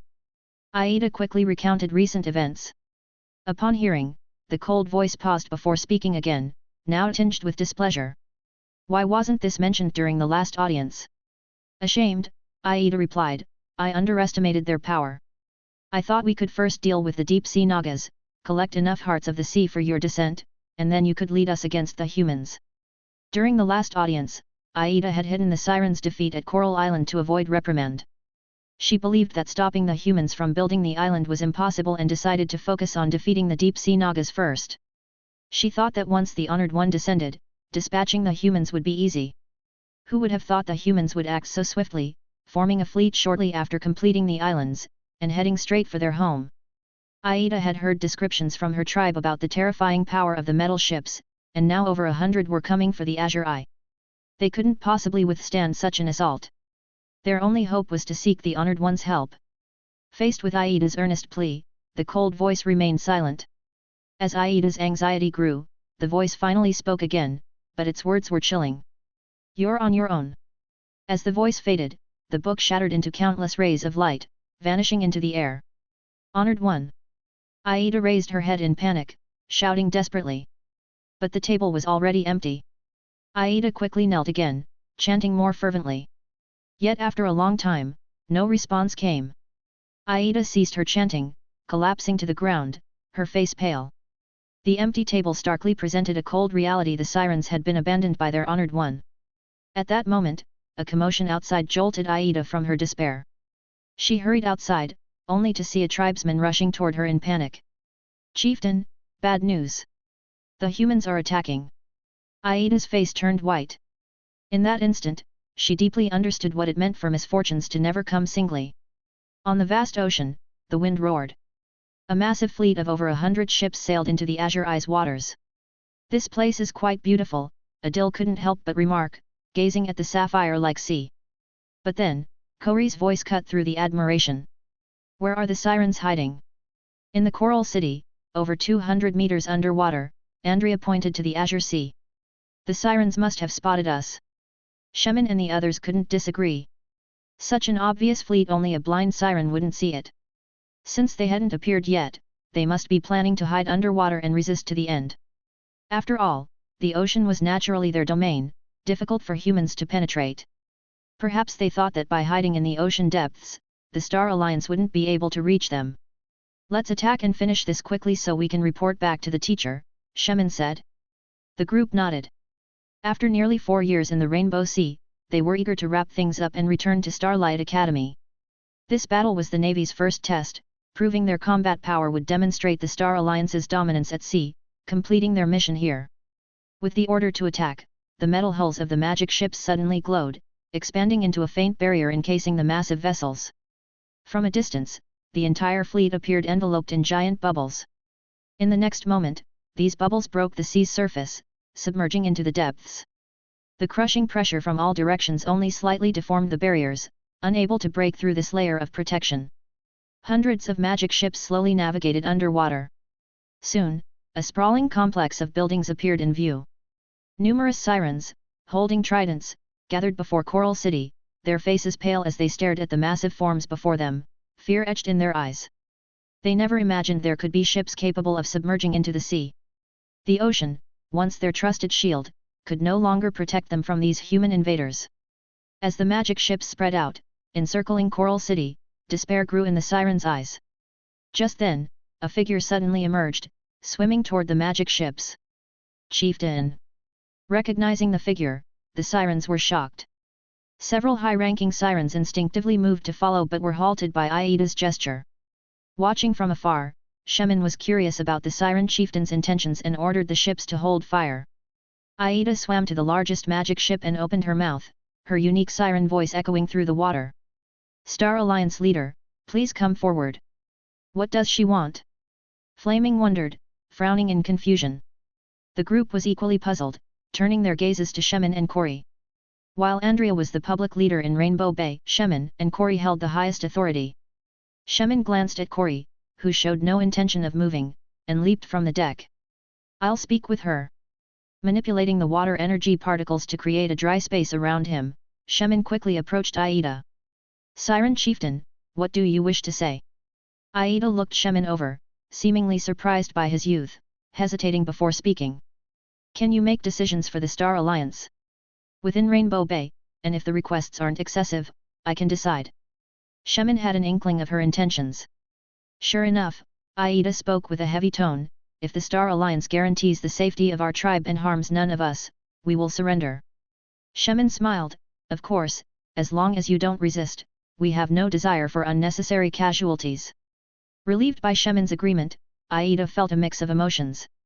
Abandoned by their honored one, the sirens couldn't resist the Star Alliance's power, surrender was their only option. The anticipated battle didn't erupt, saving much effort. Andrea was tasked with arranging the sirens' situation, while Sunan and his team took Aida back to Rainbow Bay aboard a Class 1 magic ship, then quickly teleport back to Dragon Forest. Half an hour later, Aida found herself in a reception room, meeting the true leader of the Star Alliance. Sit. Sunan gestured to the sofa opposite. Aida nervously sat down. On the way, Sunan had informed her that his teacher, the Star Alliance's leader, wanted to see her. Seeing him in person, Aida's innate siren sensitivity to aura made her acutely aware of the powerful pressure emanating from him. What puzzled her even more was that this pressure felt somewhat similar to their honored ones. Has the siren tribe truly received divine favor? Sunan asked directly, getting to the point. Aida hesitated before shaking her head. I'm not sure anymore. Before the Star Alliance fleet arrived, she had unwavering faith in the honored one, believing that she was the legendary deity, a blessing to the siren tribe. But a deity should be omnipotent. Could a deity who abandons believers in crisis truly be a deity? Aida was filled with confusion and doubt. Seeing Aida's changing expressions and considering the siren's surrender, Sunan quickly deduced the truth, a knowing smile forming. It seems you've been abandoned by your deity. Before Aida could respond, Sunan continued. Tell me how you encountered this deity. Aida sighed, speaking softly. The deity's appearance dated back 50 years. During a major battle with the deep-sea Nagas, the deity intervened, stirring waves and storms to defeat the Nagas, allowing the sirens to survive and turn the tide. When Aida thanked the deity and asked for a name, the deity claimed to be the sea goddess, sealed over 10,000 years ago and only recently awakened. Before being sealed, the sirens had been her followers, so upon awakening and seeing them nearly wiped out by the Nagas, she intervened. Hearing this, Sunan immediately knew the sea goddess was a fake. Not only had there never been a sea goddess on the Starlight continent, but even if there had been, she would have been captured from another plane by wizards.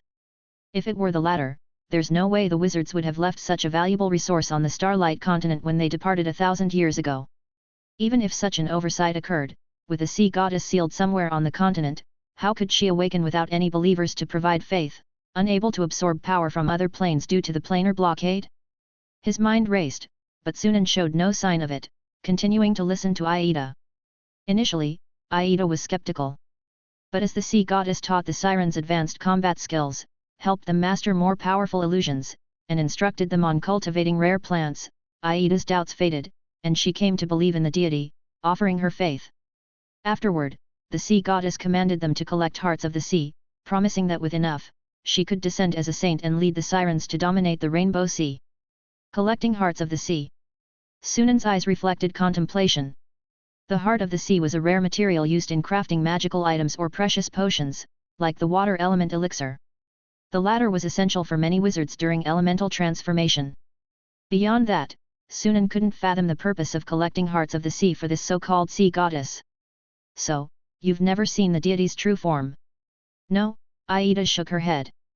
The honored one said she had just awakened and was at her weakest, only able to remain conscious for a short time each year, arranging an annual audience day. During these audiences, she appeared to me only as a book. Chapter 220. It seemed that no more concrete information could be gleaned from the sirens. Sunan felt a bit disappointed. The only valuable takeaway was confirming that their so-called deity wasn't a true god. In fact, the entity's manipulation of the sirens resembled more the work of a wizard. That being said, Sunan wasn't overly concerned. With the sirens having surrendered, the deep-sea Nagas would soon fall to the Star Alliance's might. At that point, most of the hearts of the sea would be under the Star Alliance's control. If the mysterious figure desired a significant quantity of these hearts, they would inevitably have to engage with the Star Alliance again. Having extracted what he could from the conversation, Sunan lost interest in continuing. He reassured Aida with a few words before having her sent back to Rainbow Bay.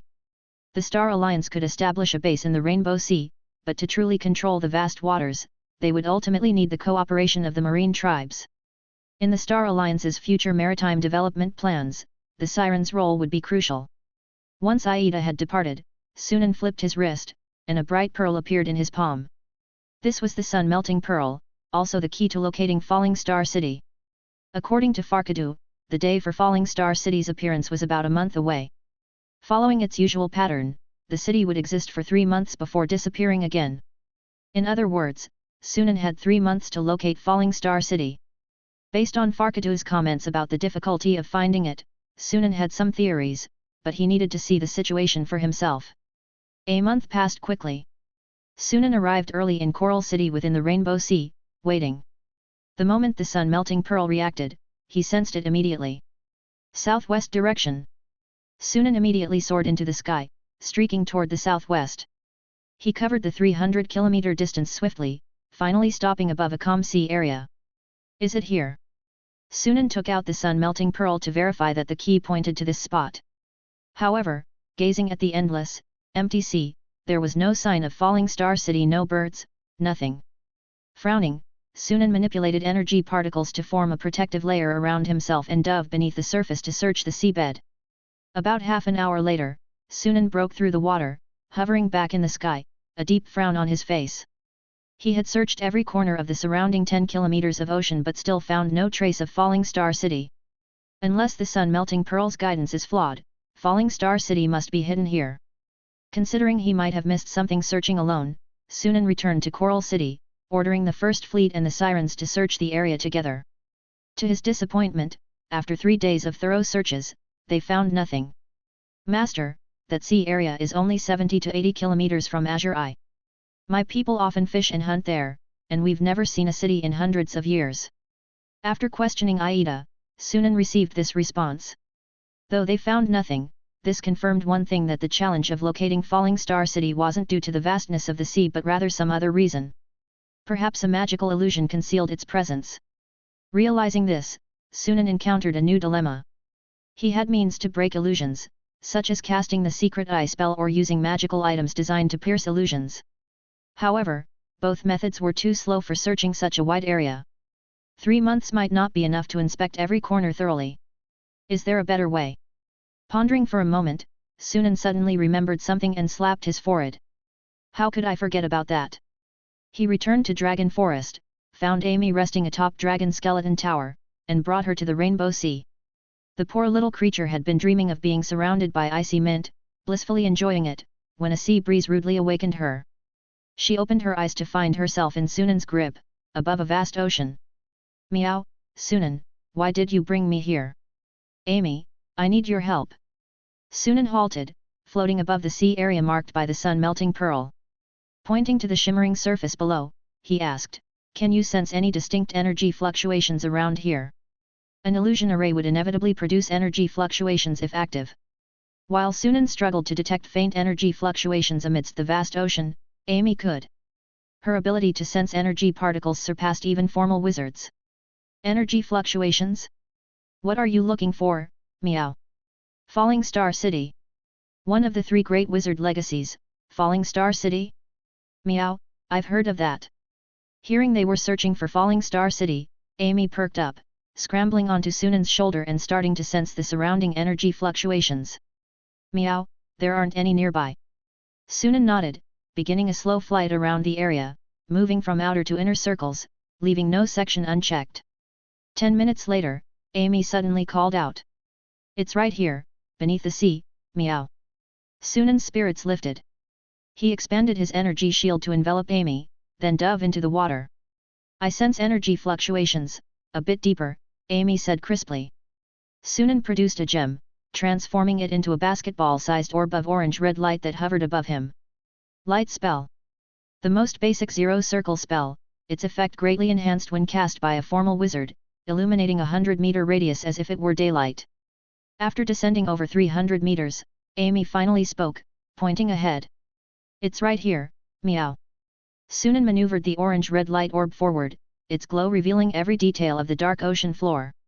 Yet, apart from some rocks, there was nothing else. How strange, meow. I definitely sensed energy particle fluctuations. Amy pressed her fluffy paws against her head, puzzled. It's probably concealed by an illusion. Sunan cast Secret Eye. This third circle spell allowed him to perceive magical auras. While it couldn't directly break illusions like true sight, it could locate objects with energy particle fluctuations. As a faint blue light flickered in Sunan's eyes, a vague door appeared in his vision. Found it! A smile of delight appeared on Sunan's face. The door stood 2 meters tall and about a meter wide, just large enough for 2 people to pass through side by side. Trying to find such a small door in the vast, dark sea using Secret Eye would have taken ages.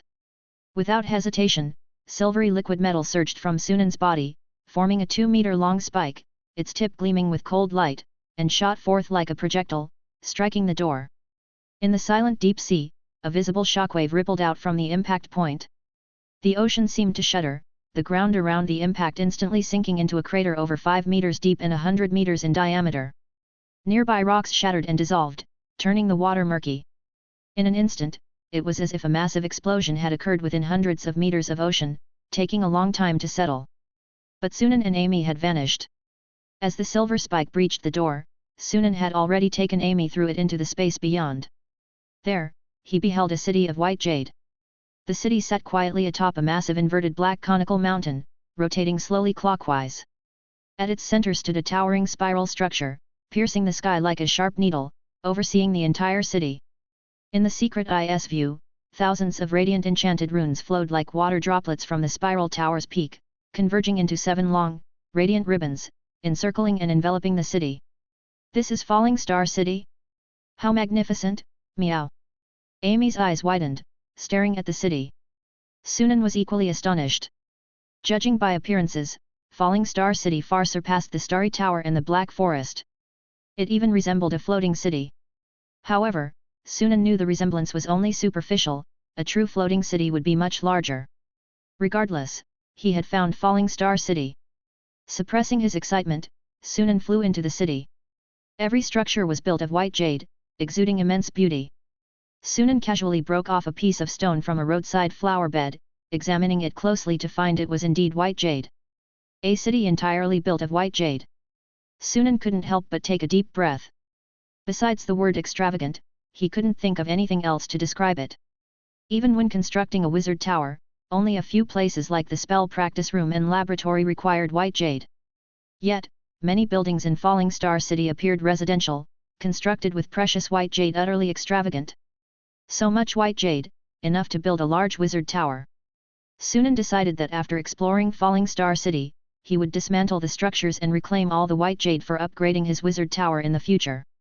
Navigating through streets and alleys, Sunan and Amy soon arrived at the base of the central spiral tower.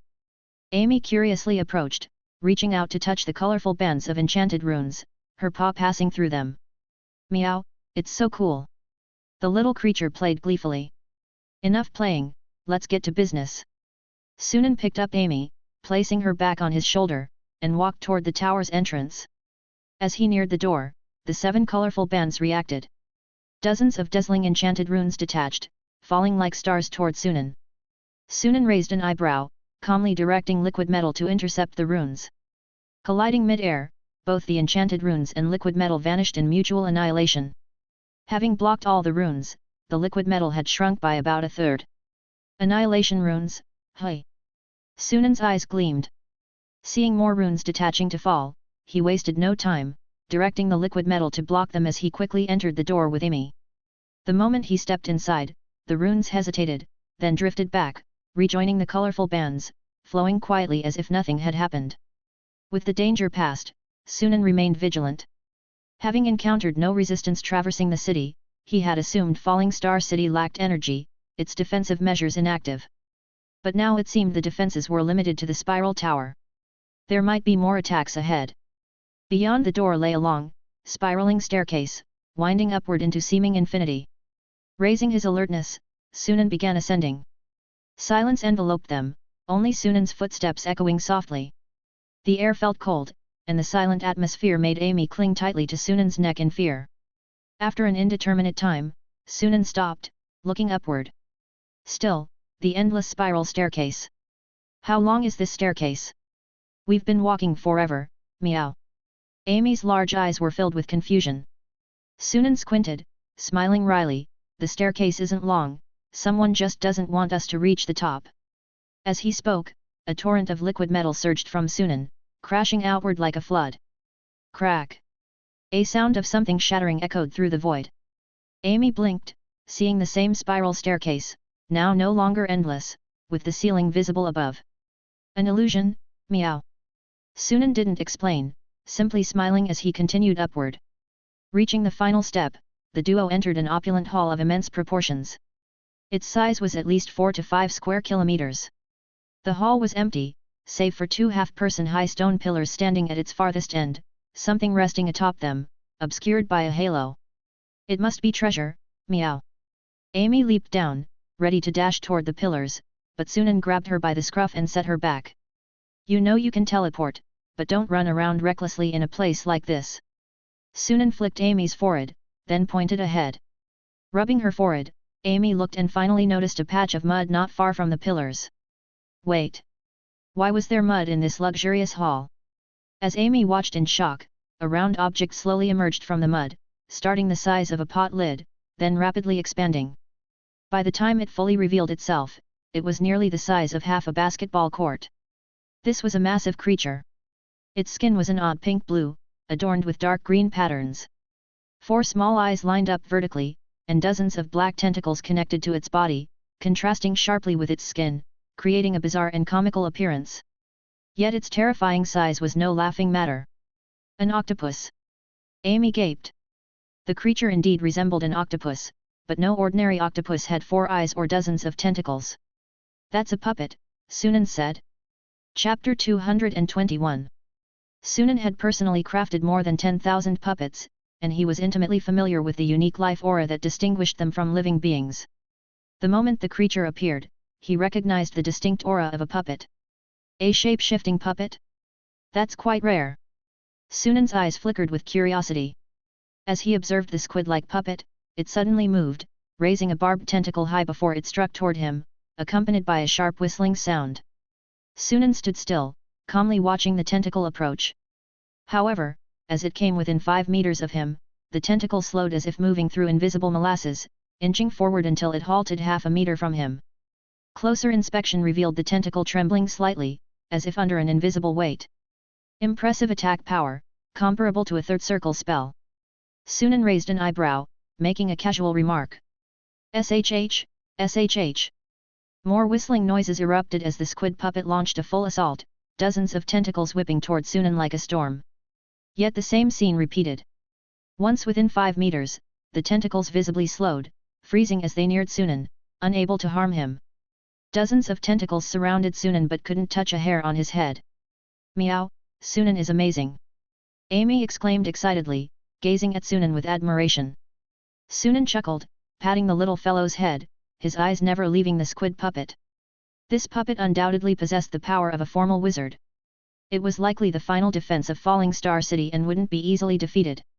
As if to confirm his thoughts, the tentacles suddenly glowed with various magical lights. Lightning and flames danced on the tentacles, ice and acid sprayed forth, and the barbs glowed a ghostly blue.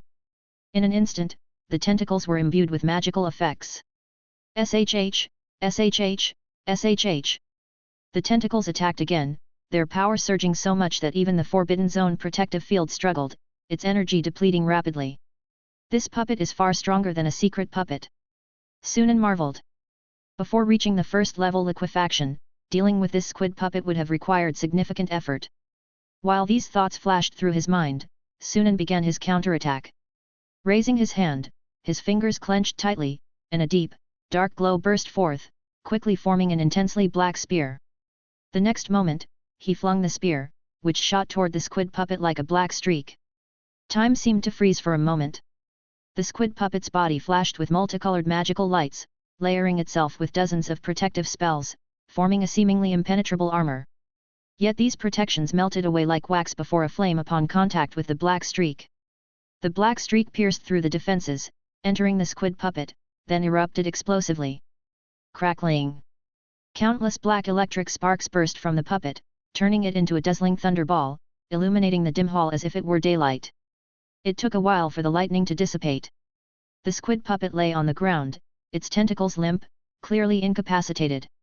Its occasional twitches indicated the puppet wasn't completely destroyed. Quite resilient. Sunan praised. After reaching first level liquefaction, his mental strength had surged, allowing him to enhance black lightning, increasing its power by at least 50 to 60%. Even the secret puppet girl couldn't withstand a direct hit from black lightning. The squid puppet had taken a direct hit and was only severely injured, not destroyed. Its constitution was indeed formidable. Sunan hesitated, deciding to keep the squid puppet for research. Perhaps it could inspire stronger puppet designs. He released 2 secret puppet girls to guard the squid puppet, then proceeded deeper into the hall. This was the tower's top level, the core of Falling Star City. With such a powerful puppet guarding it, the items on the 2 stone pillars were likely of great value. Reaching the pillars, Sunan encountered no further obstacles. As he suspected, the squid puppet was indeed Falling Star City's final defense. The halo around the pillars was a protective array, which Sunan easily dispelled, revealing the items atop the pillars. A book and a crystal clear orb. The book was 2 to 3 times the size of a regular book, with a pale green cover that shimmered with a cold metallic sheen, adorned with a white jade gardenia exquisitely crafted. Sunan sensed the dense energy particles within the book, indicating it was a magical item. The orb, about the size of a fist, glowed brilliantly, its interior dotted with countless star-like points, reminiscent of a starry sky. Upon closer inspection, the points were actually tiny enchanted runes. To Sunan's surprise, he sensed the orb's energy flowing in a way he couldn't comprehend, seemingly connecting to the entire tower. A realization dawned on him. This orb might be the power source for the tower, or even all of Falling Star City.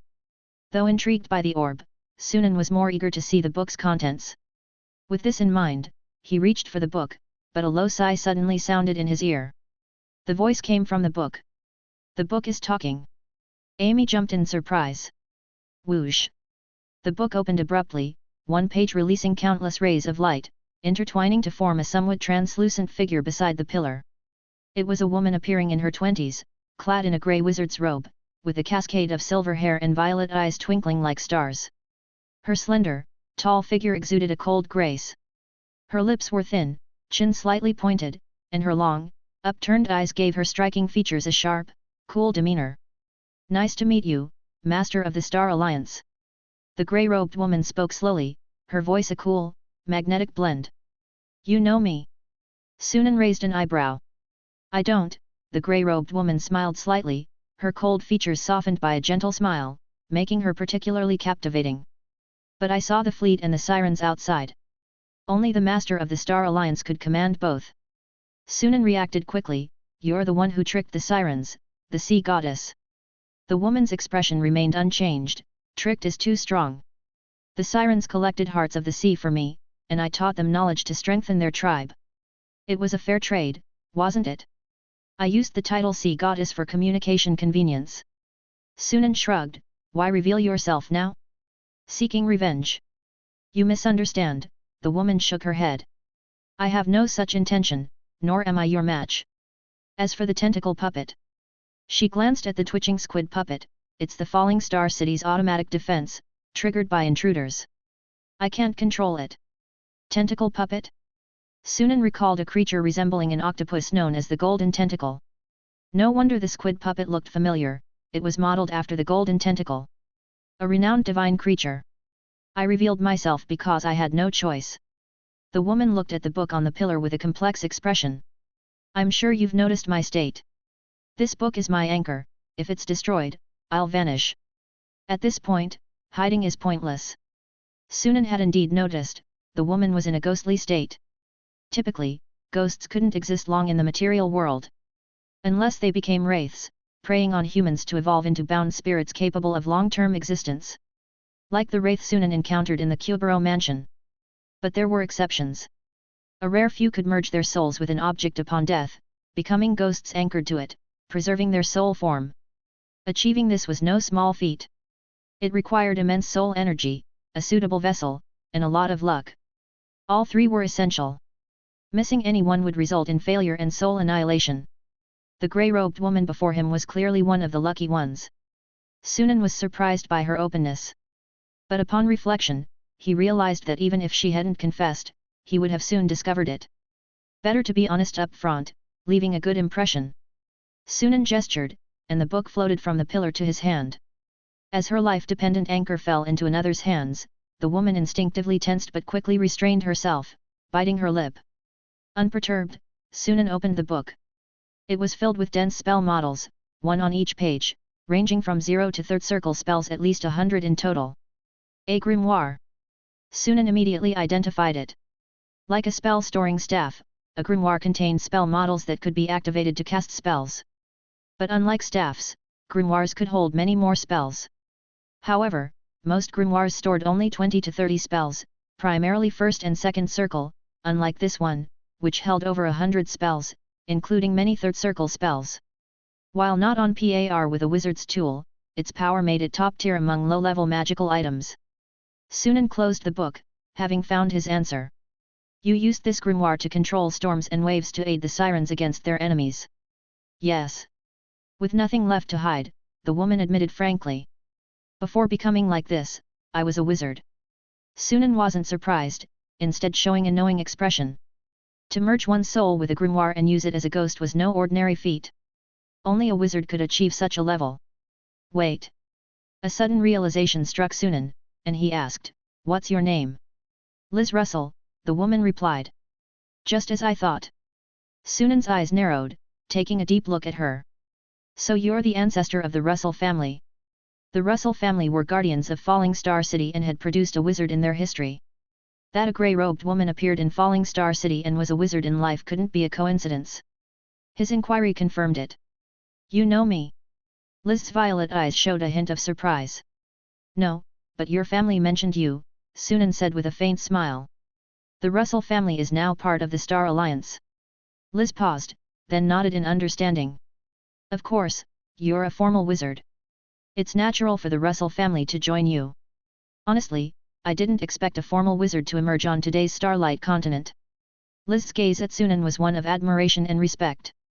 She had witnessed the era of elemental scarcity and knew how much talent and effort were needed to become a wizard in such conditions.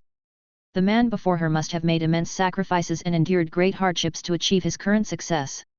That's why she revealed herself upon discovering he was a wizard. In today's Starlight continent, only he might help her achieve her goal. I'm more curious about why you are in this state and what Falling Star City is about, Sunan said, steering the conversation. Liz hesitated, then asked, do you know the origin of Falling Star City? Left by wizards 1,000 years ago. Yes, but also no, Liz nodded, then shook her head. Have you heard of the Starfall Society? The Starfall Society? Isn't it extinct? Sunan glanced at Liz. You were a member. Liz froze, genuinely shocked. The Starfall Society was a wizard organization from 1,000 years ago. Sunan shouldn't have known about it. She had asked casually, prepared to explain, but Sunan already knew of the Starfall Society. And he knew it was extinct. Who was this man, really? Chapter 222. How do you know about the Starfall Society? Liz stared at Sunan with a curious expression. I read about it in some ancient texts, Sunan replied nonchalantly. The Starfall Society wasn't particularly renowned among the various wizard factions, barely considered a third-rate power. Their only notable trait was their exceptional skill in crafting alchemical creations. Thinking about this, Falling Star City was likely a creation of the Starfall Society. In Sunan's memory, the Starfall Society had collapsed due to internal strife. Could it have been because of Falling Star City? Seeing that Sunan didn't elaborate, Liz didn't press further. She sighed and said, "Yes, I was a member of the Starfall Society, and Falling Star City was created by our organization." After a moment's hesitation, she decided to speak frankly.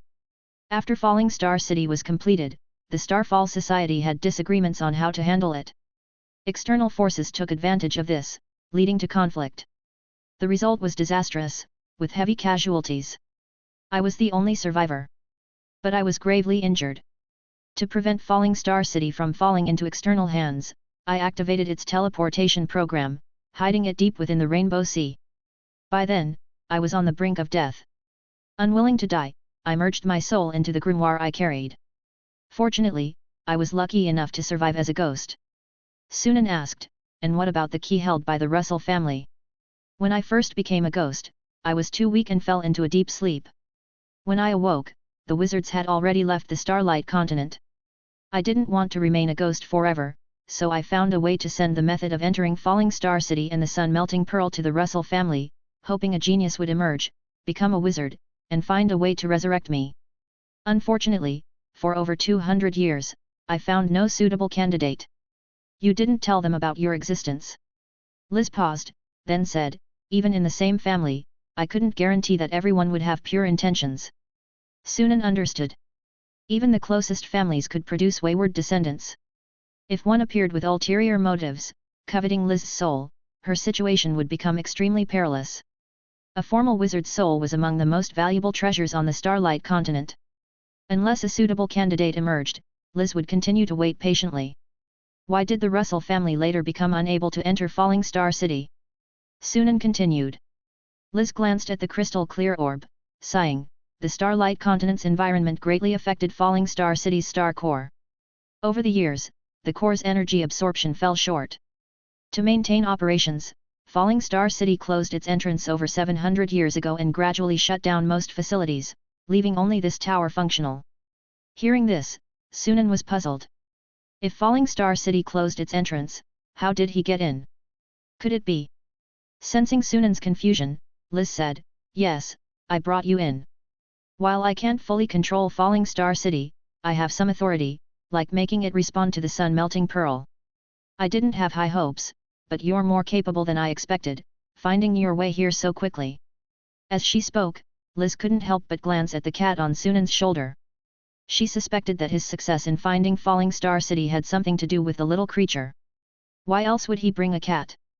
The small thing seemed to lack any combat ability. Noticing Liz's gaze, Amy shrank back behind Sunan's neck. "You communicated with the sirens in the same way?"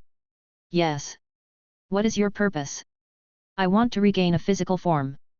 Liz emphasized, "A body that will allow me to continue on the wizard's path." Sunan frowned. If it were merely about regaining a physical form, even as a ghost, it wouldn't be too difficult for Liz. A body of a legendary knight's caliber could accommodate a wizard's soul. After fighting the deep-sea Nagas for so long, a suitable corpse could surely be found. However, reviving in such a manner would cause a significant decline in Liz's power. Maintaining a third circle wizard apprentice level would be fortunate, and further advancement would be out of the question. Moreover, her lifespan would drastically decrease.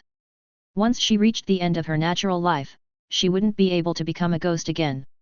With so many drawbacks, Liz's reluctance to choose this method was understandable. But creating a body perfectly compatible with a wizard's soul was no simple task. "I haven't delved into this field, so I can't help you," Sunan shook his head. "I have a method for reshaping a body, but I'm missing the materials." Sunan's interest was piqued. Like Hearts of the Sea. Hearts of the Sea were essences of oceanic power.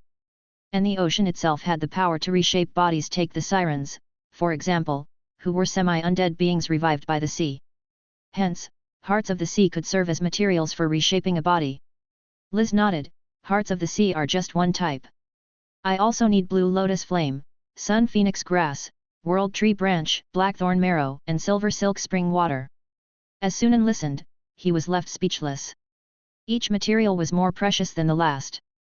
Hearts of the Sea were already incredibly rare, yet they ranked low on the list. These materials could have been gathered 1,000 years ago, but it's impossible on today's starlight continent. I know, Liz pursed her lips, I can wait. Once the planar barriers are fully restored, the starlight continent can connect with other planes, making it possible to collect these materials. You have patience. After all, I'm a ghost. As long as the grimoire remains, I won't perish. At this point, Liz noticed something amiss, looking at Sunan in surprise. You don't seem surprised about the planar barriers. Did you already know about the planar blockade? I read about it in the Starry Tower's texts. The Starry Tower? I recall that's a legacy of the Dark Throne. Liz's expression shifted, as if wanting to say more but hesitating. The Dark Throne's reputation was well known, they wouldn't kindly leave behind knowledge and resources without ensuring those who inherited them were under their control. Since Sunan had entered the Starry Tower and emerged safely, did that mean? As Liz's mind raced, Sunan spoke. I destroyed the Starry Tower. Liz was momentarily stunned, then incredulous. Destroyed? How was that possible? But Sunan had no reason to lie to her about this. Her life was essentially in Sunan's hands, for him to decide. There was no reason for him to deceive her. Aren't you worried about the Dark Throne's retaliation? Should I submit to their slavery out of fear? Sunan shrugged. Besides, the multiverse has more than just the Dark Throne. In fact, the Dark Throne has plenty of enemies. There are ways to avoid their retaliation. Liz fell silent. The more she conversed with Sunan, the more she realized how enigmatic he was. Though he hadn't lived through the era 1,000 years ago, he seemed to understand everything, leaving her baffled. You've said so much but haven't mentioned the most crucial thing. Sunan's words brought Liz back from her thoughts. He watched her with an amused expression. Gathering so many precious materials is no easy task. If you want my help, what do you offer in return? Liz seemed prepared and immediately replied, I have the Falling Star Talent Crystal model from the Starfall Society. It's a high-level talent crystal model. If you agree to help me, I can give it to you. Sunan shook his head, not enough. A high-level talent crystal model isn't rare for me. It doesn't compensate for my future efforts. Liz frowned, thinking Sunan intended to ask for too much. But before she could speak, Sunan pointed and numerous beams of light appeared in the void, weaving into a complex crystal model. It was the liquid metal talent crystal model. Not the final super talent crystal model Sunan synthesized, but a semi-finished model slightly above high level, not yet reaching super level. When synthesizing, Sunan recorded each semi-finished model, thinking they might come in handy later. And the model before them was an illusion created by his mental power. Even as a semi-finished model not yet at super level, Liz was utterly stunned. Though she had lost her physical form, her wizard's insight remained, allowing her to see the intricate and exquisite nature of the talent crystal model. Among high-level talent crystal models, this one ranked among the top tier. Sunan's next words left her in shock. This is a talent crystal model I created. Sunan unabashedly attributed the Rubik's Cube's achievement to himself. Whether you believe me or not, creating high-level talent crystal models isn't difficult for me, so your falling star doesn't hold as much value as you think. Liz fell silent. She wanted to doubt Sunan's words, but reason told her that he couldn't have encountered such top-tier talent crystal models on the Starlight continent. It was likely, as he said, that he created it himself. If true, Falling Star indeed wasn't that valuable to him. At least if he wanted, he could create another high-level talent crystal model himself. Amidst her shock, Liz realized something else. Talent crystal models were important secrets for any wizard. Since Sunan dared to reveal his creation of a top-tier high-level talent crystal model, he was undoubtedly sending a message. Offer enough compensation to become his partner, or take the secret to the grave. In simple terms, he had her cornered. After a long pause, Liz spoke again, her voice tinged with bitterness, I can share all the knowledge I possess. Like designs for Falling Star City, the Tentacle Puppet, some Fourth Circle potions and wizard tools, and information on other wizard powers. Her resources and magical items had long been worn down by over 1,000 years. Aside from her soul, the only compensation she could offer was knowledge and information. Sunan's gaze flickered upon hearing this. After unifying the Starlight continent, he had diligently collected all wizard texts. He had already gathered comprehensive knowledge for wizard apprentices, comparable to the wizard era. But knowledge at the wizard level was severely lacking, with only a small portion obtained from the Starry Tower. Spells were somewhat better, with everything up to the 5th circle. But knowledge related to wizard-level puppets, 4th circle potions, and wizard tools was scarce. Liz, having lived during the golden age of wizards and as a member of the Starfall Society, surely possessed substantial knowledge, potentially addressing these gaps. However, that alone wasn't enough. His mind racing, Sunan maintained a calm facade, speaking confidently, in addition to that, you must serve me for 1,000 years, even after regaining your body. You want me as your subordinate. Liz showed discontent. Sunan smiled slightly, assistant is a more fitting term.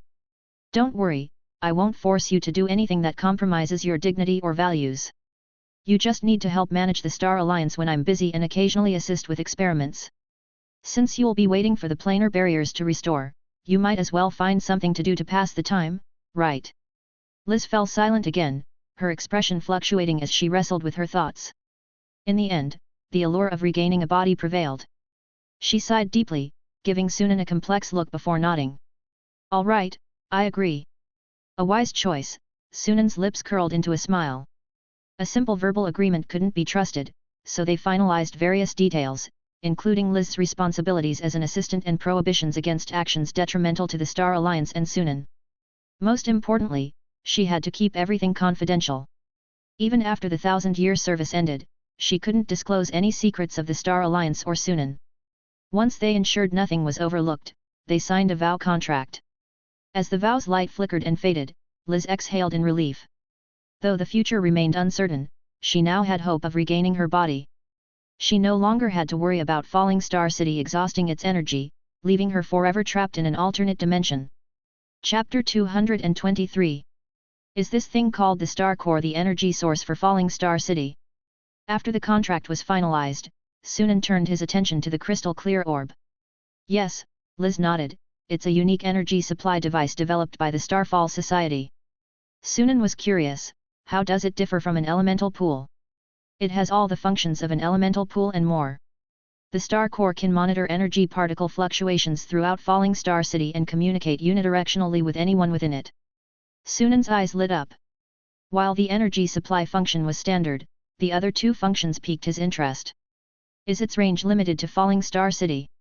Unless a larger star core is created, a single Falling Star City is the maximum range.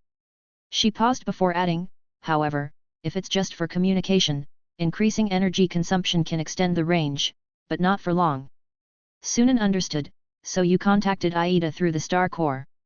Yes, Liz admitted frankly.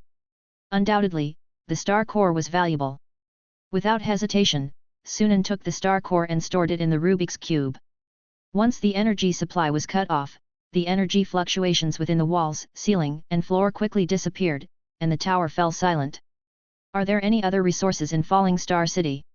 Liz shook her head. No, the Starfall Society erupted in conflict shortly after Falling Star City was completed, leaving no time to input materials. Besides the Star Core and the tentacle puppet, the most valuable asset is Falling Star City itself. Sunan felt a bit disappointed.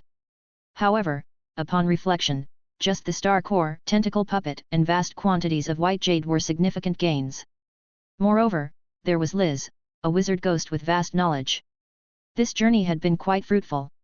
Since there were no other valuable items, Sunan decided not to linger, taking the grimoire and turning to leave.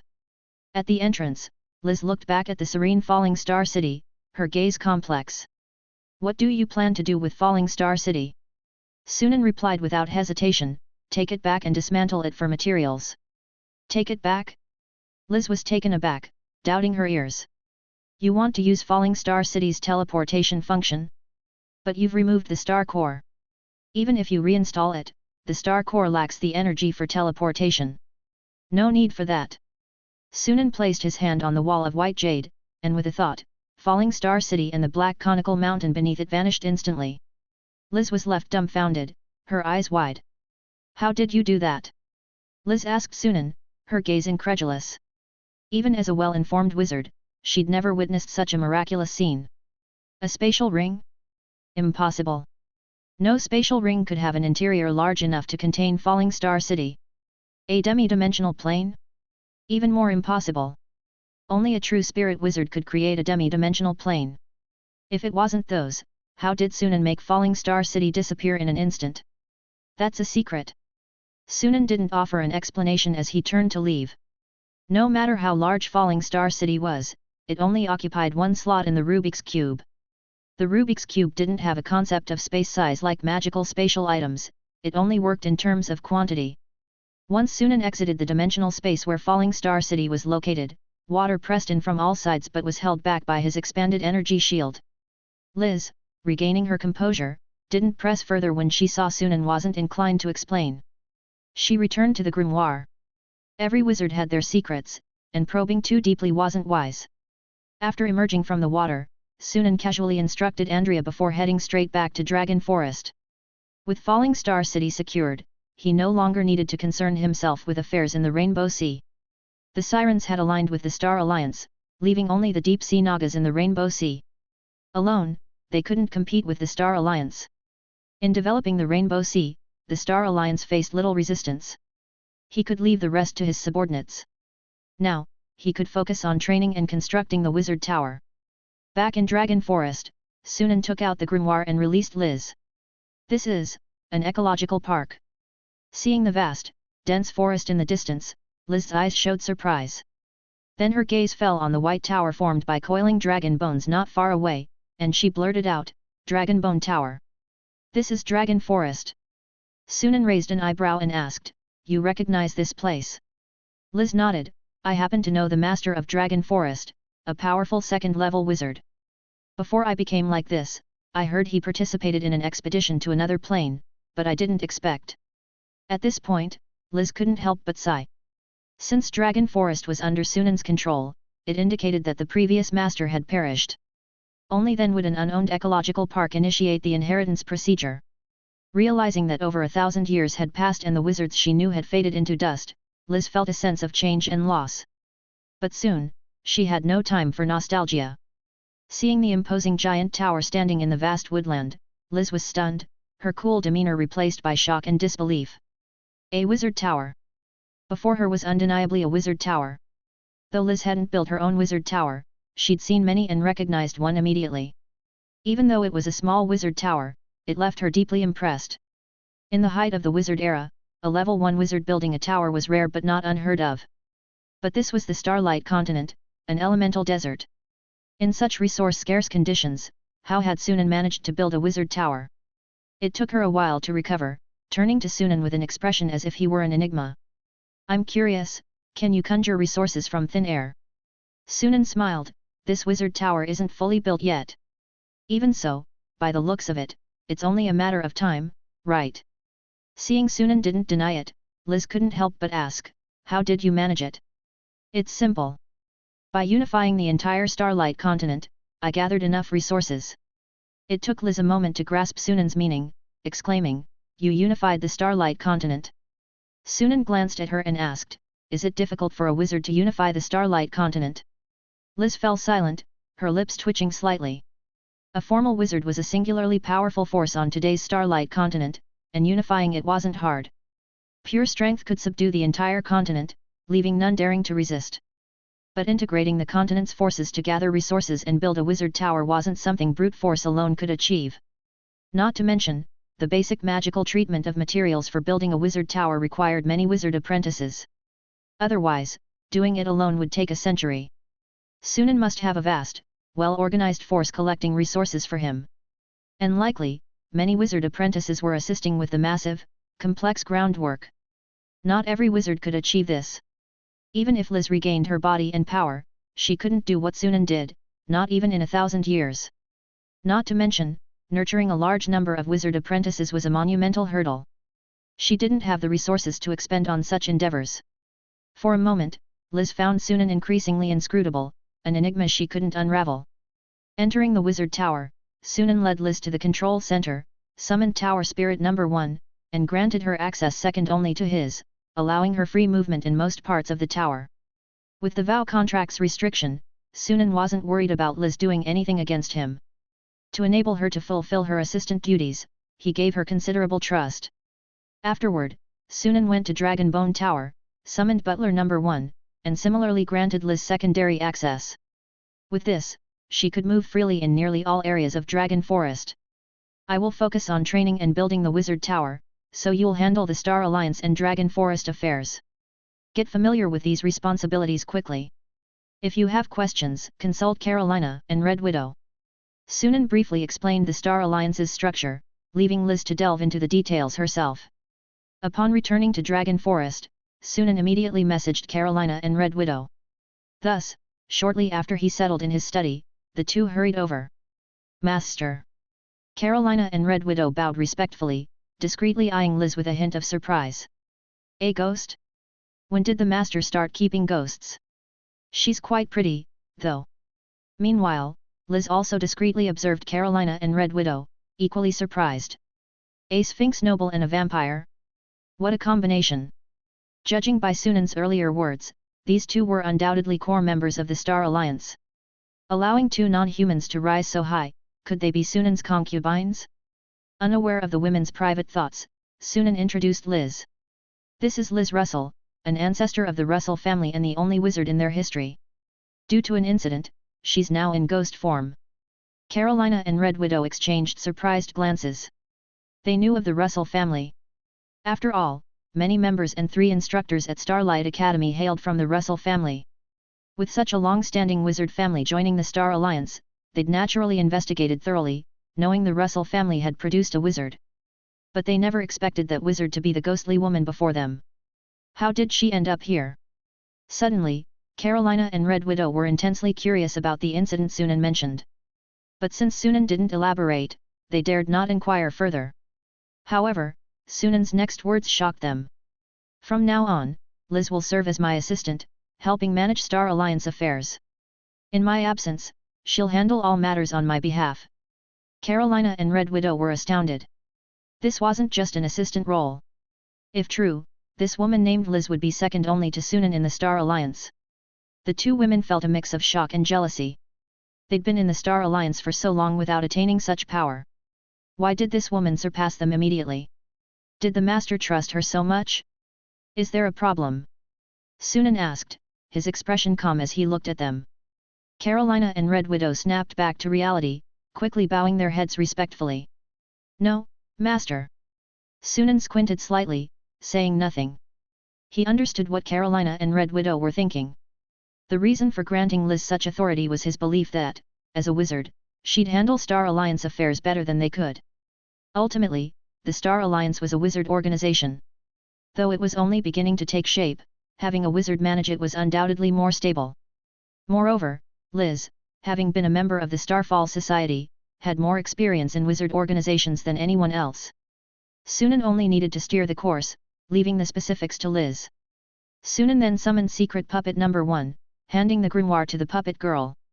Secret Puppet Number 1 will now follow your commands.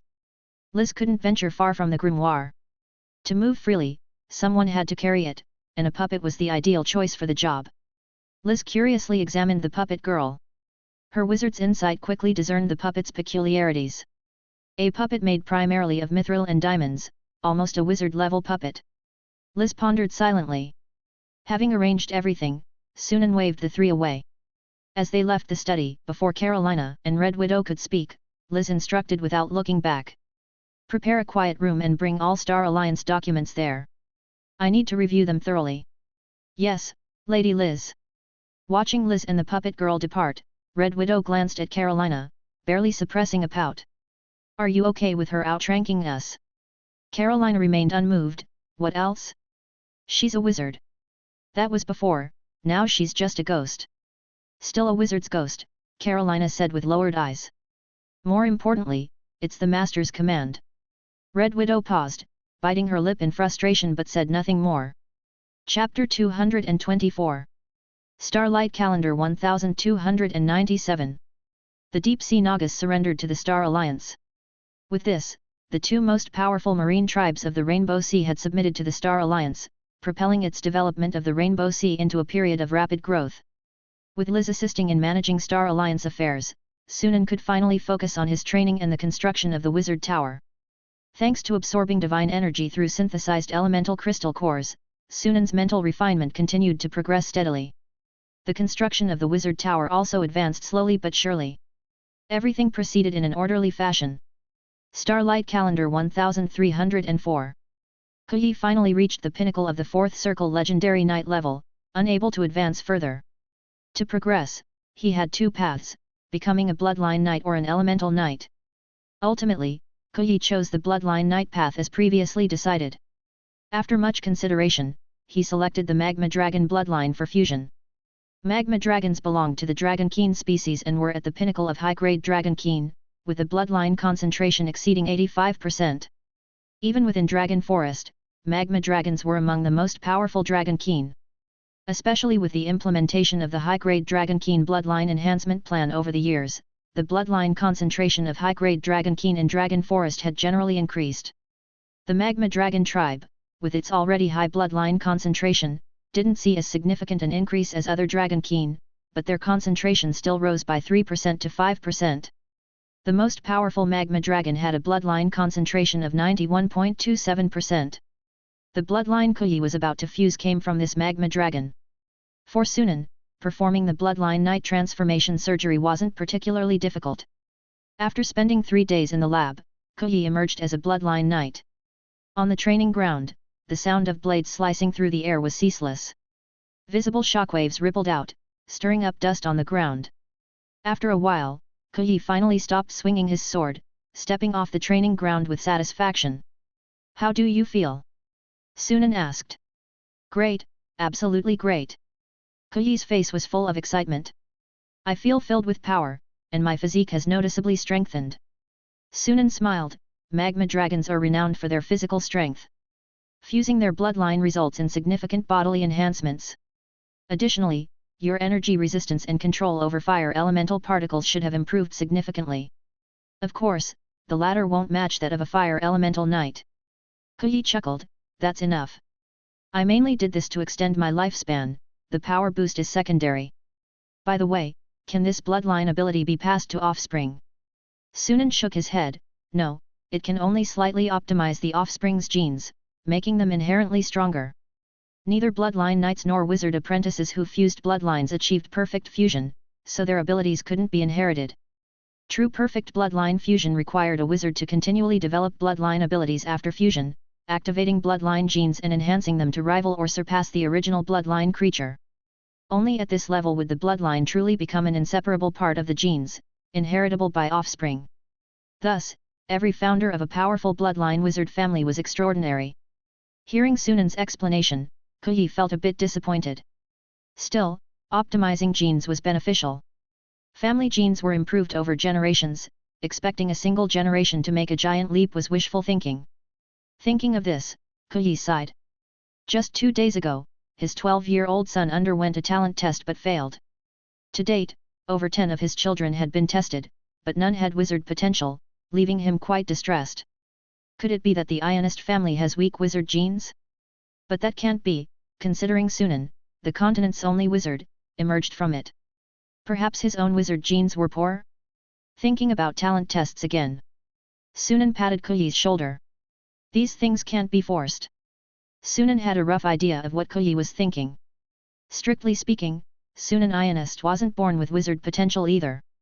Otherwise, his predecessor wouldn't have died from forcing himself to read initiation books, inadvertently benefiting Sunan. His eventual wizarding success was largely thanks to the Rubik's Cube. Whether the Ionist family had weak wizard genes was uncertain, but they were certainly not exceptional, much like most families, fairly ordinary.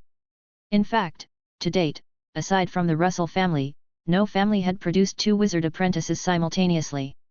Perhaps 1,000 years ago, there were many wizard families, but over the millennia, their wizard genes had faded, leaving ordinary people. Even the Russell family, which persisted, did so by marrying wizard apprentices from outside and employing certain methods. From what Sunan understood, the Russell family had practiced close-kin marriages for over 700 years. But with the rising number of wizard apprentices, perhaps in a few hundred years, the Starlight continent would see a second or third family like the Russells. Time flew by, and 2 months passed in the blink of an eye. In the alchemy chamber, the sound of bubbling liquid was constant.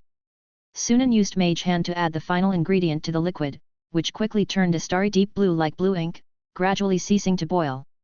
Sunan removed the glass beaker from the flame, allowing ice energy particles to rapidly cool the liquid to room temperature, then poured it into a potion bottle. And so, a potion was completed. Sunan placed it in the Rubik's Cube, and the synthesis interface immediately displayed information. Minor construction potion, Tier 2/Superior, increases mental activity and speeds up talent crystal construction, duration depends on potency consumption, no stacking effect, requires 60 mental points to consume. It worked. Sunan's face lit up with a joyful smile. After spending so much time and effort, he finally succeeded in developing a weakened version of the construction potion. With this, he could synthesize a potion as effective as the original construction potion. Recovering from his joy, Sunan quickly made dozens more bottles of the minor construction potion, placing them in the Rubik's Cube to produce a single superior Tier 3 construction potion. The best construction potions in the Starry Tower were of medium quality, most were inferior, and effectiveness-wise, this one is at least 30% better. Sunan estimated the cost of such a potion at around 122,000 gold coins. To be honest, this cost far exceeded the manual production cost of a construction potion. But in the current environment, having it was already fortunate. At least in terms of the construction potion's importance, this cost was acceptable. For an average mid-level talent crystal model, 3 superior Tier 3 construction potions suffice, totaling less than 370,000 gold coins. For any third-level wizard apprentice capable of constructing a talent crystal, earning 370,000 gold coins wasn't difficult, though they often couldn't buy the potion even with money. With the method to synthesize construction potions, the Star Alliance can now potentially train wizards. Looking at the azure liquid in the potion vial, Sunan smiled contentedly. A viable wizard faction must master the method of making construction potions. Otherwise, without training wizards, how could it grow and develop? Without construction potions, a third-level wizard apprentice's chance of advancing to wizard status would be 2 to 3 times harder. Without them, only true geniuses or the extraordinarily lucky, who stumbled upon rare resources that sped up talent crystal construction, could advance. Stowing the construction potion, Sunan called up his personal panel. Sunan Ionist, male/level 1 wizard. Liquefaction, 50.93%. Skills. Star Ring Meditation Method LV19, Max. Potion Making LV5, 6231/20,000. Biological Modification LV5, 2933/20,000. Puppet Crafting LV5, 13173/20,000. Magical Item Creation LV4, 9509/10,000. At this rate, I should reach first level crystallization in another 25 to 26 years. I have the construction potion, now I just need the talent crystal model. Research on the second talent crystal model was ongoing, progressing smoothly. After returning from Falling Star City, Sunan obtained all of the Starfall Society's talent crystal models from Liz. Besides the Falling Star high-level model, there were 4 mid-level and 16 low-level models, providing plenty of inspiration. At this pace, developing a finished product before reaching first-level crystallization was more than feasible. Bringing Liz on as an assistant was indeed a wise decision.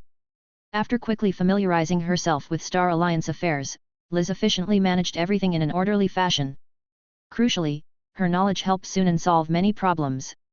For instance, the tentacle puppet design solved the issue of high-level puppets for the Wizard Tower's internal golem army. After studying the tentacle puppet designs, Sunan decided to use adamantine golems as the main force, supplemented by a few tentacle puppets and secret puppets, to form the Wizard Tower's golem army. The only problem was that some materials for the tentacle puppets couldn't be found on the current Starlight continent, requiring research into suitable substitutes. However, this was easier than developing new wizard-level puppets from scratch. Another issue was the production of soul crystals. During the development of the Rainbow Sea, mainly through battles with the Sirens and Deep Sea Nagas, the Star Alliance acquired many soul crystals, alleviating the shortage. But with the Sirens and Deep Sea Nagas surrendering, producing more soul crystals became a pressing issue. For this, Liz had a solution. Wizards discovered that during undead transformation, the fusion of death and life energies created a peculiar energy, triggering an energy in the plane, causing a chain reaction that communicated with the world's ghosts. These ghosts would emerge from spatial cracks, eager to seize bodies and revive. Thus, wizards had the idea to lure ghosts using undead transformation, then use gems to absorb them and create soul crystals. This method of producing soul crystals cost only a small amount of gems, gold, and silver for the undead transformation array, and even third-level wizard apprentices could execute it, making it quite convenient. The only downside was that ghosts attracted this way weren't of high quality, only suitable for producing micro and small soul crystals. But for Sunan, this wasn't an issue. As long as he had micro soul crystals, other levels could be synthesized. After successfully using this method to produce over 10 micro soul crystals in a trial, Sunan quickly promoted it at Starlight Academy, offering missions to acquire micro soul crystals, solving the Star Alliance's soul crystal shortage.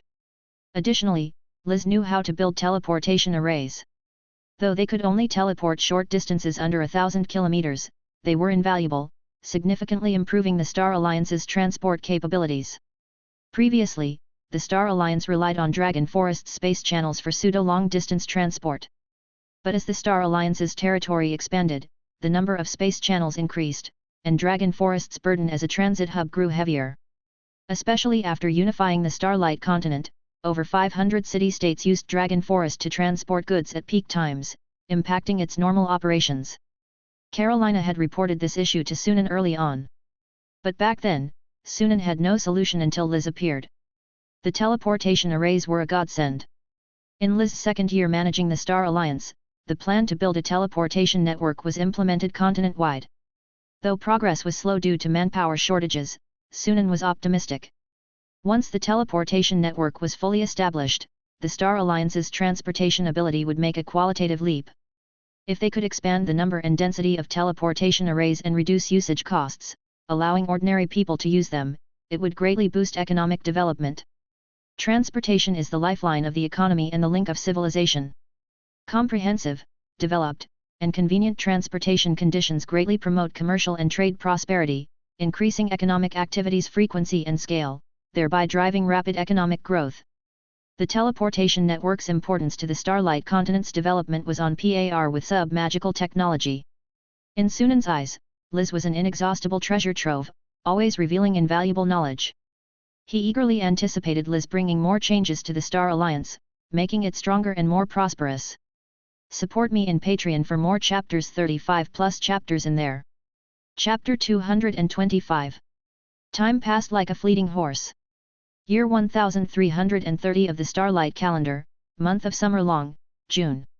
After another return from the plane of lightning elements, Sunan sat cross-legged beside the elemental pool, synthesizing elemental crystal cores and absorbing the divine energy within.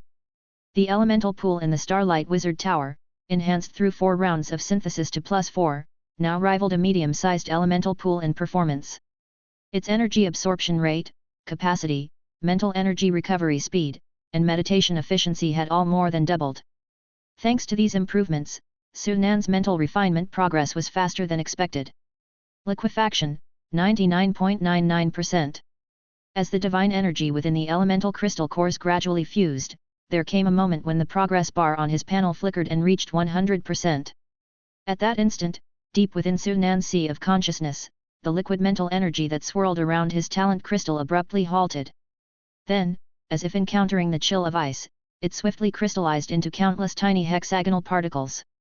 In a short time, the flowing water around the talent crystal vanished completely, replaced by a dense band of shimmering crystalline structures resembling a stellar ring.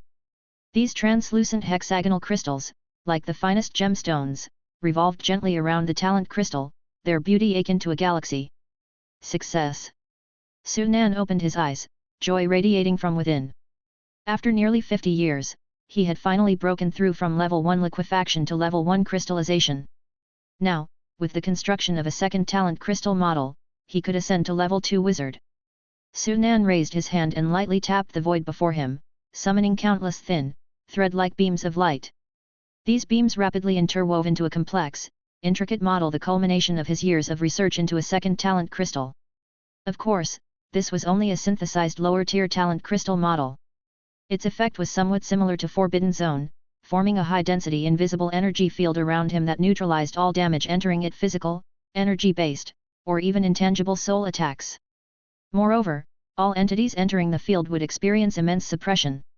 Unlike Forbidden Zone, Sunan could alter the pressure density of the field in specific areas, temporarily increasing the pressure in certain regions. This allowed him to apply greater restrictions on intruders. If the pressure density was strong enough, it could even crush enemies into pulp.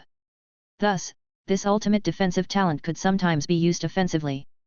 Additionally, the field's range could expand or contract freely, with its defensive strength and pressure density adjusting accordingly.